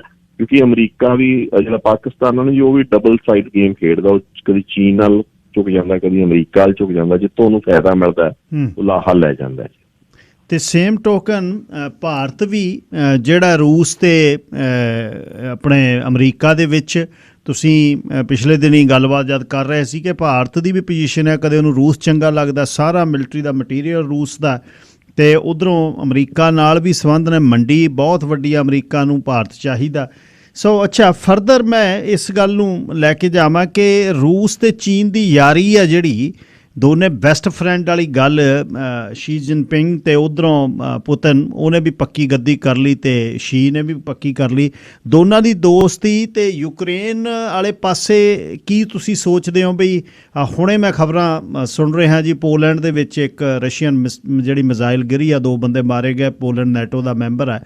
ਸੋ ਕੀ ਉਧਰ ਨੂੰ ਕਿਸ ਤਰ੍ਹਾਂ ਸੋਚਦੇ ਹੋ? ਤੇ ਤਾਇਵਾਨ ਤੇ ਚੀਨ ਨੂੰ ਜੇ ਪੈਰਲਲ, ਤੇ ਉਧਰ ਰੂਸ ਤੇ ਯੂਕਰੇਨ ਨੂੰ ਦੇਖਦੇ ਹੋ? ਯੂਕਰੇਨ ਚਲੋ ਆਪਾਂ ਲੰਬੀ ਗੱਲ ਲੜਾਈ ਦੀ, ਪਰ ਮੋਟਾ ਜਿਹੜੀ ਅੱਜ ਦੀ ਪੋਜੀਸ਼ਨ ਆ ਆਮ ਤੌਰ ਤੇ ਤਾਂ ਵੇਖੋ ਵੈਸਟ ਦਾ ਇਹ ਪ੍ਰੋਪੇਗੈਂਡਾ ਹੈ ਕਿ ਵੀ ਖੈਰਸਨ ਦੇ ਵਿੱਚੋਂ ਰਸ਼ੀਅਨ ਫੌਜਾਂ ਨਿਕਲ ਗਈਆਂ ਤੇ ਜੀ ਰੂਸ ਬਹੁਤ ਬੁਰੀ ਤਰ੍ਹਾਂ ਡਿਫੀਟ ਹੋ ਗਿਆ। ਮੇਰਾ ਅੰਦਾਜ਼ਾ ਇਹ ਨਹੀਂਗਾ। ਮੈਂ ਇਹ ਕਲੀਅਰ ਕਰਦਾ ਕਿ ਉਹਨਾਂ ਨੇ ਸਟ੍ਰੈਟਜੀਕਲੀ ਖੈਰਸਨ ਚੋਂ ਨਿਕਲ ਕੇ ਆ ਕੇ ਦਰਿਆ ਦੇ ਆਪਣਾ ਪੂਰਬੀ ਹਿੱਸੇ ਵਾਲੇ ਪਾਸੇ ਆਦੀਆਂ ਪੋਜੀਸ਼ਨ ਲੈ ਲਈਆਂ ਰੂਸ ਨੇ, ਤਾਂ ਕਿ ਵੀ ਦਰਿਆ ਦੇ ਪਰਲੇ ਪਾਸੇ ਅਸੀਂ ਨਾ ਹੋਈਏ, ਮਤਲਬ ਪੱਛਮ ਵੱਲ ਨਾ ਹੋਈਏ, ਤਾਂ ਕਿ ਸਾਡੀਆਂ ਫੋਰਸਿਸ ਪ੍ਰੋਟੈਕਟਡ ਰਹਿਣ ਤੇ ਅਸੀਂ ਆਪਦਾ ਮਤਲਬ ਸਰਦੀਆਂ ਇੱਥੇ ਬੈਠ ਕੇ ਕੱਟ ਲਈਏ। ਦੂਸਰੀ ਜਿਹੜੀ ਉਹ ਸਟ੍ਰੈਟਜੀ ਵਰਕਆਊਟ ਕਰ ਰਿਹਾ ਜੀ, ਜਿਹੜੀਆਂ ਤੁਸੀਂ ਮਿਜ਼ਾਈਲ ਦੀ ਗੱਲ ਕਰ ਰਹੇ ਹੋ, ਉਹ ਕੀ ਆ, ਉਹਦੇ 2 ਤਰੀਕੇ। ਇੱਕ ਤਾਂ ਮਿਜ਼ਾਈਲ ਹਿੱਟ ਕਰ ਰਿਹਾ ਜੀ, ਦੂਜਾ ਉਹ ਈਰਾਨ ਤੋਂ ਲਿਆ ਗਿਆ ਜਿਹੜਾ ਡਰੋਨਸ ਕਹਿ ਲਓ, ਡਰੋਨ ਵੀ ਕਹਿਣਾ ਉਹਨੂੰ ਗਲਤ ਆ, ਉਹ ਲੋਇਟਰਿੰਗ ਮਤਲਬ ਐਕਸਪਲੋਸਿਵ ਹੈਗਾ, ਮਤਲਬ ਸਸਤਾ ਜਿਹਾ ਡਰੋਨ ਹੈਗਾ ਇੱਕ, ਠੀਕ ਹੈ ਜੀ, ਸਿੱਧਾ ਵਿੱਚ ਲੱਗਦਾ। ਤਾਂ ਉਹ ਉਹਨੇ ਛੱਡੇ ਦੇ ਆ ਜਿਹੜੇ ਕਿ ਉਹ ਯੂਕਰੇਨ ਦੇ ਪਾਵਰ ਸਟੇਸ਼ਨ ਨੂੰ ਹਿੱਟ ਕਰ ਰਹੇ ਆ ਜੀ, ਜਿਹੜੇ ਬਿਜਲੀ ਦੇ ਕਾਰਖਾਨੇ ਆ ਨਾ ਉਹਨਾਂ ਨੂੰ ਹਿੱਟ ਕਰ ਰਹੇ ਆ, ਤਾਂ ਕਿ ਜਿਹੜਾ ਹੁਣ ਸਰਦੀਆਂ ਅੱਗੇ ਆ ਰਹੀਆਂ ਤਾਂ ਵੀ ਉਦੋਂ ਬਲੈਕ ਆਊਟਸ ਹੋ ਜਾਣ ਤੇ ਉਦੋਂ ਐਨਰਜੀ ਕ੍ਰਾਈਸਿਸ ਆ ਜਾਏ ਯੂਕਰੇਨ ਚ ਜੀ। ਤੇ ਇਹ ਜਿਹੜੀਆਂ ਸਰਦੀਆਂ ਜਿਹੜੀਆਂ ਆਪਣੀਆਂ ਜਿਹੜੀਆਂ ਕਿ ਫਰਵਰੀ ਤੱਕ ਜਾਂ ਮਾਰਚ ਤੱਕ ਯੂਰਪ ਦੀਆਂ ਸਰਦੀਆਂ ਰਹਿੰਦੀਆਂ, ਇਹ ਸਰਦੀਆਂ ਡਿਸਾਈਡ ਕਰਨਗੀਆਂ ਜੀ ਕਿ ਕੀ ਫਿਊਚਰ ਹੈਗਾ ਵਰਲਡ ਆਰਡਰ ਦਾ ਜਾਂ ਰੂਸ ਦਾ। ਉਹਦੇ ਚ ਕਾਰਨ ਇਹ ਹੈ ਕਿ ਵੀ ਸਰਦੀਆਂ ਦੇ ਵਿੱਚ 2 ਜਗ੍ਹਾ ਕਰੈਕਸ ਹੋ ਸਕਦੇ ਆ, ਮਤਲਬ ਜੇ 2 ਜਗ੍ਹਾ ਮਤਲਬ ਜੇ ਤਾਂ ਨਾਟੋ ਆਪਦਾ ਇਕੱਠ ਨੂੰ ਸੰਭਾਲ ਗਿਆ, ਜਰਮਨੀ ਤੇ ਫਰਾਂਸ ਨਾ ਉਹਦੇ ਤੋਂ ਬਿਫਰ ਕੇ ਪਾਸੇ ਹੋਏ, ਜਾਂ ਉਹਨਾਂ ਨੇ ਰਸ਼ੀਆ ਦੇ ਅੱਗੇ ਗੋਡੇ ਟੇਕ ਕੇ ਨਾ ਗੈਸ ਵਾਸਤੇ ਜਾਂ ਐਨਰਜੀ ਸਪਲਾਈਜ਼ ਕੱਢ ਗਿਆ ਇਸ ਐਤਕੀ ਵਾਰ ਦੇ ਸੀਜ਼ਨ ਦੀਆਂ ਔਖਾ ਸਰਦੀਆਂ ਕੱਢ ਗਏ, ਤਾਂ ਫੇਰ ਤਾਂ ਵੇਖੋ ਜੀ, ਫੇਰ ਤਾਂ ਅਮਰੀਕਾ ਦਾ ਹੱਥ ਭਾਰਾ ਪੈ ਜਾਊਗਾ ਇਸ ਮਾਰਚ ਤੋਂ ਬਾਅਦ, ਹੋਣ ਵਾਲੀ ਤੋਂ ਬਾਅਦ। ਦੂਜਾ ਹੈ ਕਿ ਯੂਕਰੇਨ ਜੇ ਬਲੈਕ ਆਊਟਸ ਕਰਕੇ ਵੀ ਉਹ ਵੀ ਜਿਹੜੀ ਉਹਦੇ ਸਿਟੀਜ਼ਨਸ ਵੀ ਔਖੇ ਹੋਣਗੇ, ਦਿੱਕਤ ਆਊਗੀ, ਤਾਂ ਉਹ ਵੀ ਹੋ ਸਕਦਾ ਗੋਡੇ ਟੇਕਦੇ ਰੂਸ ਅੱਗੇ। ਤਾਂ ਇਹ ਸਰਦੀਆਂ ਜਿਹੜੀਆਂ ਬਹੁਤ ਇੰਪੋਰਟੈਂਟ ਹੈਗੀਆਂ ਇਸ ਵਾਰ ਵਾਸਤੇ, ਕਿ ਸਰਦੀਆਂ ਚੋਂ ਆਪਾਂ ਨੂੰ ਆਈਡੀਆ ਹੋਊਗਾ ਰਸ਼ੀਆ ਨੇ ਆਪਦੀਆਂ ਪੋਜੀਸ਼ਨ ਸੰਭਾਲ ਲਈਆਂ, ਉਹਦੀ ਇਕੋਨਮੀ ਵੀ ਠੀਕ ਪਈ ਆ, ਉਹ ਉਵੇਂ ਮਤਲਬ ਜੋ ਉਹਦਾ ਸੈਟਬੈਕਸ ਹੋਣੇ ਸੀ ਉਹ ਹੋ ਚੁੱਕੇ ਆ ਜੀ। ਹੁਣ ਤਾਂ ਗੱਲ ਇਹ ਆ ਕਿ ਵੀ ਅਗਾਂਹ ਉਹਨੇ ਸਰਦੀਆਂ ਕੱਢਣੀਆਂ, ਸਰਦੀਆਂ ਦੇ ਵਿੱਚ ਜਿਹੜੀ ਸਾਈਡ ਜਿਹੜੀ ਧਿਰ ਝੁਕ ਗਈ ਅੱਗੇ ਹੈ, ਜਾਂ ਜਿਹੜੀ ਮਤਲਬ ਜੇ ਬਾਈ ਚਾਂਸ ਉਹ ਕੱਢ ਕੇ ਸਰਦੀਆਂ, ਤੇ ਫਿਰ ਅਗਲੇ ਸਾਲ ਤਾਂ ਉਹਨਾਂ ਕੋਲ ਬਹੁਤ ਟਾਈਮ ਹੋਊਗਾ ਆਲਟਰਨੇਟਿਵ ਐਨਰਜੀ ਸੋਰਸਿਸ ਡਿਵੈਲਪ ਕਰਨ ਨੂੰ ਜੀ। ਤੇ ਜੇ ਉਹ ਨਹੀਂ ਚੱਲ ਸਕੇ ਜੀ, ਫਿਰ ਰੂਸ ਦਾ ਹੱਥ ਭਾਰਾ ਰਹਿ ਜਾਊਗਾ ਜੀ। ਤੇ ਸਰਦਾਰ ਸਾਹਿਬ ਅਖੀਰ 'ਚ 1 ਮਿੰਟ, ਸਾਊਥ ਚਾਈਨਾ ਸੀ ਦੇ ਵਿੱਚ ਜਿਹੜਾ ਚਾਈਨਾ ਦਾ ਬਹੁਤ ਜ਼ੋਰ ਹੈ, ਉਹ ਇੱਕ ਤਾਂ ਆਪਣਾ ਜਿਹੜਾ ਉਹਦੇ ਖਣਿਜ ਪਦਾਰਥ ਕੱਢਣਾ ਚਾਹੁੰਦਾ, ਆਇਲ ਤੇ ਗੈਸ ਬਹੁਤ ਹੈ, ਤੇ ਹੋਰ ਜਿਹੜਾ ਉੱਥੇ ਬਿਲਡ ਕਰ ਰਿਹਾ ਸਟੇਟ ਆਫ ਮਲੱਕਾ ਨੂੰ ਤੇ ਤਾਇਵਾਨ ਨੂੰ ਵਾਲੇ ਪਾਸਿਓਂ ਵੀ ਉਹ ਦਬਸ਼ ਨੂੰ ਵੀ ਕਰ ਰਿਹਾ, ਤੇ ਗੁਆਂਢੀ ਦੇਸ਼ ਨੇ ਜਿਹੜੇ ਵੀਅਤਨਾਮ ਜਾਂ ਫਿਲੀਪੀਨਸ, ਬਰੂਨਾਈ ਹੈ, ਮਲੇਸ਼ੀਆ ਹੈ, ਉਹ ਉਹਨੂੰ ਕੁਛ ਨਹੀਂ ਕਹਿ ਰਹੇ ਜੀ। ਉਹਦਾ ਨਾ ਜੀ ਬਹੁਤ ਵੱਡਾ ਰੀਜ਼ਨ ਆ, ਮਤਲਬ ਇੱਕ ਜਿਹੜਾ ਪਾਸਟ ਹੈਗਾ ਨਾ ਚੀਨ ਦਾ ਜੀ, ਚੀਨ ਕੋਈ ਨਵੀਂ ਪਾਵਰ ਤਾਂ ਹੈ ਨਹੀਂ। ਚੀਨ ਨੇ ਮਲੇਸ਼ੀਆ ਨਾਲ, ਵੀਅਤਨਾਮ ਨਾਲ, ਹੋਰ ਮੁਲਕਾਂ ਨਾਲ ਬਹੁਤ ਪੁਰਾਣਾ ਟਰੇਡ ਆ ਉਹਨਾਂ ਦਾ, ਮਤਲਬ ਹਜ਼ਾਰਾਂ ਸਾਲ ਪੁਰਾਣਾ ਟਰੇਡ ਆ ਜੀ, ਹੈ ਨਾ। ਉਹ ਹਜ਼ਾਰਾਂ ਸਾਲ ਤੋਂ ਤਾਕਤਵਰ ਮੁਲਕ ਹੈ। ਜਿਹੜੀ ਇੱਕ ਕੁਆਲਿਟੀ ਰਹੀ ਹੈ ਚੀਨ ਦੀ, ਜਿਹੜੀ ਕਿ ਇੰਪੀਰੀਅਲ, ਕਿਉਂਕਿ ਆਪਾਂ ਤਾਂ ਉਸ ਸਿੱਖਾਂ ਨੇ ਤਾਂ ਖਾਸ ਕਰਕੇ ਕੋਲੋਨਾਈਜੇਸ਼ਨ ਦੀ ਮਾਰ ਝੱਲੀ ਆ ਕਿ ਰਾਜ ਹੀ ਗਵਾ ਲਿਆ ਆਪਦਾ, ਮਤਲਬ ਦੋਸਤੀ ਮਿੱਤਰ ਦੋਸਤ ਹੁੰਦੇ ਹੋਏ ਉਹਨਾਂ ਨੇ ਆਪਾਂ ਨੂੰ ਧੋਖਾ ਕਰਕੇ ਰਾਜ ਲੱਗਿਆ। ਉਹ ਚੀਜ਼ ਉਹ ਇਹ ਫੀਲ ਕਰਦੇ ਆ ਕਿ ਵੀ ਸਾਡੇ ਨਾਲ ਚੀਨ ਨੇ ਕਦੀ ਐਂ ਨਹੀਂ ਕੀਤਾ, ਤਾਂ ਉਹ ਅਮਰੀਕਾ ਨੂੰ ਜ਼ਿਆਦਾ ਮਿਸਟਰਸਟ ਕਰਦੇ ਆ, ਯੂਰਪੀਅਨ ਪਾਵਰਸ ਨੂੰ ਜ਼ਿਆਦਾ ਮਿਸਟਰਸਟ ਕਰਦੇ ਆ, ਹਾਲਾਂਕਿ ਨੇੜ ਦੀ ਤਾਕਤ ਚੀਨ ਨੂੰ ਘੱਟ ਕਰਦੇ ਆ ਜੀ। ਕਮਿਊਨਿਸਟ ਚਾਈਨਾ ਨਾਲ ਜ਼ਰੂਰ ਉਹਨਾਂ ਦੇ ਡਿਫਰੈਂਸਿਸ ਸੀ, ਪਰ ਜਦੋਂ ਦਾ ਚਾਈਨਾ ਨੇ ਕੈਪੀਟਲਿਜ਼ਮ ਪਰਸੂ ਕਰਨਾ ਸ਼ੁਰੂ ਕੀਤਾ ਐਜ਼ ਅ ਪੋਲਿਸੀ, ਤਾਂ ਜਿਹੜੀ ਉਹਨਾਂ ਦੇ ਵਿੱਚ ਪ੍ਰੋਸਪੈਰਿਟੀ ਆਈ ਹੈ ਚੀਨ ਦੀ, ਉਹ ਕਿਤੇ ਨਾ ਕਿਤੇ ਵੀਅਤਨਾਮ 'ਚ ਵੀ ਫੈਲ ਗਈ ਆ, ਕਿਤੇ ਆਪਣਾ ਉਹਦਾ ਮਲੇਸ਼ੀਆ ਨੂੰ ਵੀ ਐਡਵਾਂਟੇਜ ਹੋ ਰਿਹਾ, ਹੋਰ ਕੰਟਰੀਆਂ ਨੂੰ ਵੀ ਹੋ ਰਿਹਾ। ਤਾਂ ਉਹ ਡਾਇਰੈਕਟ ਕਨਫਲਿਕਟ 'ਚ ਕਿਸੇ ਤਰੀਕੇ ਨਾਲ ਆਉਣਾ ਨਹੀਂ ਚਾਹੁੰਗੇ, ਪਰ ਉਹ ਚੀਨ ਨੂੰ ਇੰਨਾ ਵੀ ਗਲਬਾ ਨਹੀਂ ਪਾਉਣ ਦੇਣਾ ਚਾਹੁੰਦੇ। ਉਹ ਚਾਹੁੰਦੇ ਆ ਵੀ ਬੈਲੈਂਸ ਆਫ ਪਾਵਰ ਬਣਿਆ ਰਹੇ, ਕਿ ਸਾਡੀ ਆਜ਼ਾਦੀ ਕਾਇਮ ਰਹਿ ਜੇ। ਪਰ ਚੀਨ ਵੀ ਉਹਨਾਂ ਨੂੰ ਫੇਵਰੇਬਲ ਚੱਲਦਾ ਹੈ, ਬਿਕੋਜ਼ ਉਹਨੇ ਸਟ੍ਰੇਟਸ ਆਫ ਮਲੱਕਾ ਦੇ ਵਿੱਚ ਵੀ ਆਪਦਾ ਮਾਲ ਚੱਲਦਾ ਰੱਖਣਾ, ਤੇ ਉਹਨੂੰ ਉਹ ਏਰੀਆ ਬਹੁਤ ਇੰਪੋਰਟੈਂਟ ਹੈ। ਜਿੰਨੀ ਦੇਰ ਉਹਦਾ ਸੀਪੈਕ ਵਾਲੇ ਰੂਟਸ, ਸੀਪੈਕ ਡਿਵੈਲਪ ਵੀ ਹੋ ਜੇ ਤਾਂ ਵੀ ਉਹਨੂੰ ਉਹ ਜ਼ਰੂਰੀ ਹੈ ਜੀ, ਬਿਕੋਜ਼ ਸਮੁੰਦਰੀ ਜੋ ਰਸਤਾ ਹੈ ਉਹਦੇ ਵਾਸਤੇ ਇੰਪੋਰਟੈਂਟ ਹੈਗਾ ਹੀ। ਡਾਕਟਰ ਸਾਹਿਬ ਧੰਨਵਾਦ ਬਹੁਤ ਬਹੁਤ। ਤੇ ਰਾਤ ਦਾ 1:30 ਵਜਿਆ, ਤੁਸੀਂ ਗੱਲਬਾਤ ਕਰ ਰਹੇ ਹੋ ਪੰਜਾਬ ਦੇ ਹਾਲਾਤਾਂ ਤੇ। ਅਗਲੇ ਹਫ਼ਤੇ ਮੈਂ ਤੁਹਾਨੂੰ ਬੇਨਤੀ ਕਰਨੀ ਹੈ ਕਿ ਜਿਹੜਾ ਕੁਛ ਪੰਜਾਬ ਦੇ ਵਿੱਚ ਲੇਟਲੀ ਹੋ ਰਿਹਾ, ਸਰਦਾਰ ਅੰਮ੍ਰਿਤਪਾਲ ਸਿੰਘ ਸੂਰੀ ਦੇ ਕਤਲ ਤੋਂ ਬਾਅਦ ਇਹ ਹਾਲਾਤ ਕਿੱਧਰ ਨੂੰ ਜਾਂਦੇ ਨੇ, ਤੇ ਰਾਜਨੀਤਿਕ ਇਹਦੀ ਪਿੱਠ ਭੂਮੀ ਕੀ ਹੈ, ਗਵਰਨਰ ਰਾਜ ਦੀ ਗੱਲ ਚੱਲਦੀ ਹੈ ਤੇ ਆਮ ਆਦਮੀ ਪਾਰਟੀ ਦੀ, ਇਹਦਾ ਅਗਲੇ ਮੰਗਲਵਾਰ ਜਾਂ ਜਿਹੜਾ ਵੀ ਦਿਨ ਤੁਹਾਨੂੰ ਸੂਤ ਹੋਊਗੀ ਇਹਦੀ ਸਮੀਖਿਆ ਕਰਨੀ ਹੈ ਜੀ। ਧੰਨਵਾਦ ਸਾਰਿਆਂ ਵੱਲੋਂ, ਸੁਣਨ ਵਾਲਿਆਂ ਵੱਲੋਂ ਖਾਸ ਤੌਰ ਤੇ ਮੈਨੂੰ ਸੁਨੇਹੇ ਆ ਰਹੇ ਨੇ, ਸਾਰਿਆਂ ਨੇ ਧੰਨਵਾਦ ਜੀ। ਧੰਨਵਾਦ। ਵਾਹਿਗੁਰੂ ਜੀ ਕਾ ਖਾਲਸਾ, ਵਾਹਿਗੁਰੂ ਜੀ ਕੀ ਫਤਿਹ। ਸਰ ਅਜੇਪਾਲ ਸਿੰਘ ਬਰਾੜ ਗੱਲਬਾਤ ਕਰ ਰਹੇ ਸੀ, ਤੇ ਇਹਦੇ ਵਿੱਚੋਂ ਇੱਕ ਦਿਨ ਮੈਂ ਹੁਣ ਕੈਨੇਡੀਅਨ ਵੈਲਿਊਜ਼ ਤੇ ਤੁਹਾਡੇ ਨਾਲ ਗੱਲਬਾਤ ਕਰਨੀ ਹੈ ਵੀ ਗੁਰੂ ਮਹਾਰਾਜ ਦੀ ਕਿਰਪਾ ਬਖਸ਼ਿਸ਼, ਇਹ ਵੇਖੋ ਕਿਹੋ ਜਿਹੇ ਸੋਹਣੇ ਦੇਸ਼ 'ਚ ਬੈਠੇ ਹੋ ਜਿੱਥੇ ਕੋਈ ਖਤਰਾ ਨਹੀਂ ਤੁਹਾਨੂੰ, ਪਰ ਇਸ ਦੇਸ਼ 'ਚ ਰਹਿੰਦੇ ਆ ਆਪਣਾ ਧਰਮ ਕਿਵੇਂ ਬਚਾਉਣਾ, ਲੋਕਤੰਤਰ ਕਦਰਾਂ ਕੀਮਤਾਂ ਕਿਵੇਂ ਬਚਾਉਣੀਆਂ ਨੇ, ਤੇ ਕੈਨੇਡੀਅਨ ਵੈਲਿਊਜ਼ ਨੂੰ ਜਾਂ ਅਮਰੀਕਨ ਵੈਲਿਊਜ਼ ਨੂੰ ਜਿਉਂਦਾ ਕਿਵੇਂ ਰੱਖਣਾ, ਇਸ ਦੇਸ਼ 'ਚ ਆਪਣਾ ਭਵਿੱਖ ਜਿਹੜਾ ਕਿਵੇਂ ਸਵਾਰ ਕੇ ਰੱਖਣਾ, ਇਹਦੇ 'ਤੇ ਗੱਲ ਕਰਾਂਗੇ ਕਿਸੇ ਦਿਨ ਜ਼ਰੂਰ। ਤੇ ਸਰਦਾਰ ਬਰਾੜ ਨੂੰ ਅਗਲੇ ਹਫ਼ਤੇ ਪੰਜਾਬ ਦੇ ਹਾਲਾਤਾਂ ਦੇ ਬਾਰੇ ਲੈ ਕੇ ਆ। ਲਓ ਜੀ, ਅੱਜ ਦੀ ਗੱਲ ਜਿਹੜੀ ਸ਼ੁਰੂ ਕਰ ਰਿਹਾ ਮੈਂ, ਉਹ ਇਹ ਹੈ ਕਿ ਬਹੁਤ ਲੰਮੇ ਸਮੇਂ ਤੋਂ, ਪਿਛਲੇ 5 ਸਾਲਾਂ ਤੋਂ ਇਸ ਬੁਰਸ਼ਾਗਰਦੀ ਜਿਹੜੀ ਹੋ ਰਹੀ ਹੈ, ਤੇ ਇਹਦੇ ਖਿਲਾਫ ਆਪਾਂ ਲਗਾਤਾਰ ਗੱਲ ਕੀਤੀ ਹੈ। ਜਦ ਦੀ ਗਲੋਬ ਐਂਡ ਮੇਲ ਨੇ, ਕੈਥੀ ਟੋਮਲਸਨ ਨੇ, ਮੇਨ ਸਟ੍ਰੀਮ ਮੀਡੀਆ ਨੇ, ਉਹਨੇ ਇਨੀਸ਼ੀਏਟਿਵ ਲੈ ਕੇ ਸਟਿੰਗ ਆਪਰੇਸ਼ਨ ਕਰਕੇ ਇੱਕ ਬਦਨਾਮ ਕੰਸਲਟੈਂਟ ਨੂੰ ਨੰਗਿਆ ਕੀਤਾ, ਤੇ ਉਹਦਾ ਇੱਕ ਏਡ ਮੁੰਡਾ ਚੌਧਰੀ ਜਿਹੜਾ, ਉਹਨੇ ਬਾਹਰ ਆ ਕੇ ਦੱਸਿਆ ਵੀ ਕਿਸ ਤਰ੍ਹਾਂ ਟੈਚੀ ਭਰ ਕੇ ਸਪੇਨ ਤੋਂ ਡਾਲਰਾਂ ਦੇ ਆਉਂਦੇ ਰਹੇ ਨੇ, ਕਿਵੇਂ ਜਿਹੜੇ ਨੇ ਝੂਠ ਜਿਹੜਾ ਸੈੱਲ ਹੋ ਰਿਹਾ। ਆਹ ਦੇਸ਼ ਦੀ ਮੈਂ ਪਹਿਲਾਂ ਗੱਲ ਤਾਇਵਾਨ ਤੇ ਚੀਨ ਦੀ ਕਰਦੇ ਹਟਿਆ, ਮੈਂ ਕਿਹਾ ਇਹ ਦੇਸ਼ ਨੂੰ ਤੁਸੀਂ ਇਹਨੂੰ ਵਸਦਾ ਰੱਖੋ, ਇਹਦੀਆਂ ਕੈਨੇਡੀਅਨ ਵੈਲਿਊਜ਼ ਰੱਖੋ, ਇੱਥੇ ਆਨਰ ਸਿਸਟਮ ਆ, ਇੱਥੇ ਸੱਚ ਬੋਲਿਆ ਜਾਂਦਾ। ਹੁਣ ਇਹ ਮੇਰੀ ਗੱਲ ਨੈਕਸਟ ਲੈਵਲ ਤੱਕ, ਅੱਜ ਤੱਕ ਜਿਹੜੇ ਵਿਕਟਮ ਆ ਕੇ ਦੱਸਦੇ ਰਹੇ, ਅਸਲ ਸ਼ੁਰੂਆਤ ਜਦ ਦੀ ਸਿਮਰਪਾਲ ਉਹਨਾਂ ਨਾਲ ਕੀਤੀ ਆ, ਇਟਲੀ ਤੋਂ ਆਏ ਨੇ, ਉਹ 12 ਸਾਲ ਹੋ ਗਏ, ਕੁਛ ਸਟੇਟਸਲੈਸ ਨੇ, ਤੇ ਅੱਜ ਮੇਰੇ ਨਾਲ ਇੱਕ ਵਿਕਟਮ ਅਮਿਤ ਅਰੋੜਾ ਜੀ, ਜਿਹੜੇ ਵੈਲ ਐਜੂਕੇਟਡ, ਵੱਡਾ ਬਿਜ਼ਨਸ ਜਿਹੜਾ ਦਿੱਲੀ 'ਚ ਕਰਦੇ, ਇੱਥੇ ਪਿਛਲੇ 4 ਸਾਲਾਂ ਤੋਂ ਕਿਵੇਂ ਰੁੜ ਰਹੇ ਨੇ ਤੇ ਸਟੇਟਸਲੈਸ ਕਿਵੇਂ ਨੇ। ਅਮਿਤ ਅਰੋੜਾ ਜੀ, ਉਹਨਾਂ ਦੇ ਨਾਲ ਉਹਨਾਂ ਦੇ ਮਿਸਿਜ਼ ਨੇ ਜਸਪ੍ਰੀਤ ਅਰੋੜਾ। ਮੁਸ਼ਕਲਾਂ ਕੀ ਨੇ, ਕਿਵੇਂ ਮੁਸ਼ਕਲਾਂ ਸ਼ੁਰੂ ਹੋਈਆਂ, ਉਹਨਾਂ ਨਾਲ ਅੱਜ ਗੱਲਬਾਤ ਹੋਏਗੀ। ਸਭ ਤੋਂ ਪਹਿਲਾਂ ਜਿਹੜਾ ਸਿਮਰ ਉਹਨਾਂ ਨਾਲ ਗੱਲਬਾਤ ਸ਼ੁਰੂ ਕਰਦੇ ਹਾਂ, ਅਤੇ ਉਦੋਂ ਬਾਅਦ ਅਮਿਤ ਅਰੋੜਾ ਜੀ ਨਾਲ। ਸਿਮਰ ਜੀ, ਸਵਾਗਤ ਤੁਹਾਡਾ ਫਿਰ, ਸਤਿ ਸ਼੍ਰੀ ਅਕਾਲ। ਸਤਿ ਸ਼੍ਰੀ ਅਕਾਲ ਭਾਜੀ, ਥੈਂਕ ਯੂ ਸੋ ਮਚ ਤੁਹਾਡਾ ਕਿ ਦੁਬਾਰਾ ਸਾਨੂੰ ਤੁਸੀਂ ਮੌਕਾ ਦਿੱਤਾ ਬੋਲਣ ਦਾ ਇੱਥੇ। ਸੋ ਪਿਛਲੀ ਇੰਟਰਵਿਊ ਤੋਂ ਬਾਅਦ ਜਿਹੜੀ ਹੈ ਉਹ ਕਿੰਨਾ ਕੁ ਜਿਹੜਾ ਬਾਹਰੋਂ ਕਹੇ ਜੇ ਮੈਸੇਜ ਆਏ, ਤੁਸੀਂ ਮੈਸੇਜ ਪੜ੍ਹਾ ਰਹੇ ਸੀ, ਇਹ ਤਾਂ ਬਹੁਤ ਕਰੁਣਾਮਈ ਤੇ ਦਰਦ ਭਰੇ ਸੁਨੇਹੇ ਨੇ। ਤੁਸੀਂ ਪੁੱਛੋ ਨਾ ਭਾਜੀ ਕਿ ਮੇਰੇ ਕੋਲੋਂ ਉਹਨਾਂ ਦੇ ਰਿਪਲਾਈ ਦੇਣ ਦਾ ਟਾਈਮ ਨਹੀਂ ਹੋ ਰਿਹਾ, ਔਰ ਫੋਨ ਕਾਲਸ ਮੈਨੂੰ ਲੱਗਦਾ ਇੰਨੇ MP ਦੇ ਆਫਿਸ 'ਚ ਫੋਨ ਨਹੀਂ ਗਏ ਹੋਣੇ ਜਿੰਨੇ ਮੇਰੇ ਫੋਨਾਂ ਤੇ ਫੋਨ ਵੱਜ ਰਹੇ ਆ, ਬੈਕ ਟੂ ਬੈਕ ਫੋਨ ਆ ਰਹੇ ਹਨਾ। ਇਸੇ ਚੀਜ਼ ਨੂੰ ਲੱਗੇ ਕਿ ਇੰਨਾ ਪੈਸਾ ਪਿੱਛੋਂ ਵੇਚ ਵੱਟ ਕੇ ਆ ਗਏ ਇੱਥੇ, ਬੱਚਿਆਂ ਕਰਕੇ ਆਏ ਹਨਾ। ਔਰ ਅੱਜ ਏਜੰਟ ਜਿਹੜੇ ਇੱਥੋਂ ਦੇ ਹੈਗੇ, ਮੈਂ ਸਾਰਿਆਂ ਦੀ ਗੱਲ ਨਹੀਂ ਕਰਦੀ, ਕੁਝ ਚੰਗੇ ਵੀ ਹੈਗੇ ਹਨਾ, ਪਰ ਜ਼ਿਆਦਾਤਰ ਲੋਕਾਂ ਨੇ ਪੈਸੇ ਲਏ ਆ ਔਰ ਅੱਜ ਕੰਮ ਨਹੀਂ ਕਰਕੇ ਦੇ ਰਹੇ। ਔਰ ਉਹ ਲੋਕੀ ਫਰਸਟ੍ਰੇਟ ਹੋ ਗਏ, ਕਹਿੰਦੇ ਸਾਡਾ ਜੀ ਕਰਦਾ ਸੀ ਸੁਸਾਈਡ ਕਰ ਲਈਏ, ਟਰੱਕ ਡਰਾਈਵਰ ਆ। ਆਹ ਹਾਲਾਤ ਹੋਏ ਪਏ ਆ।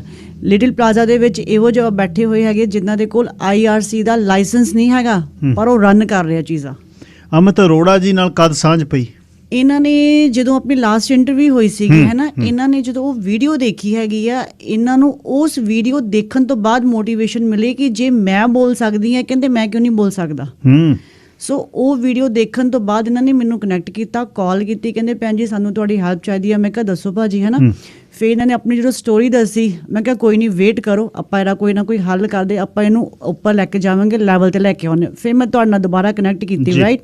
ਫਿਰ ਜਦੋਂ ਸਾਨੂੰ ਅਪਾਇੰਟਮੈਂਟ ਮਿਲੀ, ਫਿਰ ਕਹਿੰਦੇ ਮੈਂ ਜਾਊਂਗਾ ਔਰ ਮੈਂ ਐਟਲੀਸਟ ਆਪਣੀ ਸਟੋਰੀ ਦੱਸਣਾ ਚਾਹੁੰਦਾ ਹਾਂ ਤੇ ਲੋਕਾਂ ਨੂੰ ਪਤਾ ਲੱਗੇ ਕਿ ਇੱਥੇ ਹੋ ਕੀ ਰਿਹਾ ਆ। ਅਮਿਤ ਅਰੋੜਾ ਜੀ ਅੱਗੇ ਹੋਵੋ ਮਾਈਕ ਦੇ, ਪਲੀਜ਼ ਨੇੜੇ ਹੋ ਜਾਓ। ਧੰਨਵਾਦ ਤੁਹਾਡਾ, ਸਤਿ ਸ਼੍ਰੀ ਅਕਾਲ। ਸਤਿ ਸ਼੍ਰੀ ਅਕਾਲ ਜੀ। ਸਭ ਤੋਂ ਪਹਿਲਾਂ ਆਪਣੇ ਬਾਰੇ ਦੱਸੋ ਜੀ, ਆਪਣੇ ਪਿਛੋਕੜ ਬਾਰੇ, ਦਿੱਲੀ ਦੇ ਬਾਰੇ ਥੋੜਾ ਬਹੁਤ ਆਪਣੇ ਬਾਰੇ ਜਿਹੜਾ ਦੱਸ ਸਕੋ। ਸਭ ਨੂੰ ਦਰਸ਼ਕਾਂ ਨੂੰ ਸਤਿ ਸ਼੍ਰੀ ਅਕਾਲ ਜੀ। ਮੇਰਾ ਨਾਮ ਅਮਿਤ ਅਰੋੜਾ ਹੈ ਤੇ ਮੈਂ ਬੇਸਿਕਲੀ ਮੇਰਾ ਜਨਮ ਤੇ ਦਿੱਲੀ ਹੋਇਆ ਸੀ ਤੇ ਮੈਂ ਗੁੜਗਾਉਂ ਸ਼ਿਫਟ ਹੋ ਗਿਆ ਸੀ। ਅੱਛਾ ਜੀ। ਤੇ ਗੁੜਗਾਉਂ ਬਾਕੀ ਜਿਹੜਾ ਟਾਈਮ ਸੀਗਾ ਉਹ ਗੁੜਗਾਉਂ ਹੀ ਕੱਟਿਆ ਮੈਂ। ਤੇ ਹੁਣ ਜਿਹੜੇ ਇੰਡੀਆ ਦੇ ਹਾਲਾਤ ਹੋ ਗਏ ਸੀ ਤੇ ਸਾਡਾ ਕੰਸਟਰਕਸ਼ਨ ਦਾ ਕੰਮ ਸੀ। ਅੱਛਾ ਜੀ। ਕੁਝ ਲਾਸਿਸ ਵੱਧ ਗਏ, ਕੁਝ ਇਸ ਤਰ੍ਹਾਂ ਦਾ ਪੇਮੈਂਟਾਂ ਰੁਕਣ ਲੱਗ ਗਈਆਂ ਤੇ ਮੈਂ ਜੁਆਇੰਟ ਫੈਮਿਲੀ ਸੀ, ਅਸੀਂ ਦੋਨੋਂ ਬ੍ਰਦਰ ਨੇ ਡਿਸਾਈਡ ਕੀਤਾ ਵੀ ਚਲੋ ਇੱਥੋਂ ਸ਼ਿਫਟ ਕਰਨੇ ਆ। ਤੇ ਸਾਡੀ ਰਿਸ਼ਤੇਦਾਰੀਆਂ ਵੀ ਕੈਨੇਡਾ ਅਮਰੀਕਾ ਕਾਫੀਆਂ ਸੀ, ਸਭ ਨਾਲ ਐਡਵਾਈਸ ਕੀਤੀ ਤੇ ਬੜੀ ਹੈਪੀਲੀ ਅਸੀਂ ਕਿਹਾ ਜੀ ਚਲੋ ਵਾਈਂਡ ਅਪ ਕਰਨਾ ਹੈ ਤੇ ਹੁਣੇ ਹੀ ਸ਼ੁਰੂ ਕਰ ਦਿੰਦੇ ਆ। ਹੌਲੀ ਹੌਲੀ ਸਾਲ 2 ਸਾਲ ਵਿੱਚ ਅਸੀਂ ਆਪਣਾ ਬਿਜ਼ਨਸ ਵਗੈਰਾ ਵਾਈਂਡ ਅਪ ਕੀਤਾ, ਸਭ ਕੁਛ ਹੈ। ਦੋਨੇ ਭਰਾਵਾਂ ਨੇ? ਦੋਨੋਂ ਨੇ ਜੀ। ਮੈਂ ਬੜਾ ਕਿਸਮਤ ਵਾਲਾ ਹਾਂ ਕਿ ਮੈਨੂੰ ਇੰਨਾ ਅੱਛਾ ਪਰਿਵਾਰ ਮਿਲਿਆ, ਉਹਨਾਂ ਨੇ ਮੈਨੂੰ ਬਹੁਤ ਸਪੋਰਟ ਕੀਤਾ ਔਰ ਅੱਜ ਤੱਕ ਵੀ ਕਰ ਰਹੇ ਨੇ। ਤੇ ਉਹਦੇ ਬਾਅਦ 2018 ਵਿੱਚ ਅਸੀਂ ਆਪਣਾ ਮਕਾਨ ਵੀ ਵੇਚ ਛੱਡਿਆ ਜੀ। ਜਿਹੜੀ ਛੱਤ ਸੀ ਉਹ ਸਭ ਤੋਂ ਵੱਡੀ ਗਲਤੀ ਸੀ ਸਾਡੀ। ਦਿੱਲੀ ਵੇਚਤਾ? ਬਿਲਕੁਲ ਜੀ। ਅਸੀਂ ਅੱਜ ਦੀ ਤਰੀਕ ਵਿੱਚ ਅਗਰ ਇੰਡੀਆ ਮੈਂ ਵਾਪਸ ਜਾਣਾ, ਜਾਂ ਤਾਂ ਮੈਂ ਕਿਰਾਏ ਤੇ ਜਾਵਾਂਗਾ ਜਾਂ ਮੇਰੇ ਕੋਲ ਕੋਈ ਛੱਤ ਨਹੀਂ ਹੈ, ਉੱਥੇ ਕੋਈ ਕੁਛ ਨਹੀਂ ਹੈ ਜੀ। ਤੇ ਇੱਥੇ 2018 ਚ ਆ ਗਏ ਵੇਚ ਵੱਟ ਕੇ? ਹਾਂਜੀ ਬਿਲਕੁਲ ਆ ਗਏ ਜੀ, ਕਿਉਂਕਿ ਜਿਹੜੀ ਮੇਰੀ ਦਿੱਲੀ ਗੱਲ ਹੋਈ ਸੀ, ਸ਼ੁਰੂਆਤ ਕਿਵੇਂ ਹੋਈ ਇਹ ਬਈ ਇੱਥੇ ਆਉਣ ਦੀ, ਵੀ ਕਿਵੇਂ ਆਉਣਾ? ਏਜੰਟ ਦਿੱਲੀ ਸੀ ਕੋਈ ਪਹਿਲਾਂ? ਹਾਂਜੀ। ਅੱਛਾ ਜੀ। ਉਹ ਹੈਗੇ ਨੇ ਸਫਾਰੀ ਐਡਵਾਈਜ਼ਰ ਹੈਗਾ, ਸ਼ਵੇਤਾ ਨੰਦਵਾਨੀ ਹੈਗੀ ਉੱਥੇ ਕੁੜੀ। ਅੱਛਾ। ਤੇ ਉਹਨਾਂ ਨਾਲ ਮੇਰੀ ਗੱਲਬਾਤ ਹੋਈ ਸੀ ਤੇ ਉਹਨਾਂ ਨੇ ਕਿਹਾ ਜੀ ਤੁਸੀਂ ਉੱਥੇ ਪਹੁੰਚੋ। ਉਹਨਾਂ ਨੇ ਇਹ ਤੇ ਚੀਜ਼ਾਂ ਮੈਨੂੰ ਇੱਥੇ ਆ ਕੇ ਪਤਾ ਲੱਗੀਆਂ ਕਿ ਵੀ ਕੋਈ PR ਵੀ ਮਿਲਦੀ ਹੈ, ਡਾਇਰੈਕਟ ਇੰਨਾ ਲੱਖ ਰੁਪਇਆ ਦੇ ਦਿਓ। ਜਿੰਨਾ ਮੈਂ ਪੈਸਾ ਵੇਸਟ ਕਰ ਚੁੱਕਿਆ ਅੱਜ ਤੱਕ, ਮੈਂ ਅਗਰ ਉਸ ਪੈਸੇ ਨੂੰ PR ਖਰੀਦਣ 'ਚ ਇਨਵੈਸਟ ਕਰਦਾ ਤੇ ਸ਼ਾਇਦ ਅੱਜ ਮੈਂ ਇੱਥੇ ਸੁਖੀ ਹੁੰਦਾ, ਮੈਂ ਧੱਕੇ ਨਾ ਖਾ ਰਿਹਾ ਹੁੰਦਾ, ਮੈਂ ਹੱਥ ਪੈਰ ਨਾ ਜੋੜ ਰਿਹਾ ਹੁੰਦਾ। ਮੈਂ ਕਿਹੜਾ ਦਰਵਾਜ਼ਾ ਹੈ, ਚਾਹੇ MP ਹੋਣ, ਫੋਨ ਕਰੋ ਇੰਟਰਟੇਨ ਨਹੀਂ ਕਰ ਰਹੇ, ਕਿਸੇ ਕੋਲ ਚਲੇ ਜਾਓ, ਮੇਰੇ ਕੋਲ ਕੋਈ ਹੈਲਪ ਨਹੀਂ, ਕੋਈ ਇੱਥੇ ਸਰਕਲ ਨਹੀਂ ਹੈ, ਮੈਂ ਜਾਵਾਂ ਤੇ ਜਾਵਾਂ ਕਿੱਥੇ? ਮੇਰਾ 3 ਬੰਦਿਆਂ ਦਾ ਪਰਿਵਾਰ ਇੱਥੇ ਰਹਿ ਰਿਹਾ, ਮੈਂ, ਮੇਰੀ ਵਾਈਫ ਤੇ ਮੇਰਾ ਬੇਟਾ। ਇੰਨੀ ਫਰਸਟ੍ਰੇਸ਼ਨ ਆਪਸ ਵਿੱਚ ਵੱਧ ਗਈ ਹੈ। ਮੇਰੀ ਵਾਈਫ ਨਾਲ 24 ਘੰਟੇ ਰੋਣਾ ਧੋਣਾ ਹੀ ਹੈ ਘਰ 'ਚ। ਕਦੀ ਚੁੱਲ੍ਹਾ ਜਲ ਰਿਹਾ, ਕਦੀ ਨਹੀਂ ਜਲ ਰਿਹਾ। ਸਵੇਰ ਤੋਂ ਸ਼ਾਮ ਤੱਕ ਏਜੰਟ ਨੂੰ ਫੋਨ ਕਰਦੇ ਰਹੋ, ਉਹਦਾ ਦਿਲ ਕਰਦਾ ਹੈ ਤਾਂ ਚੁੱਕਦਾ ਹੈ, ਨਹੀਂ ਤਾਂ ਇੱਕ ਮੈਸੇਜ ਆ ਜਾਂਦਾ ਹੈ ਕਿ ਕਾਲ ਯੂ ਲੇਟਰ। ਦਿੱਲੀ ਤੋਂ ਜਿਹੜਾ ਇੱਥੇ ਦਾ ਕਨੈਕਸ਼ਨ ਆ ਉਹ ਕਿਵੇਂ ਬਣਿਆ? ਜਦ ਇੱਥੇ ਆਏ ਤਾਂ ਵਿਜ਼ਿਟ ਵੀਜ਼ੇ ਤੇ ਆਏ ਪਹਿਲਾਂ? ਹਾਂਜੀ ਬਿਲਕੁਲ, ਵਿਜ਼ਟਰ ਵੀਜ਼ੇ ਤੇ ਆਏ। ਤੇ ਦਿੱਲੀ ਵਾਲੇ ਏਜੰਟ ਨੇ ਕਿੰਨਾ ਖਰਚਾ ਲਿਆ? ਉਹਨੇ ਮੇਰੇ ਕੋਲੋਂ ਮੰਗਿਆ ਸੀ $55,000। ਅੱਛਾ। ਟੋਟਲ ਬਈ ਤੁਹਾਨੂੰ ਸੈਟਲ ਕਰਾਵਾਂਗੇ ਕੈਨੇਡਾ, ਇਹ ਗੱਲ ਹੋਈ? ਹਾਂਜੀ। $55,000? ਹਾਂਜੀ। ਠੀਕ ਹੈ। ਉੱਥੇ ਕਿੰਨਾ ਦਿੱਤਾ ਦਿੱਲੀ ਫਿਰ? ਮੈਂ ਦਿੱਲੀ ਇੱਕ ਪੈਸਾ ਨਹੀਂ ਦਿੱਤਾ। ਇੱਥੇ ਦੇਣਾ ਸੀ? ਹਾਂ। ਉਹਨਾਂ ਨੇ ਕਿਹਾ ਜੀ ਪਹਿਲੇ ਤੁਸੀਂ ਉੱਥੇ ਪਹੁੰਚੋ। ਤੇ ਮੈਂ ਆਇਆ ਇੱਥੇ। ਆਏ ਕਾਹਦੇ ਤੇ ਸੀ? ਵਿਜ਼ਿਟ ਵੀਜ਼ੇ ਤੇ? ਹਾਂਜੀ ਵਿਜ਼ਟਰ ਵੀਜ਼ਾ ਤੇ ਮੈਂ ਆਇਆ। ਤਿੰਨੇ ਹੀ? ਹਾਂਜੀ ਨਾਲ ਇਹਨਾਂ ਨੇ ਇੱਕ- ਅਸੀਂ 5 ਲੋਕ ਆਏ ਸੀ, ਮੇਰੇ ਬੜਾ ਬ੍ਰਦਰ ਵੀ ਆਇਆ ਸੀ ਤੇ ਹਾਂ। ਉਹਨਾਂ ਦਾ ਮੁੰਡਾ ਵੀ ਆਇਆ ਸੀ। ਸੋ 5 ਬੰਦਿਆਂ ਦਾ 55,000 ਨਹੀਂ। ਟੋਟਲ। ਮੇਰਾ ਬ੍ਰਦਰ ਤੇ ਹਾਂ। ਮੇਰਾ ਭਤੀਜਾ ਵਾਪਸ ਚਲੇ ਗਏ ਸੀ, ਅਸੀਂ 3 ਬੰਦੇ ਇੱਥੇ ਰਹਿ ਗਏ ਸੀ। ਅੱਛਾ, ਆਏ ਇਕੱਠੇ ਹੀ। ਹਾਂਜੀ, ਆਏ ਇਕੱਠੇ ਸੀ, ਉਹ ਵਾਪਸ ਚਲੇ ਗਏ ਸੋ ਸੀ। $55,000 ਫਿਰ ਆ ਕੇ ਇੱਥੇ ਕਿਹਨੂੰ ਦਿੱਤਾ? ਮੈਂ ਇੱਥੇ ਇਹਨੂੰ $7,500 ਏਜੰਟ ਨੂੰ ਇੱਕ ਦਿੱਤਾ। ਕਿਹੜੇ ਏਜੰਟ ਨੂੰ? ਰਾਜੇਸ਼ ਰਣਦੇਵ ਹੈ, ਪ੍ਰੋਵੈਸਟ ਇਮੀਗ੍ਰੇਸ਼ਨ। ਅੱਛਾ, ਕਿੱਥੇ ਦਫ਼ਤਰ ਆ ਉਹਦਾ? ਇਹਦਾ ਜੀ ਮੈਂ ਤੇ ਪਹਿਲੇ ਸਰ ਵੈਂਕੂਵਰ ਵਿੱਚ ਹੈਗਾ ਜੀ। ਅੱਛਾ, ਤੇ ਹਾਂਜੀ। ਸਬੂਤ ਹੈਗਾ ਉਹ ਪੈਸਿਆਂ ਦਾ ਕੁਝ? ਹਾਂਜੀ ਮੇਰੇ ਕੋਲ ਹੈ ਜੀ। ਸਾਰਾ। ਚਲੋ ਬਿਲਕੁਲ ਇਹ ਹੈ। ਪੇਪਰ ਮੈਂ ਲੈ ਲੈਣੇ ਨੇ ਤੁਹਾਡੇ, ਮੈਂ ਦੇਖ ਲਏ ਤੁਹਾਡੇ ਸਾਰੇ ਪੇਪਰ। ਜੀ ਅੱਛਾ, ਉਹ 7,500 ਪਹਿਲਾਂ ਦੇਤਾ ਆ ਕੇ? ਹਾਂਜੀ। ਅੱਛਾ ਉਹਦੇ ਬਾਅਦ ਫਿਰ ਇਹਨੇ $10,000 ਹੋਰ ਲੈ ਲਿੱਤਾ। ਅੱਛਾ ਜੀ। ਅੱਛਾ, ਅਸੀਂ ਬੜਾ ਜੀ ਹੈਲਦੀ ਕਿ ਬਸ ਇਹ ਬੱਚਿਆਂ ਦਾ ਸੁਨਹਿਰਾ ਭਵਿੱਖ ਸ਼ੁਰੂ ਹੋ ਗਿਆ, ਇਹ ਅਸੀਂ ਹਾਏ। ਪਹੁੰਚ ਗਏ, ਸਭ ਕੁਝ ਹੋ ਗਿਆ ਜੀ। ਨਾ ਸਾਡੇ ਕੋਲ ਜੌਬ ਸੀਗੀਆਂ ਨਾ ਕੁਝ ਸੀ। ਅੱਛਾ ਜੀ। ਮੈਂ ਇੰਡੀਆ ਤੋਂ ਬਸ ਇਹ ਹੁੰਦਾ ਸੀ ਕਿ ਇਸ ਮਹੀਨੇ ਕੰਮ ਹੋ ਜਾਏਗਾ, ਚੱਲ $5,000 ਮੰਗਾ ਲੈਣਾ, ਚੱਲ ਇਸ ਮਹੀਨੇ ਕੰਮ ਹੋ ਜਾਏਗਾ, $5,000 ਮੰਗਾ। ਕਰਦੇ ਕਰਦੇ ਮੈਂ 1,35,00,000 ਰੁਪਇਆ ਮੰਗਾਇਆ ਇੰਡੀਆ ਤੋਂ। ਮੇਰੇ ਕੋਲ ਟੋਟਲ ਸਾਰਾ ਦਾ ਸਾਰਾ ਉਹਦਾ ਰੈਕਟ ਹੈਗਾ, ਟੋਟਲ ਰੈਕਟ ਹੈਗਾ ਕਿ ਮੈਂ 1,35,00,000 ਦੇ ਥੱਲੇ ਆ ਗਿਆ ਇਸ ਏਜੰਟ ਦੇ ਚੱਕਰ ਵਿੱਚ। ਇਹਨੂੰ ਕਿੰਨੇ ਟੋਟਲ ਕੈਸ਼ ਦਿੱਤੇ ਜੀ ਹੁਣ ਇਹਨੂੰ ਜੀ ਤੱਕ? $40,000 ਤੇ ਆਇਆ ਇੰਡੀਆ ਤੋਂ। ਔਰ ਮੈਨੂੰ ਨਹੀਂ ਪਤਾ ਇੱਥੇ ਨਾਂ ਲੈਣਾ ਠੀਕ ਹੈ ਜਾਂ ਨਹੀਂ ਹੈ। ਨਹੀਂ, ਚਲੋ ਕੋਈ ਨਾ। ਇਹਨਾਂ ਨੇ ਸਾਡੇ ਕੋਲੋਂ ਦਿੱਲੀ ਦੇ ਏਜੰਟ ਨੇ ਕੈਸ਼ ਦੀ ਡਿਮਾਂਡ ਕੀਤੀ ਸੀ। ਮੇਰੇ ਕੋਲ ਵਾਈਟ ਦਾ ਪੈਸਾ ਸੀ, ਮੈਂ ਕਿਹਾ ਜੀ ਕੈਸ਼ ਲੈਣਾ ਤੁਸੀਂ ਕੈਸ਼ ਲੈ ਲਓ। ਇਹਨਾਂ ਨੇ ਪਹਿਲੇ ਮੈਨੂੰ ਇੱਕ 10 ਦਾ ਨੋਟ ਭੇਜਿਆ ਮੇਰੇ ਸਸੁਰਾਲ ਵਾਲਿਆਂ ਕੋਲ, ਕਿਉਂਕਿ ਮੇਰੇ ਇੰਡੀਆ 'ਚ ਕੋਈ ਵੀ ਨਹੀਂ ਸੀ, ਮੇਰੇ ਸਹੁਰਿਆਂ ਕੋਲ ਮੈਂ ਪੈਸਾ ਛੱਡ ਕੇ ਆਇਆ ਸੀ। ਪਹਿਲੇ ਇਹਨਾਂ ਨੇ ਇੱਕ 10 ਦਾ ਨੋਟ ਭੇਜਿਆ ਕਿ ਵੀ ਇਹ ਨੋਟ ਨੂੰ ਤੁਸੀਂ ਟੈਲੀ ਕਰ ਲੈਣਾ ਤੇ ਇਹ ਪੇਮੈਂਟ ਬੰਦਾ ਚੁੱਕਣ ਆਏਗਾ, ਉਹਦੇ ਵੀ ਮੈਂ ਤੁਹਾਨੂੰ ਪ੍ਰੂਫ ਦੇ ਸਕਣਾ। ਚਲੋ, ਮਨੀ ਐਕਸਚੇਂਜ ਦੀ ਮੈਂ ਗੱਲ ਫੇਰ ਕਰਦਾ ਜੀ। ਟੋਟਲ ਕਿੰਨੀ ਮਨੀ ਆਈ ਇੱਥੇ? ਇੱਥੇ $40,000 ਇੱਕ ਆਇਆ ਤੇ $17,500 ਇੱਕ ਗਿਆ ਹੈ ਜੀ। ਸੋ 57,000 ਹੁਣ 57,500 ਹੋ ਗਿਆ ਜੀ ਇਹਨੂੰ ਟੋਟਲ। ਹਾਂਜੀ। 57,000 ਅਜੇ ਵੀ $20,000 ਹੋਰ ਮੰਗ ਰਿਹਾ ਹੈ। ਅਜੇ ਵੀ ਲਾਸਟ ਮੇਰੀ ਵਾਈਫ ਨੂੰ ਫੋਨ ਕਰਕੇ ਕਹਿੰਦਾ ਅਗਰ ਤੁਸੀਂ ਆਪਣਾ ਕੰਮ ਕਰਾਉਣਾ ਹੈ ਤਾਂ $20,000 ਹੋਰ ਦਿਓ। ਪਰ ਜੇ 1,35,00,000 ਨੂੰ ਕਰਨਾ ਹੋਵੇ ਫਿਰ ਤਾਂ $2,00,000 ਬਣਦਾ ਜੀ। ਮੈਂ ਤੇ ਇਹ ਤੇ ਮੋਟਾ ਹਿਸਾਬ ਦੱਸ ਰਿਹਾ ਜੀ, ਕਈ ਤੇ ਛੋਟੇ ਹਿਸਾਬ ਤੇ ਮੇਰੇ ਕੋਲ ਯਾਦ ਹੀ ਨਹੀਂ ਹੋਣੇ। ਪਰ ਸਿੱਧੇ ਤੁਸੀਂ ਇਹਨੂੰ 57 ਦਿੱਤਾ। ਇੱਥੇ ਥੋੜਾ ਬਹੁਤ ਮੇਰੇ ਬੇਟੇ ਨੇ ਕੰਮ ਕੀਤਾ ਜਾਂ ਐਜ਼ ਅ ਸਟੂਡੈਂਟ ਉਹ ਜਿਹੜਾ ਕਰ ਰਿਹਾ ਹੈ, ਉਹ ਤੇ ਪੈਸਾ ਮੈਂ ਗਿਣਨਾ ਹੀ ਹੁਣ ਬੰਦ ਕਰ ਦਿੱਤਾ ਹੈ। ਹੁਣ ਤੇ ਬਸ ਕਿਰਾਇਆ ਚਲਾ ਜਾਏ, ਥੋੜੀ ਜੀ ਗਰੋਸਰੀ ਪੈ ਜਾਏ ਤੇ ਅਸੀਂ ਸ਼ੁਕਰ ਮਨਾਉਂਦੇ ਹਾਂ ਰੱਬ ਦਾ। 1,35,00,000 ਦੇ 60,000 ਦੇ ਹਿਸਾਬ ਨਾਲ ਅਰੋੜਾ ਸਾਹਿਬ ਜੇ ਆਪਾਂ ਗੱਲ ਕਰਦੇ ਹਾਂ $2,00,000 ਤੋਂ ਉੱਪਰ ਬਣਦਾ। ਹਾਂਜੀ। ਸੋ ਉਹ 1,35,00,000 ਦਿੱਲੀ ਵਾਲਾ ਏਜੰਟ ਤੇ ਇੱਥੇ ਵਾਲਾ ਏਜੰਟ ਇਹਦੇ ਵਿੱਚ ਚਲੇ ਗਿਆ ਜੀ। ਉਹ ਦੇਖੋ ਜੀ, ਮੈਂ ਹੁਣੇ 2021 ਚ ਮੈਂ ਇੰਡੀਆ ਚਲਾ ਗਿਆ ਸੀ ਫੈਡ ਅਪ ਹੋ ਕੇ ਬਿਲਕੁਲ, ਕਿਉਂਕਿ ਇੱਥੇ ਤਾਂ ਕੁਝ ਹੋ ਨਹੀਂ ਰਿਹਾ, ਮੈਂ ਜਾ ਕੇ ਇੰਡੀਆ ਹੀ ਦੇਖਾਂ ਅਗਰ ਕੋਈ ਪੈਸਾ ਦੇ ਦਿੰਦੇ ਨੇ। ਹੁਣ ਮੈਂ ਇਹਨਾਂ ਦੀ ਗੇਮ ਵਿੱਚ ਕੀ ਫਸ ਗਿਆ ਕਿ ਉਹਦੇ ਕੋਲ ਜਾ ਕੇ ਪੁੱਛਣਾ ਤੇ ਉਹ ਕਹਿੰਦੇ ਨੇ ਜੀ ਕੈਨੇਡਾ ਵਾਲਾ ਖਾ ਗਿਆ ਸੀ ਤੇ ਭੇਜ ਦਿੱਤੇ। ਉਹ ਮੈਨੂੰ ਪ੍ਰੂਫ ਦਿਖਾਉਂਦੇ ਨੇ, ਉਹ ਮੈਨੂੰ ਪ੍ਰੂਫ ਦਿਖਾਉਂਦੇ ਨੇ ਵੀ ਇਹ ਫਲਾਣਾ ਮਨੀ ਐਕਸਚੇਂਜਰ ਹੈਗਾ, 2 ਮਨੀ ਐਕਸਚੇਂਜਰ ਦੇ ਵਿੱਚ ਨਾਂ ਨੇ ਮੇਰੇ ਕੋਲ, ਉੱਥੋਂ ਪੈਸੇ ਆਏ ਨੇ। ਹਾਂ, ਔਰ ਉਹਨਾਂ ਦੀ ਕਨਫਰਮੇਸ਼ਨ ਦਿਖਾ ਰਹੇ ਨੇ ਕਿ ਵੀ ਅਸੀਂ ਤੇ ਪੈਸਾ ਜੀ ਤੁਸੀਂ ਜਿਹੜਾ ਭੇਜਿਆ ਸੀ ਅਸੀਂ ਰਾਜੇਸ਼ ਰਣਦੇਵ ਨੂੰ ਦੇ ਦਿੱਤਾ ਹੈ। ਹੁਣ ਰਾਜੇਸ਼ ਰਣਦੇਵ ਕਹਿੰਦਾ ਜੀ ਮੇਰੇ ਕੋਲ ਤੇ ਪੈਸਾ ਆਇਆ ਨਹੀਂ, ਉਹ ਤੇ ਇੰਡੀਆ ਵਾਲਾ ਏਜੰਟ ਖਾ ਗਿਆ। ਕਮਾਲ ਹੈ। ਇੰਡੀਆ ਵਾਲਾ ਕਹਿੰਦਾ ਵੀ ਆਹ ਦੇਖੋ ਵੀ ਮੈਂ ਭੇਜਤੇ। ਹਾਂਜੀ, ਮੈਂ ਤੁਹਾਨੂੰ ਫਿਰ ਇਹਦੀ FIR ਦੀ ਕਾਪੀ ਦਿਖਾ ਸਕਣਾ ਜਿਹੜੀ ਮੈਂ ਇੰਡੀਆ ਹੁਣ ਕੇਸ ਪਾ ਕੇ ਆਇਆ। ਹੁਣ ਮੈਂ ਜਾਵਾਂ ਤੇ ਜਾਵਾਂ ਕਿੱਥੇ, ਮੈਨੂੰ ਤਾਂ ਇਹ ਨਹੀਂ ਸਮਝ ਆ ਰਹੀ। 30 ਤਰੀਕ ਨੂੰ ਮੇਰਾ ਇੱਥੇ ਲਾਸਟ ਹੈ ਜੀ। ਇਹ ਕੀ ਕਹਿ ਰਿਹਾ ਜੀ ਫਿਰ ਹੁਣ ਵੀ ਤੁਹਾਡਾ ਕੰਮ ਹੋਇਆ ਕਿਉਂ ਨਹੀਂ ਹੁਣ ਤੱਕ 4 ਸਾਲਾਂ 'ਚ? ਸਟੇਟਸ ਕੀ ਆ ਹੁਣ? ਹਲੇ ਵਿਜ਼ਿਟ ਤੇ ਹੋ? ਨਹੀਂ, ਮੇਰਾ ਓਪਨ ਵਰਕ ਪਰਮਿਟ ਸੀ ਜੀ। ਇਹਨੇ ਲਾਸਟ ਮੈਂ ਥੈਂਕਸ ਕਰਨਾ ਚਾਹਾਂਗਾ, ਮੈਂ ਖੁੱਲੇ ਇਸ ਨਾਂ ਲੈ ਰਿਹਾ ਵੈਸਟਰਨ ਕਮਿਊਨਿਟੀ ਕਾਲਜ ਦਾ, ਗੁਰਪਾਲ ਜੀ ਦਾ, ਜਿਨ੍ਹਾਂ ਨੇ ਸਾਡੀ ਹੈਲਪ ਕੀਤੀ। ਅੱਛਾ ਜੀ। ਜਿਨ੍ਹਾਂ ਨੇ ਸਾਡੀ ਹੈਲਪ ਕੀਤੀ, ਮੇਰੀ ਵਾਈਫ ਨੂੰ ਕੋਰਸ ਕਰਾਇਆ, ਉਹਨਾਂ ਨੇ ਪੈਸੇ ਨਹੀਂ ਲਿੱਤੇ ਕਿਉਂਕਿ ਉਹ ਮੇਰੀ ਕੰਡੀਸ਼ਨ ਮੈਂ ਉਹਨਾਂ ਨੂੰ ਜਾ ਕੇ ਦੱਸੀ ਸੀ। ਉਹਨਾਂ ਨੇ ਕਿਹਾ ਵੀਰੇ ਤੂੰ ਟੈਨਸ਼ਨ ਨਾ ਲੈ, ਜਦੋਂ ਤੇਰੇ ਕੋਲ ਹੋਣਗੇ ਤੂੰ ਦੇ ਦੇ। ਕਮਾਲ। ਮੇਰੀ ਵਾਈਫ ਨੂੰ ਉਹਨਾਂ ਨੇ ਕੋਰਸ ਕਰਾਇਆ, ਉਹਦਾ ਸਭ ਕੁਝ ਕੰਪਲੀਟ ਹੋ ਗਿਆ ਹੈ। ਲੇਕਿਨ ਹੁਣ ਫਿਰ ਉਹੀ ਦਿੱਕਤ ਆ ਰਹੀ ਹੈ ਕਿ ਮੈਂ ਪੈਸੋਂ ਹੋਰ ਲਿਆਵਾਂ ਕਿਤੇ, ਕਿਉਂਕਿ ਉਹਦਾ ਵਰਕ ਪਰਮਿਟ ਲੈਣਾ ਪਏਗਾ। ਤੇ ਰਣਦੇਵ ਜੀ ਕੀ ਕਹਿ ਰਹੇ ਨੇ ਵੀ ਤੁਸੀਂ ਤੁਹਾਡਾ ਕੇਸ ਹੋਇਆ ਕਿਉਂ ਨਹੀਂ? ਉਹ ਕਹਿੰਦਾ ਜੀ ਤੁਹਾਡੇ ਅੱਜ 2 ਸਾਲ ਬਾਅਦ ਮੈਨੂੰ ਕਹਿੰਦਾ ਹੈ, ਮਤਲਬ 2 ਸਾਲ ਬਾਅਦ ਇਹਦਾ ਮੈਸੇਜ ਆਇਆ ਜੀ ਤੁਹਾਡੇ ਤੇ ਡਾਕੂਮੈਂਟ ਵਿੱਚ ਜੀ ਬੜੀ ਕਲੈਰੀਕਲ ਮਿਸਟੇਕਸ ਹੈਗੀਆਂ ਨੇ ਕਿ ਜੀ ਤੁਹਾਡਾ ਡੇਟ ਆਫ ਬਰਥ ਤੇ ਤੁਹਾਡੇ ਜਿਹੜਾ ਤੁਸੀਂ ਵਰਕ ਕਰਨਾ ਸੀ ਉਹਦੇ ਵਿੱਚ ਜੀ ਬੜਾ ਗੈਪ ਘੱਟ ਹੈ। ਦੂਜਾ ਜੀ ਤੁਹਾਡੀ ਮੈਂ ਸੈਕੰਡ ਈਅਰ ਦੇ ਬਾਅਦ ਆਪਣੀ ਪੜ੍ਹਾਈ ਛੱਡ ਦਿੱਤੀ ਸੀ ਕਿਉਂਕਿ ਬਿਜ਼ਨਸ ਵਿੱਚ ਲੱਗ ਗਏ ਸੀ ਤੇ ਉਹਨਾਂ ਨੇ ਉੱਥੇ ਗ੍ਰੈਜੂਏਸ਼ਨ ਲਿਖ ਦਿੱਤਾ। कहता जी आपने गवर्नमेंट को मिसगाइड किया हुआ है, दसो जी ये मेरा की कसूर है और मैं केड़ा मिसगाइड किया। अगर क्लैरिकल कोई हैगी है मिसटेक तो वो तो क्लीयर हो सकती है जी, वो तो क्लीयर हो सकती है। ਹੁਣ ਬਾਰ-ਬਾਰ ਡਿਪੋਰਟ ਕਰਨ ਦੀ ਧਮਕੀ, ਬਾਰ-ਬਾਰ ਤੁਸੀਂ ਇਹ ਕਰੋਗੇ ਤੇ ਮੈਂ ਕਰ ਦਿਆਂਗਾ। ਸਵੇਰ ਤੋਂ ਪਹਿਲੇ ਤਾਂ ਜੀ 11 ਵਜੇ ਦੀ Monday to Friday the game ਖੇਡਦਾ ਸਾਡੇ ਨਾਲ, ਫੋਨ ਨਹੀਂ ਚੁੱਕੇਗਾ ਫਰਾਈਡੇ ਤੱਕ, ਫਿਰ ਟਾਈਮ ਦੇਗਾ ਤੇ ਮੰਡੇ ਨੂੰ ਤੁਸੀਂ ਕਾਲ ਕਰੋ, ਬਾਏ ਮਿਸਟੇਕ ਚੁੱਕ ਵੀ ਲਿੱਤਾ ਤੇ ਕਹੇਗਾ ਜੀ ਮੈਂ ਸਰੀ ਆ ਰਿਹਾ ਵੈਂਕੂਵਰ ਤੋਂ, ਫਰਾਈਡੇ ਨੂੰ ਮੈਂ 4 ਵਜੇ ਤੁਹਾਨੂੰ ਪੱਕਾ ਮਿਲਾਂਗਾ। ਫਿਰ ਨਹੀਂ ਆਂਦਾ ਜੀ, ਫਿਰ ਮੰਡੇ ਟੂ ਫਰਾਈਡੇ ਆ ਜਾਂਦਾ ਜੀ। 2 ਦਿਨ ਇਹਨੂੰ ਨਾ ਤਾਂ ਅਸੀਂ ਫੋਨ ਕਰ ਸਕਨੇ ਹਾਂ ਸੈਟਰਡੇ ਸੰਡੇ, ਔਰ ਨਾ ਹੀ ਇਹਦੇ ਨਾਲ ਕੋਈ ਗੱਲ ਕਰ ਸਕਦਾ ਹੈ ਜੀ, ਕਿਉਂਕਿ ਸਾਹਿਬ ਰੈਸਟ ਕਰਨਗੇ ਜੀ। ਕੰਮ ਤੁਸੀਂ ਕੀ ਕੀਤਾ 4 ਸਾਲ ਆ ਕੇ? ਸਰ ਮੈਂ ਮੁਸ਼ਕਿਲ ਨਾਲ 1 ਮਹੀਨਾ ਵੀ ਨਹੀਂ ਕਿਤੇ ਕੰਮ ਕੀਤਾ। ਕੰਮ ਤੁਹਾਨੂੰ ਮਿਲਿਆ ਨਹੀਂ?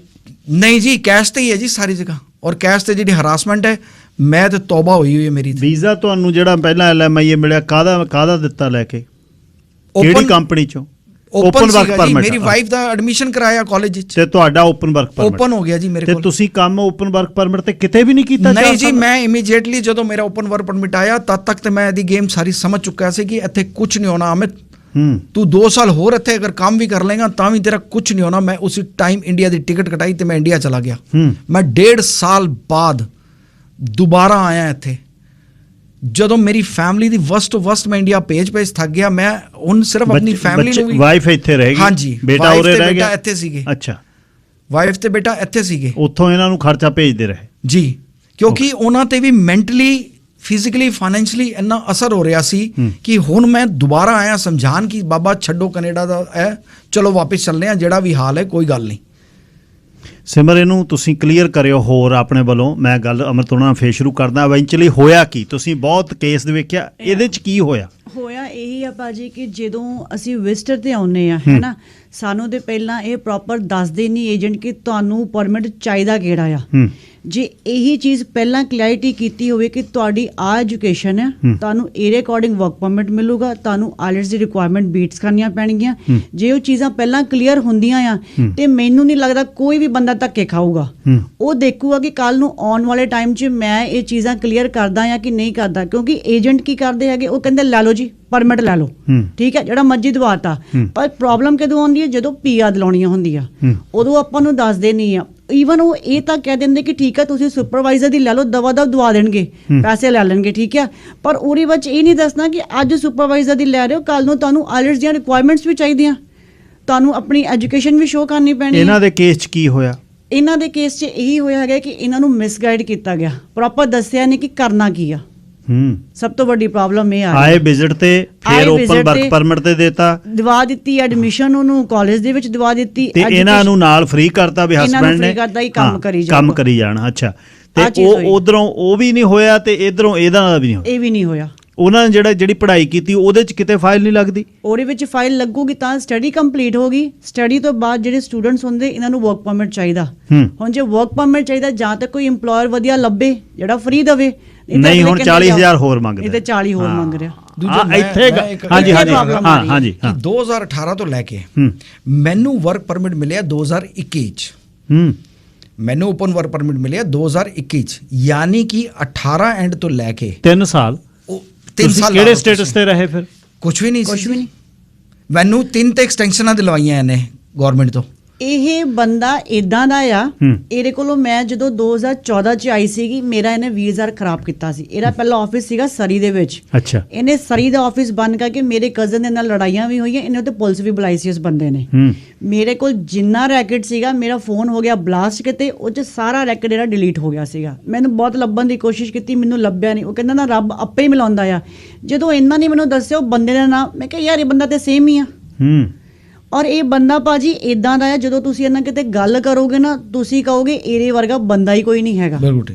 ਕਿਉਂ ਜੀ ਅਮਰ ਜੀ, ਇਸ ਤਰ੍ਹਾਂ ਹੀ ਹੈ? ਬਿਲਕੁਲ ਜੀ। ਔਰ ਮੈਂ ਵੀ ਇਸ ਗੱਲ ਵਿੱਚ ਐਡ ਕਰਾਂ, ਇਹਨਾਂ ਕੇਸ ਵਿੱਚ ਪੁਲਿਸ ਆਈ, ਮੇਰੇ ਕੇਸ ਵਿੱਚ ਵੀ ਹੁਣੇ 1.5 ਮਹੀਨਾ ਪਹਿਲੇ ਇਹਨੂੰ ਮੇਰੀ ਵਾਈਫ ਨੇ ਬਹੁਤ ਫੋਰਸ ਕਰਕੇ ਮੇਰੇ ਘਰ ਬੁਲਾਇਆ। ਇਹਦੀ ਮੇਰੀ ਗਰਮਾ ਗਰਮੀ ਹੋਈ। ਮੈਂ ਤੁਹਾਨੂੰ ਇੱਕ ਛੋਟਾ ਜਿਹਾ ਐਗਜ਼ਾਮਪਲ ਦੇ ਰਿਹਾ। ਮੈਂ ਇੰਡੀਆ ਤੋਂ ਆਇਆ, ਮੈਂ ਛੋਟੀ ਛੋਟੀ ਇਤਰ ਦੀ ਸ਼ੀਸ਼ੀਆਂ ले आया ਸੀ, ਉੱਥੇ ਪਈਆਂ ਸੀਗੀਆਂ। ਮੈਨੂੰ ਆਂਦੇ ਕਹਿੰਦਾ इसमें तेजाब भरा हुआ है, मेरे मुंह पे डालने के लिए क्या? मैंने आगे टोंट मारी सू। मैं कहा जी मैं ये सब नहीं बिलीव करते हम लोग, आप आगे बैठो। ਫਿਰ ਜੀ ਆਪ ਤੋਂ ਇਹ ਹੈ ਉਹ ਮਤਲਬ ਪੁੱਠੀਆਂ ਗੱਲਾਂ ਕਰਕੇ ਨਾ ਮੇਰੇ ਨਾਲ, ਮੈਨੂੰ ਨਹੀਂ ਪਤਾ ਸੀ ਰਿਕਾਰਡਿੰਗ ਕਰ ਰਿਹਾ ਜੀ। ਉਹਦੇ ਬਾਅਦ ਇਹ ਨੈਕਸਟ ਡੇ ਮੈਂ ਵੀ ਜਦੋਂ ਬਾਜ਼ਾਰ ਤੋਂ ਵਾਪਸ ਆਇਆ, ਮੈਂ ਮਾਰਕੀਟ ਗਿਆ ਸੀ, ਵਾਪਸ ਆਇਆ, ਮੇਰੇ ਘਰ ਨੂੰ ਵੀ ਪੁਲਿਸ ਨੇ ਘੇਰਿਆ ਹੋਇਆ ਸੀ। मैं थल्ले आया तो पुलिस खड़ी थी, कहता जी आपने उनको थ्रेट किया है कि आप उन पे तेजाब डालोगे। Oh my goodness. ਔਰ ਮਤਲਬ ਇਹ ਦੇਖ ਲਓ ਪੁਲਿਸ ਵਾਲਿਆਂ ਨੂੰ ਬੰਦਾ ਪ੍ਰੂਫ ਦਿਖਾ ਰਿਹਾ ਸਾਰਾ ਕੁਝ ਕਿ ਸਾਡੇ ਨਾਲ ਆਹ ਕੁਝ ਹੋਇਆ ਆ। ਜਿਹੜਾ ਬੰਦਾ ਗਲਤ ਆ ਪੁਲਿਸ ਉਹਦੀ ਸਾਈਡ ਲੈ ਰਹੀ ਹੈ ਇੱਥੋਂ ਦੀ, ਜਿਹੜਾ ਬੰਦਾ ਇਨੋਸੈਂਟ ਆ ਉਹਨੂੰ ਧਮਕਾ ਕੇ ਜਾ ਰਹੀ ਆ। ਫਿਰ ਕਿੱਥੇ ਇਹਨਾਂ ਦਾ ਰੂਲ ਆ ਕੈਨੇਡਾ ਦਾ? ਅਰੋੜਾ ਸਾਹਿਬ, ਅੱਛਾ ਇਹ ਦੱਸਿਓ ਵੀ ਤੁਸੀਂ ਆ ਕੇ ਮੈਸੇਜ ਲਾਗੇ ਪੜ੍ਹਨ, ਮੈਸੇਜ ਦੇ ਬਿਹਾਫ ਤੇ ਤੈਨੂੰ ਓਪਨ ਵਰਕ ਪਰਮਿਟ ਦਿੱਤਾ। ਓਪਨ ਵਰਕ ਪਰਮਿਟ ਤੇ ਮੈਸੇਜ ਦੀ ਐਡਮਿਸ਼ਨ ਤੋਂ ਪਹਿਲਾਂ ਤੁਸੀਂ ਵਿਜ਼ਿਟ ਵੀਜ਼ੇ ਤੇ ਹੀ ਰਹੇ ਬਸ? बिल्कुल जी। और मैं पूरा रैकेट दवांगा बेटा भी मैं रैकेट दवांगा हर महीने 1.5 महीने बाद $5,000 $7,000 $5,000 $7,000। और यह उम्मीद होती थी शायद इस महीने काम हो जाएगा, चल लास्ट मंगा लै। मैं कह रहा ना तो मेरे फैमिली किसी ने ऑब्जेक्शन किया कि तू पैसा क्यों मंगा रहा है, की कर रहे हैं। वो अज भी कहते हैं कोई गल नहीं हो जाएगा, तुसी थोड़ी जी वो रखो, सबर रखो। सबर किद्दां रखीए? ਜਿਹੜੇ ਉਹ ਪੈਸੇ ਮੰਗਾਉਂਦਾ ਸੀ ਉੱਥੇ ਵਾਲੇ ਏਜੰਟ ਨੂੰ ਕੋਲ ਮੰਗਾਉਂਦਾ ਸੀ, ਜਿਹੜਾ ਦਿੱਲੀ ਤੁਹਾਡਾ ਏਜੰਟ ਆ ਉੱਥੇ ਜਮ੍ਹਾਂ ਕਰਾਉਂਦੇ ਸੀ? ਬਿਲਕੁਲ ਜੀ। ਇਹਨਾਂ ਦਾ ਮੈਂ ਦੱਸਾਂ ਤੁਹਾਨੂੰ ਕਨੈਕਸ਼ਨ ਕਿਵੇਂ ਬਣਾਉਂਦੇ? ਮੈਂ ਦੱਸਣਾ ਤੁਹਾਨੂੰ। ਇਹ ਇੱਥੋਂ ਫੋਨ ਕਰਦਾ ਹੈ ਦਿੱਲੀ ਵਾਲੇ ਏਜੰਟ ਨੂੰ, ਦਿੱਲੀ ਵਾਲਾ ਏਜੰਟ ਤੁਹਾਨੂੰ ਫੋਨ ਕਰੇਗਾ ਕਿ ਵੀ ਇਹ ਬੰਦਾ ਆ ਰਿਹਾ ਹੈ। ਦਿੱਲੀ ਮੇਰੇ ਖਿਆਲ ਸਦਰ ਬਾਜ਼ਾਰ ਮਾਰਕੀਟ ਕਹਿ ਲਓ ਜਾਂ ਪਹਾੜਗੰਜ, ਉੱਥੇ ਬਹੁਤ ਬੈਠੇ ਹੋਏ ਨੇ ਜੀ, ਜਿਹੜਾ ਕਮਿਸ਼ਨ ਤੇ ਤੁਸੀਂ 1 ਰੁਪਿਆ ਮੰਗਾਓਗੇ ਉਹ 100 ਰੁਪਏ ਕਮਿਸ਼ਨ ਲੈਂਦੇ ਨੇ। ਉਹ ਇੱਕ ਅਲੱਗ ਬਿਜ਼ਨਸ ਹੈ। ਹਾਂਜੀ। ਉਹ ਮੈਂ ਉਹਨਾਂ ਨੂੰ ਦੋਸ਼ੀ ਤਾਂ ਨਹੀਂ ਸਮਝਦਾ ਕਿਉਂਕਿ ਉਹ ਉਹਨਾਂ ਦਾ ਕੁਝ ਨਹੀਂ ਹੈ, ਉਹ ਤਾਂ ਤੁਹਾਡੀ ਮਨੀ ਲੈਣੀ ਆ ਉਹਨਾਂ ਨੇ ਤੇ ਉਹਨਾਂ ਨੇ ਇੱਥੇ ਡਾਲਰ ਤੁਹਾਡੇ ਦੇ ਦੇਣੇ ਨੇ। ਉਹ ਇੱਕ ਅਲੱਗ ਬਿਜ਼ਨਸ ਆ, ਉਹਨਾਂ ਨੇ ਕੁਝ ਗਲਤ ਨਹੀਂ ਕੀਤਾ, ਮੈਨੂੰ ਪਤਾ ਤੁਸੀਂ ਦੱਸਿਆ ਹੋਇਆ। ਕਿਉਂਕਿ ਮੈਂ ਉਹਨਾਂ ਨੂੰ ਤਾਂ ਅਕਿਊਜ਼ ਕਹਾਂ ਜੇ ਉਹਨਾਂ ਨੇ ਪੈਸੇ ਖਾਦੇ ਹੋਣ, ਪੈਸੇ ਤਾਂ ਉਹਨਾਂ ਨੇ ਦੇਤੇ। ਇੱਥੇ ਬੰਦਾ ਜਿਹੜਾ ਉੱਥੋਂ ਕਰੋੜ ਰੁਪਈਆ ਚੁਕਾ ਦਿੰਦਾ, ਇੱਥੇ ਤਾਂ ਦਰਾਂ ਮੂਹਰੇ ਪਹਿਲਾਂ ਬੈਠਾ ਦਫ਼ਤਰ 'ਚ ਵੀ ਮੇਰੇ ਪੈਸੇ ਦਿਓ। ਬਿਲਕੁਲ। ਮੈਂ ਤੁਹਾਡੀ ਗੱਲ ਨੂੰ ਅੱਗੇ ਵਧਾਉਣਾ ਜੀ। ਮੇਰੇ ਦਿਲ 'ਚ ਖੋਟ ਨਹੀਂ ਸੀ, ਮੈਂ ਇਮਾਨਦਾਰੀ ਨਾਲ ਪੈਸਾ ਦਿੱਤਾ ਕਿ ਮੇਰੀ ਫੈਮਿਲੀ ਸੈਟਲ ਹੋ ਜਾਏਗੀ, ਸਭ ਕੁਝ ਹੈ। ਕਮਾਲ ਹੋ। ਦਿੱਲੀ ਵਾਲੇ ਏਜੰਟ ਮੈਨੂੰ ਪ੍ਰੂਫ ਦੇ ਰਹੇ ਨੇ ਕਿ ਇਹ ਪੈਸਾ ਇਹਦੇ ਕੋਲ ਪੁਰਾਣੇ ਬੰਦੇ ਦੇ ਥਰੂ ਕੈਨੇਡਾ ਵਿੱਚ। ਕੈਨੇਡਾ ਵਾਲਾ ਬੰਦਾ ਕਹਿ ਰਿਹਾ ਜੀ, ਕਨਫਰਮੇਸ਼ਨ ਦੇ ਰਿਹਾ WhatsApp ਦੇ ਉੱਤੇ ਕਿ ਇਹਨੂੰ ਦੇ ਦਿੱਤੀ ਹੈ। ਇਹ ਕਹਿੰਦਾ ਜੀ ਮੈਨੂੰ ਤਾਂ ਮਿਲਿਆ ਹੀ ਨਹੀਂ, ਹੁਣ ਦੱਸੋ ਮੈਂ ਕਿੱਥੇ ਜਾਵਾਂ? ਇਹ ਹੋ ਹੀ ਨਹੀਂ ਸਕਦਾ, ਇਸ ਤਰ੍ਹਾਂ ਹੋ ਹੀ ਨਹੀਂ ਸਕਦਾ। ਮਨੀ ਐਕਸਚੇਂਜ ਵਾਲੇ ਪੈਸਾ ਕਿਸੇ ਦਾ ਰੱਖ ਨਹੀਂ ਸਕਦੇ। ਨਾਲੇ ਇਹ ਇੰਨੇ ਕੱਚੇ ਕਿੱਥੇ ਨੇ, ਇਹ ਏਜੰਟ ਕਿੱਥੇ ਇੰਨੇ ਕੱਚੇ ਨੇ ਵੀ ਪੈਸਾ ਕਿਸੇ ਕੋਲ ਛੱਡ ਦੇਣ। ਅੱਛਾ, ਫਿਰ ਹੁਣ ਤੁਹਾਡਾ ਜਿਹੜਾ ਸਟੇਟਸ ਮੁੱਕ ਰਿਹਾ ਉਹਦਾ ਕੀ ਆ, ਉਹ ਸਮਝਾਓ ਮੈਨੂੰ। ਅੱਗੇ ਹੋ ਜਾਓ ਥੋੜਾ ਜਿਹਾ ਮਾਈਕ ਕੋਲ। ਮੇਰਾ ਜੀ ਹੁਣ 30 ਤਰੀਕ ਨੂੰ ਸਾਰਾ ਕੁਝ ਕੀ ਮੁੱਕ ਰਿਹਾ ਜੀ 30 ਨੂੰ ਤੁਹਾਡਾ? ਮੇਰਾ ਵਰਕ ਪਰਮਿਟ ਤੇ ਮੇਰੀ ਵਾਈਫ ਦਾ ਤੇ ਖਤਮ ਹੀ ਹੋ ਗਿਆ ਜੀ। ਵਾਈਫ ਦਾ ਤਾਂ ਪੜ੍ਹਾਈ ਖਤਮ ਹੋਈ, ਉਹਦਾ ਵਰਕ ਪਰਮਿਟ ਮਿਲਿਆ ਹੀ ਨਹੀਂ। ਉਹ ਤੇ ਹੈ ਹੀ, ਚੈਪਟਰ ਹੀ ਕਲੋਜ਼ ਹੈ ਸਰ। ਉਹ ਸੀਗੀ ਤੇ ਮੈਂ ਸੀਗਾ। ਤੇ ਬੇਟੇ ਨੇ ਕੀ ਕੀਤਾ 4 ਸਾਲ? ਬੇਟਾ ਹੁਣ ਫਾਈਨਲ ਈਅਰ ਵਿੱਚ ਹੈਗਾ ਜੀ, ਉਹਨੂੰ ਇੱਥੇ ਛੱਡ ਕੇ ਜਾਵਾਂਗਾ, ਉਹਦੀ ਫੀਸਾਂ ਮੈਂ ਭਰ ਰਿਹਾ। ਤੇ ਉਹਦੀਆਂ 3 ਗੁਣਾ ਫੀਸਾਂ ਭਰੀਆਂ? ਹਾਂਜੀ। ਕਮਾਲ ਕਰਦੀ। ਇੱਕ ਮੈਂ ਵਪਾਰਕ ਸੰਦੇਸ਼ਾਂ ਤੋਂ ਬਾਅਦ ਕਨਵਰਸੇਸ਼ਨ ਸੁਣਾਉਣਾ ਹੈ ਇੱਥੇ ਵਾਲੇ ਏਜੰਟ ਦੀ ਤੇ ਦਿੱਲੀ ਵਾਲੇ ਏਜੰਟ ਦੀ। ਇਹਨਾਂ ਦੇ ਮੇਨ ਬੰਦਾ ਸੀ ਜਸਪ੍ਰੀਤ, ਇਹਨਾਂ ਦੇ ਜਿਹੜਾ ਰਣਦੇਵ ਦੇ ਦਫ਼ਤਰ, ਸ਼ਵੇਤਾ ਮੇਰੀ ਏਜੰਟ ਹੈ, ਰਣਦੇਵ ਦੇ ਦਫ਼ਤਰ 'ਚ ਜਿਹੜਾ ਕੰਮ ਕਰਦਾ ਹਾਂਜੀ। ਮੈਂ ਉਹਨੂੰ, ਉਸ ਮੁੰਡੇ ਨੂੰ ਸਲੂਟ ਕਰਨਾ। ਉਹਦੇ ਦਫ਼ਤਰ ਰਹਿ ਕੇ ਵੀ ਲੋਕਾਂ ਨਾਲ ਬੇਈਮਾਨੀ ਨਹੀਂ ਹੋਣ ਦਿੰਦਾ। ਉਹ ਦੱਸਦਾ ਹੈ, ਉਹ ਲੋਕਾਂ ਨੂੰ ਦੱਸਦਾ ਹੈ ਕਿ ਬਈ ਇਹ ਤੁਹਾਡਾ ਕੰਮ ਹੋਣਾ ਜਾਂ ਨਹੀਂ ਹੋਣਾ। ਰਣਦੇਵ ਦੇ ਦਫ਼ਤਰ 'ਚ ਕੰਮ ਕਰਦਾ ਜਸਪ੍ਰੀਤ ਮੁੰਡਾ, ਉਹ ਜਿਹੜੇ ਨਵੇਂ ਆਉਂਦੇ ਨੇ ਵਿਕਟਮ ਉਹਨਾਂ ਨੂੰ ਦੱਸਦਾ ਵੀ ਤੁਹਾਡਾ ਹੋਣਾ ਨਹੀਂ। ਹਾਂ, ਉਹ ਤੁਹਾਡੀ ਗਲਤੀ ਵੀ ਦੱਸੇਗਾ, ਉਹ ਤੁਹਾਡੀ ਗਲਤੀ ਵੀ ਦੱਸੇਗਾ, ਤੁਹਾਡਾ ਕੰਮ ਕਿਸ ਰੀਜ਼ਨ ਨਾਲ ਨਹੀਂ ਹੋਣਾ। ਤੇ ਉਹ ਹਲੇ ਵੀ ਕੰਮ ਕਰਦਾ ਉਹਦੇ ਕੋਲ। ਉਹ ਮੈਨੂੰ ਪਹਿਲੇ ਸਾਲ ਤੋਂ ਵਾਰਨ ਕਰਦਾ ਰਿਹਾ ਜੀ, ਗਲਤੀ ਮੇਰੀ ਦੇਖੋ। ਉਹ ਕਹਿੰਦਾ ਰਿਹਾ ਤੇਰਾ ਕੰਮ ਨਹੀਂ ਹੋਏਗਾ। ਇਹਨੇ 6 ਮਹੀਨੇ ਤੇਰਾ ਕੰਮ ਨਹੀਂ ਕੀਤਾ ਨਾ। ਇਹਦਾ ਜਿਹੜਾ ਏਮ ਸੀ, ਤੇਰੇ ਕੋਲੋਂ ਪੈਸਾ ਇੱਥੇ ਨਾ ਲੋਕੀ ਕਰਦੇ ਨੇ ਕਿ ਜਿਸ ਤਰ੍ਹਾਂ 100 ਰੁਪਏ ਦੀ ਪੇਮੈਂਟ ਹੈ, 2-2 ਰੁਪਏ 5-5 ਰੁਪਏ ਕਰਕੇ ਦਿੰਦੇ ਨੇ। ਕਹਿੰਦਾ ਤੂੰ ਤੇ ਆ ਕੇ ਸਿੱਧਾ ਹੀ ਰੱਖ ਦਿੱਤਾ ਉਹਦੀ ਟੇਬਲ ਦੇ ਉੱਤੇ, ਲੈ ਬਈ ਲੈ ਲੈ ਸਾਰੀ ਪੇਮੈਂਟ। ਕਿਉਂਕਿ ਇਹਨੇ ਮੈਨੂੰ ਝੂਠ ਬੋਲਿਆ। ਇਹਨੇ ਮੈਨੂੰ ਕਿਹਾ ਕਿ ਮੈਂ ਤੇਰਾ ਸਵੇਰੇ ਬਾਰਡਰ ਤੇ ਲੈ ਕੇ ਜਾਣਾ, ਤੇਰਾ ਵਰਕ ਪਰਮਿਟ ਹੋਣਾ ਹੈ, ਪੈਸੇ ਦਾ ਅਰੇਂਜਮੈਂਟ ਕਰਵਾ ਕੇ ਮੈਨੂੰ ਭਿਜਵਾ। ਮੈਂ ਕਿਹਾ ਵੀ ਮੈਂ ਕਿੱਦਾਂ ਭਿਜਵਾਵਾਂ? ਫਿਰ ਇਹਨੇ ਸਾਰੀ ਚੇਨ ਜੋੜ ਦਿੱਤੀ ਦੀ ਹੈ, 1 ਦਾ ਨੋਟ ਲੈ ਲਓ, 10 ਦਾ ਨੋਟ ਲੈ ਲਓ, ਮੇਰੇ ਬੰਦੇ ਆਣਗੇ 10 ਦਾ ਨੋਟ ਦਿਖਾਣਗੇ, 1 ਦਾ ਨੋਟ ਦਿਖਾਣਗੇ। ਦਿੱਲੀ। ਵਾਹ। ਹਾਂਜੀ ਫਟਾਫਟ ਇਹਨੇ ਪੇਮੈਂਟ ਇੱਥੇ ਮੰਗਾਈ। ਦਿੱਲੀ ਵਾਲਾ ਏਜੰਟ ਇਹਦੇ ਲਈ ਜ਼ਿੰਮੇਵਾਰ ਨਹੀਂ ਹੈ, ਉਹਦਾ ਘੜੀਸਾ ਨਹੀਂ ਬੰਨਿਆ ਜਾ ਕੇ ਤੁਸੀਂ ਉੱਥੇ? ਮੈਂ ਕਰ ਦਿੱਤਾ ਜੀ, ਮੈਂ ਬਿਲਕੁਲ, ਕਿਉਂਕਿ ਸਭ ਤੋਂ ਪਹਿਲਾਂ ਤਾਂ ਉਹ ਆ ਨਾ ਜਿਹਨੇ ਤੁਹਾਨੂੰ ਫਸਾਇਆ। ਸੁਣੋ, ਮੈਂ ਉੱਥੇ ਵੀ ਪਾਪ ਦਾ ਬਾਗੀ, ਉਹ ਇੱਕ ਇੱਕ ਚੀਜ਼ ਦੱਸ ਰਹੇ ਨੇ, ਇੱਕ ਇੱਕ ਪ੍ਰੂਫ ਦੇ ਰਹੇ ਨੇ ਕਿ ਇਹਦੇ ਕੋਲ ਪੈਸਾ ਪਹੁੰਚ ਗਿਆ, ਉਹਦੇ ਬਾਵਜੂਦ ਮੈਂ ਤਾਂ ਦੇ ਦੇਣਾ ਅਰੋੜਾ ਜੀ, ਪਰ ਫਸਾਇਆ ਤਾਂ ਉਹਨੇ ਨਾ ਇੱਥੇ। ਸੁਣੋ ਮੇਰੀ ਗੱਲ, ਉਹਦਾ ਕੀ ਫੇਰ ਚ ਬੈਨੀਫਿਟ ਹੋਇਆ? ਸੁਣੋ, ਆਦਮੀ ਜਿਹੜਾ ਸੱਚਾ ਸੁੱਚਾ ਹੁੰਦਾ ਨਾ, ਮੈਨੂੰ ਅਫਸੋਸ ਵੀ ਲੱਗ ਰਿਹਾ, ਉਹ ਕੁੜੀ 3rd ਲੈਵਲ ਤੇ ਕੈਂਸਰ ਤੇ ਹੈਗੀ ਹੈ, ਉਹ ਅੱਜ ਗਈ ਕੱਲ ਗਈ, ਉਹਦਾ ਕੋਈ ਪਤਾ ਨਹੀਂ ਹੈ ਜੀ, ਲੇਕਿਨ ਇਹ ਬੇਈਮਾਨੀ ਕਰ ਰਿਹਾ ਜੀ ਇੱਥੇ। ਵਪਾਰਕ ਸੰਦੇਸ਼ਾਂ ਤੋਂ ਬਾਅਦ ਦਿੱਲੀ ਦਫ਼ਤਰ ਤੇ ਰਣਦੇਵ ਦੇ ਇਸ ਦਫ਼ਤਰ ਚੋਂ ਜਸਪ੍ਰੀਤ ਮੁੰਡੇ ਦੀ ਕਨਵਰਸੇਸ਼ਨ ਤੁਹਾਨੂੰ ਸੁਣਾਉਣਾ, ਉਹਦੇ ਵਿੱਚੋਂ ਤੁਹਾਨੂੰ ਅਸਲ ਕਹਾਣੀ ਸਮਝ ਲੱਗੇ। ਹੁਣ ਮੈਂ ਸ਼ੁਰੂ ਦੇ ਵਿੱਚ ਗੱਲ ਕਰਕੇ ਹਟਿਆ ਕੈਨੇਡੀਅਨ ਕਦਰਾਂ ਕੀਮਤਾਂ ਦੀ। ਬਹੁਤ ਜ਼ਿਆਦਾ, ਹੁਣ ਤੁਸੀਂ ਵੀਡੀਓ ਦੇਖ ਲਿਓ, ਕਿੰਨਾ ਦੁੱਖ ਆ, ਇੱਕ ਪਰਿਵਾਰ ਬਿਜ਼ਨਸ ਚੱਲਦਾ ਵੇਚ ਵੱਟ ਕੇ ਦਿੱਲੀ ਤੋਂ ਟੱਬਰ ਦੇ ਨਾਲ ਇੱਥੇ ਆ ਕੇ 4 ਸਾਲਾਂ ਦੇ ਵਿੱਚ 1.25 ਕਰੋੜ ਰੁਪਈਆ ਦੇ ਕੇ, ਜਿਹਦੇ ਵਿੱਚ ਦਿੱਲੀ ਵਾਲਾ ਖਾ ਗਿਆ, ਇੱਥੇ ਵਾਲਾ ਖਾ ਗਿਆ, ਤੇ ਉਹਦੇ ਬਾਅਦ ਕੁਛ ਨਹੀਂ ਹੈ, ਜ਼ੀਰੋ, ਸਟੇਟਸ ਲੈਸ ਹੋ ਕੇ ਉਧਰ ਵਾਈਫ ਪੜ੍ਹਾ ਦਿੱਤੀ, ਵਾਈਫ ਪੜ੍ਹਾਏ ਤੇ ਓਪਨ ਵਰਕ ਪਰਮਿਟ ਮਿਲ ਗਿਆ, ਓਪਨ ਵਰਕ ਪਰਮਿਟ ਤੋਂ ਫਰਦਰ PNP ਵਾਲੇ ਪਾਸੇ ਕੰਮ ਨਾ ਗਿਆ। ਵਾਈਫ ਨੂੰ ਹੁਣ ਪੜ੍ਹਨ ਤੋਂ ਬਾਅਦ ਵਰਕ ਪਰਮਿਟ ਚਾਹੀਦਾ, ਵਰਕ ਪਰਮਿਟ ਲਈ ਪੈਸੇ ਚਾਹੀਦੇ ਨੇ, ਪੈਸੇ ਹੈ ਨਹੀਂ, ਬੱਚਾ ਇੱਥੇ ਪੜ੍ਹਾ ਰਹੇ ਨੇ, 3 ਗੁਣਾ ਉਹਦੀ ਫੀਸ ਦੇ ਰਹੇ ਨੇ। ਇੱਕ ਕਨਵਰਸੇਸ਼ਨ ਤੁਹਾਨੂੰ ਸੁਣਾਉਣਾ, ਇਸ ਕੇਸ ਦੀ ਖਾਸ ਕਨਵਰਸੇਸ਼ਨ ਹੈ। ਰਾਜੇਸ਼ ਰਣਦੇਵ ਜਿਹਨੂੰ ਪੈਸੇ ਇੱਥੇ ਦਿੱਤੇ ਨੇ, ਵਕੀਲ ਹੈ, ਉਹਦੇ ਦਫ਼ਤਰ ਦੇ ਮੁੰਡੇ ਜਸਪ੍ਰੀਤ ਦੀ ਗੱਲਬਾਤ ਚੱਲ ਰਹੀ ਹੈ ਦਿੱਲੀ ਦੇ ਵਿੱਚ। ਉਹ ਗੱਲਬਾਤ ਕੀ है ਤੁਸੀਂ सुनो। सर मैंने एक्चुअली ना थोड़ा सा डिस्कस करना था कि अमित सर का ना फ़ोन आया था मेरे पास कल परसों, तो उनसे मेरी फिर बात भी हुई थी, तो वो ये कह रहे थे कि अब ऑलरेडी इतना टाइम बीत गया, अभी तक भी राजेश रणदेव ने उनका कुछ नहीं किया है। आपको पता ही है सारा स्टेटस उनका वैसे तो।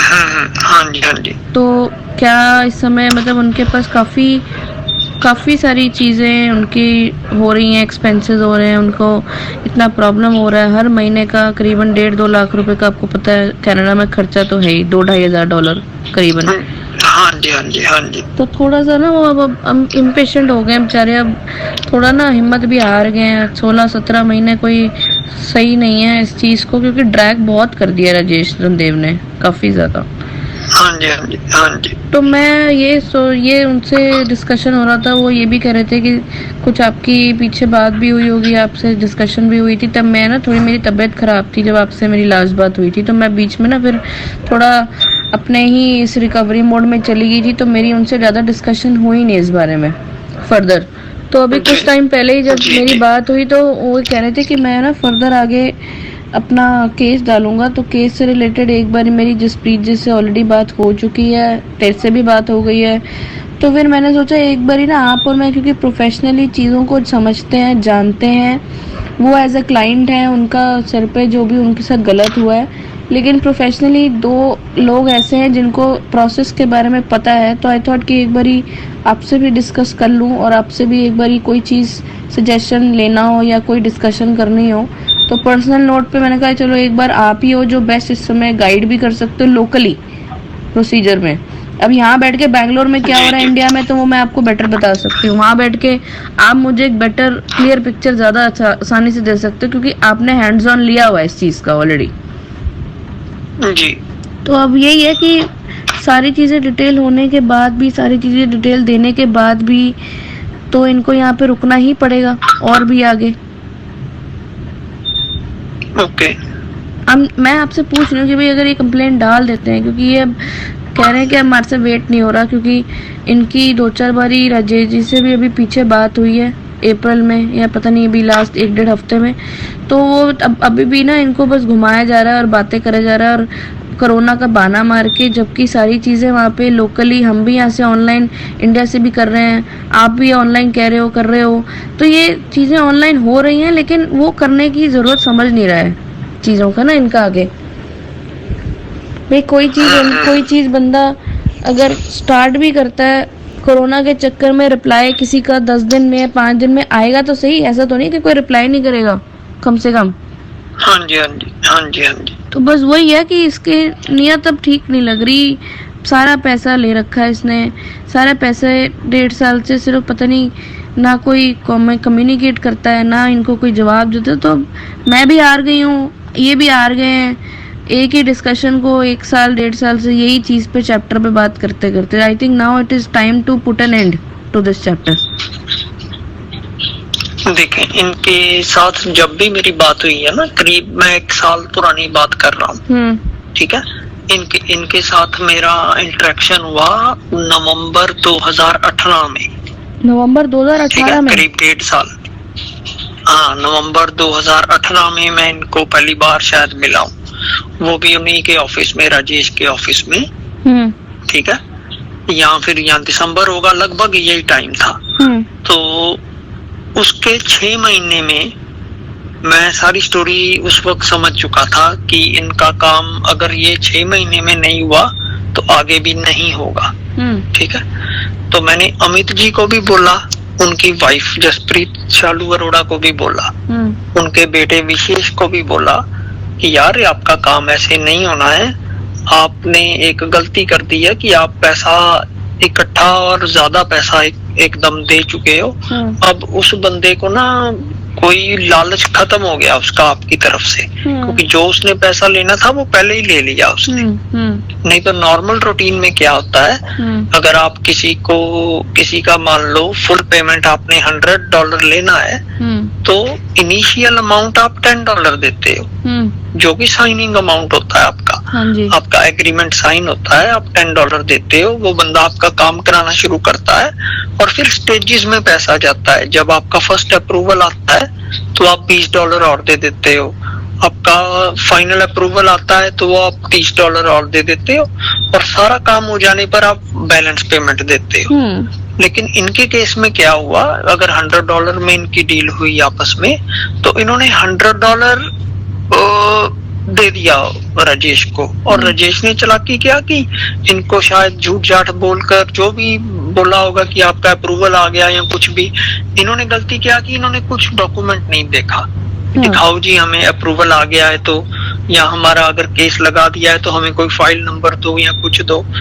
इन्होंने उस पर विश्वास किया, उसने बोला आपका काम हो रहा है, मैंने आगे पेमेंट देनी है, मेरे को पेमेंट दो। इन्होंने सारी पेमेंट दे दी। उसके बाद से वो फिर इनको घुमाना शुरू हो गया। अब क्या कर रहा था वो, कभी कह रहा है आपका स्टडी परमिट अप्लाई करना है, कभी कह रहा है आपका मैनिटोबा से PR अप्लाई करना है।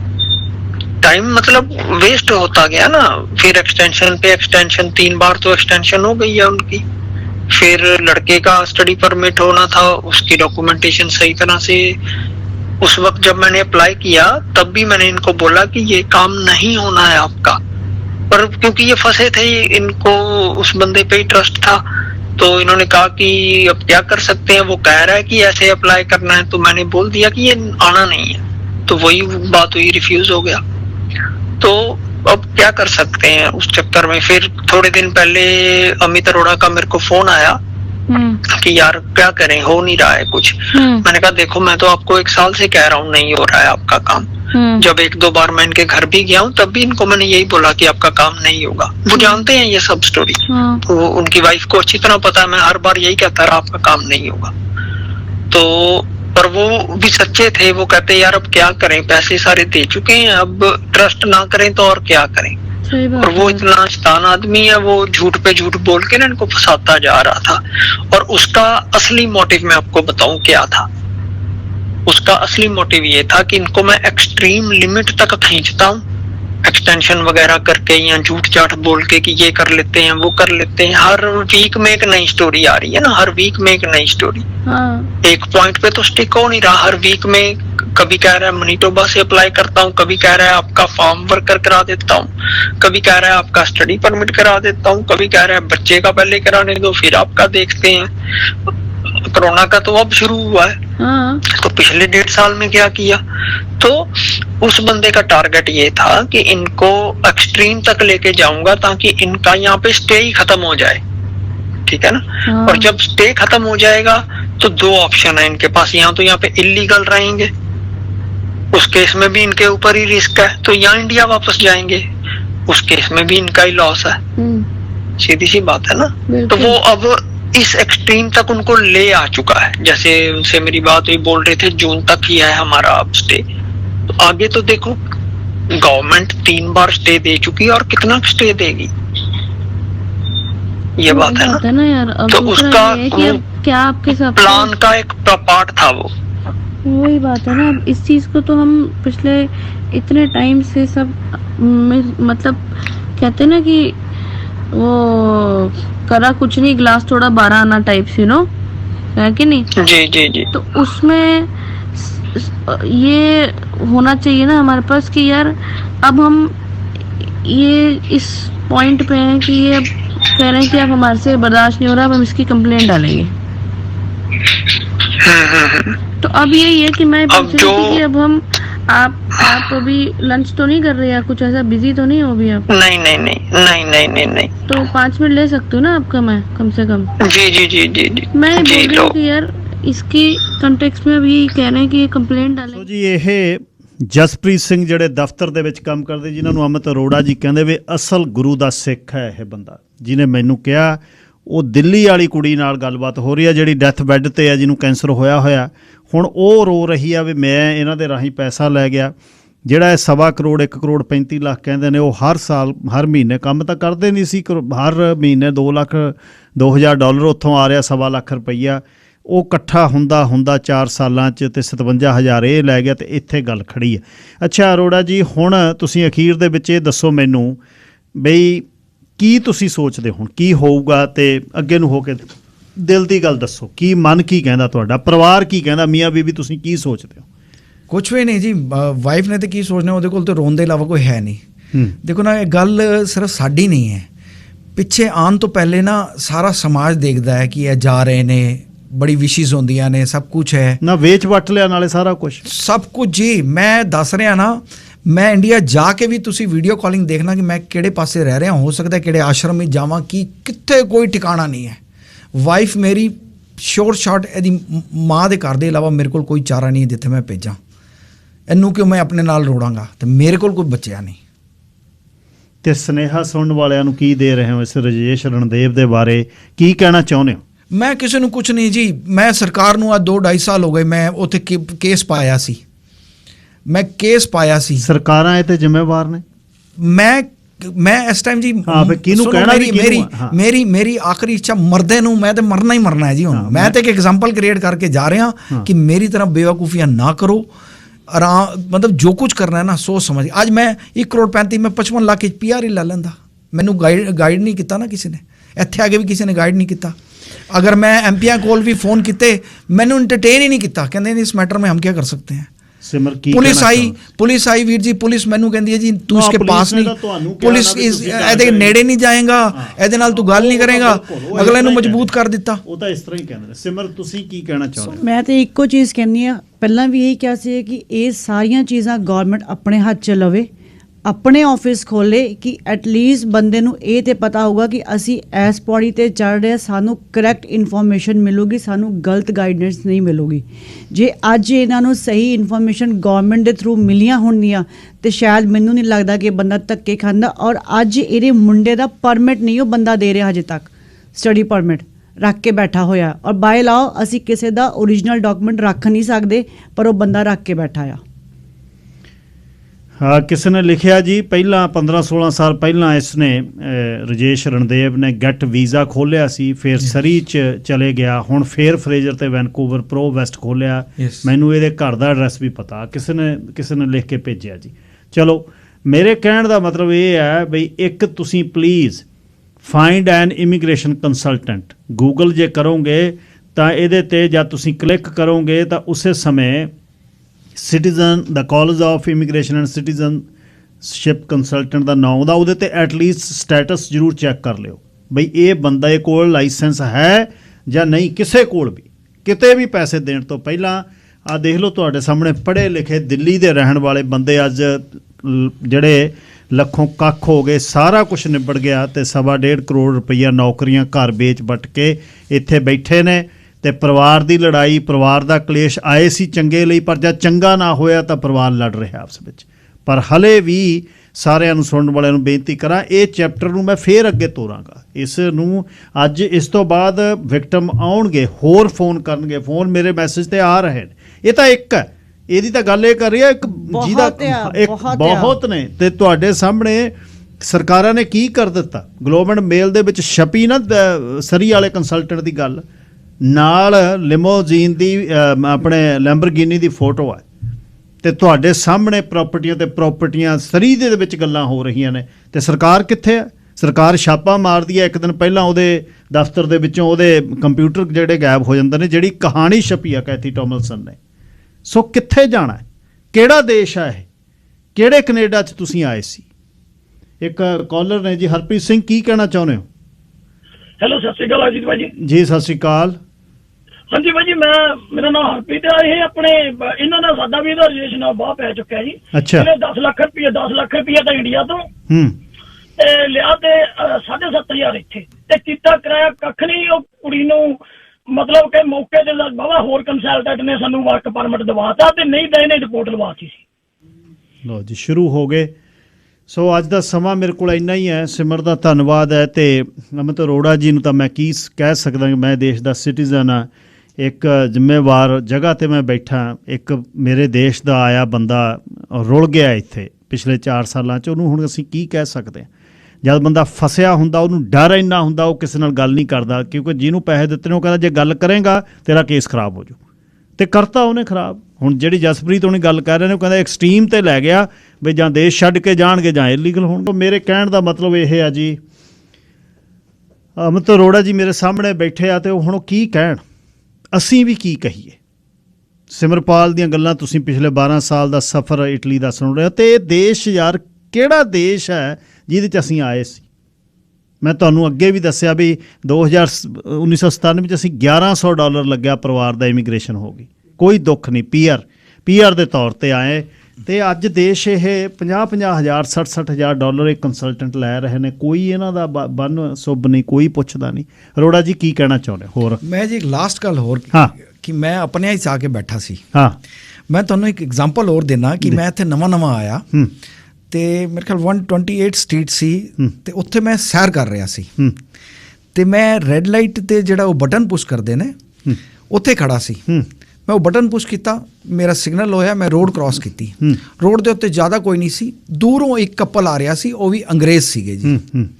ਮੇਰੇ ਨੇੜੇ ਆਏ, ਉਹਨਾਂ ਨੇ ਮੈਨੂੰ ਹੈਲੋ ਕੀਤੀ, ਨਾਲ ਕਿਹਾ are you okay, are you comfortable. ਮੈਨੂੰ ਸਮਝ ਨਹੀਂ ਆਈ, ਮੈਨੂੰ ਇਹ ਸਮਝ ਨਹੀਂ ਆਈ ਕਿ ਬਈ ਹੈਲੋ ਤੱਕ ਤੇ ਠੀਕ ਹੈ, ਮੈਨੂੰ ਇਹ ਕਿਉਂ ਪੁੱਛਿਆ ਜਾ ਰਿਹਾ ਕਿ are you comfortable, are you okay.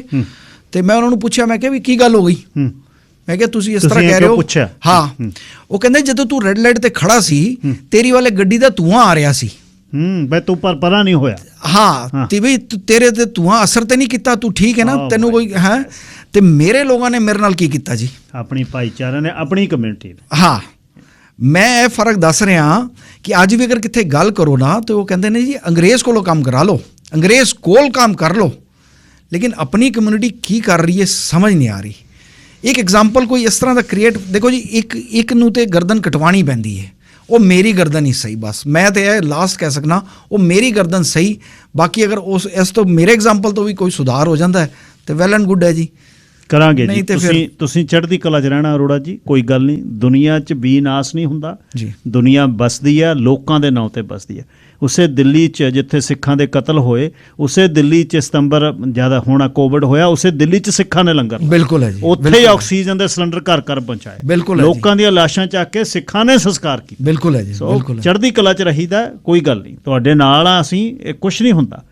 ਤੁਹਾਨੂੰ ਵੀ ਇੱਥੇ ਹੀ ਰੱਖਾਂਗੇ, ਤੁਹਾਨੂੰ ਵੀ ਉਰੇ ਰੱਖਾਂਗੇ, ਤੁਹਾਡਾ ਵੀ ਕੋਈ ਹੀਲਾ ਹੋਏਗਾ। ਬੜੀ ਮਿਹਰਬਾਨੀ, ਫਿਕਰ ਨਾ ਕਰੋ, ਬੜੀ ਮਿਹਰਬਾਨੀ, ਗੁਰੂ ਕਿਰਪਾ ਕਰੂਗਾ। ਲਓ ਜੀ, ਇੰਨੀਆਂ ਗੱਲਾਂ ਨੇ ਤੇ ਕੱਲ ਨੂੰ ਮੁੜਦੇ ਆ ਫੇਰ।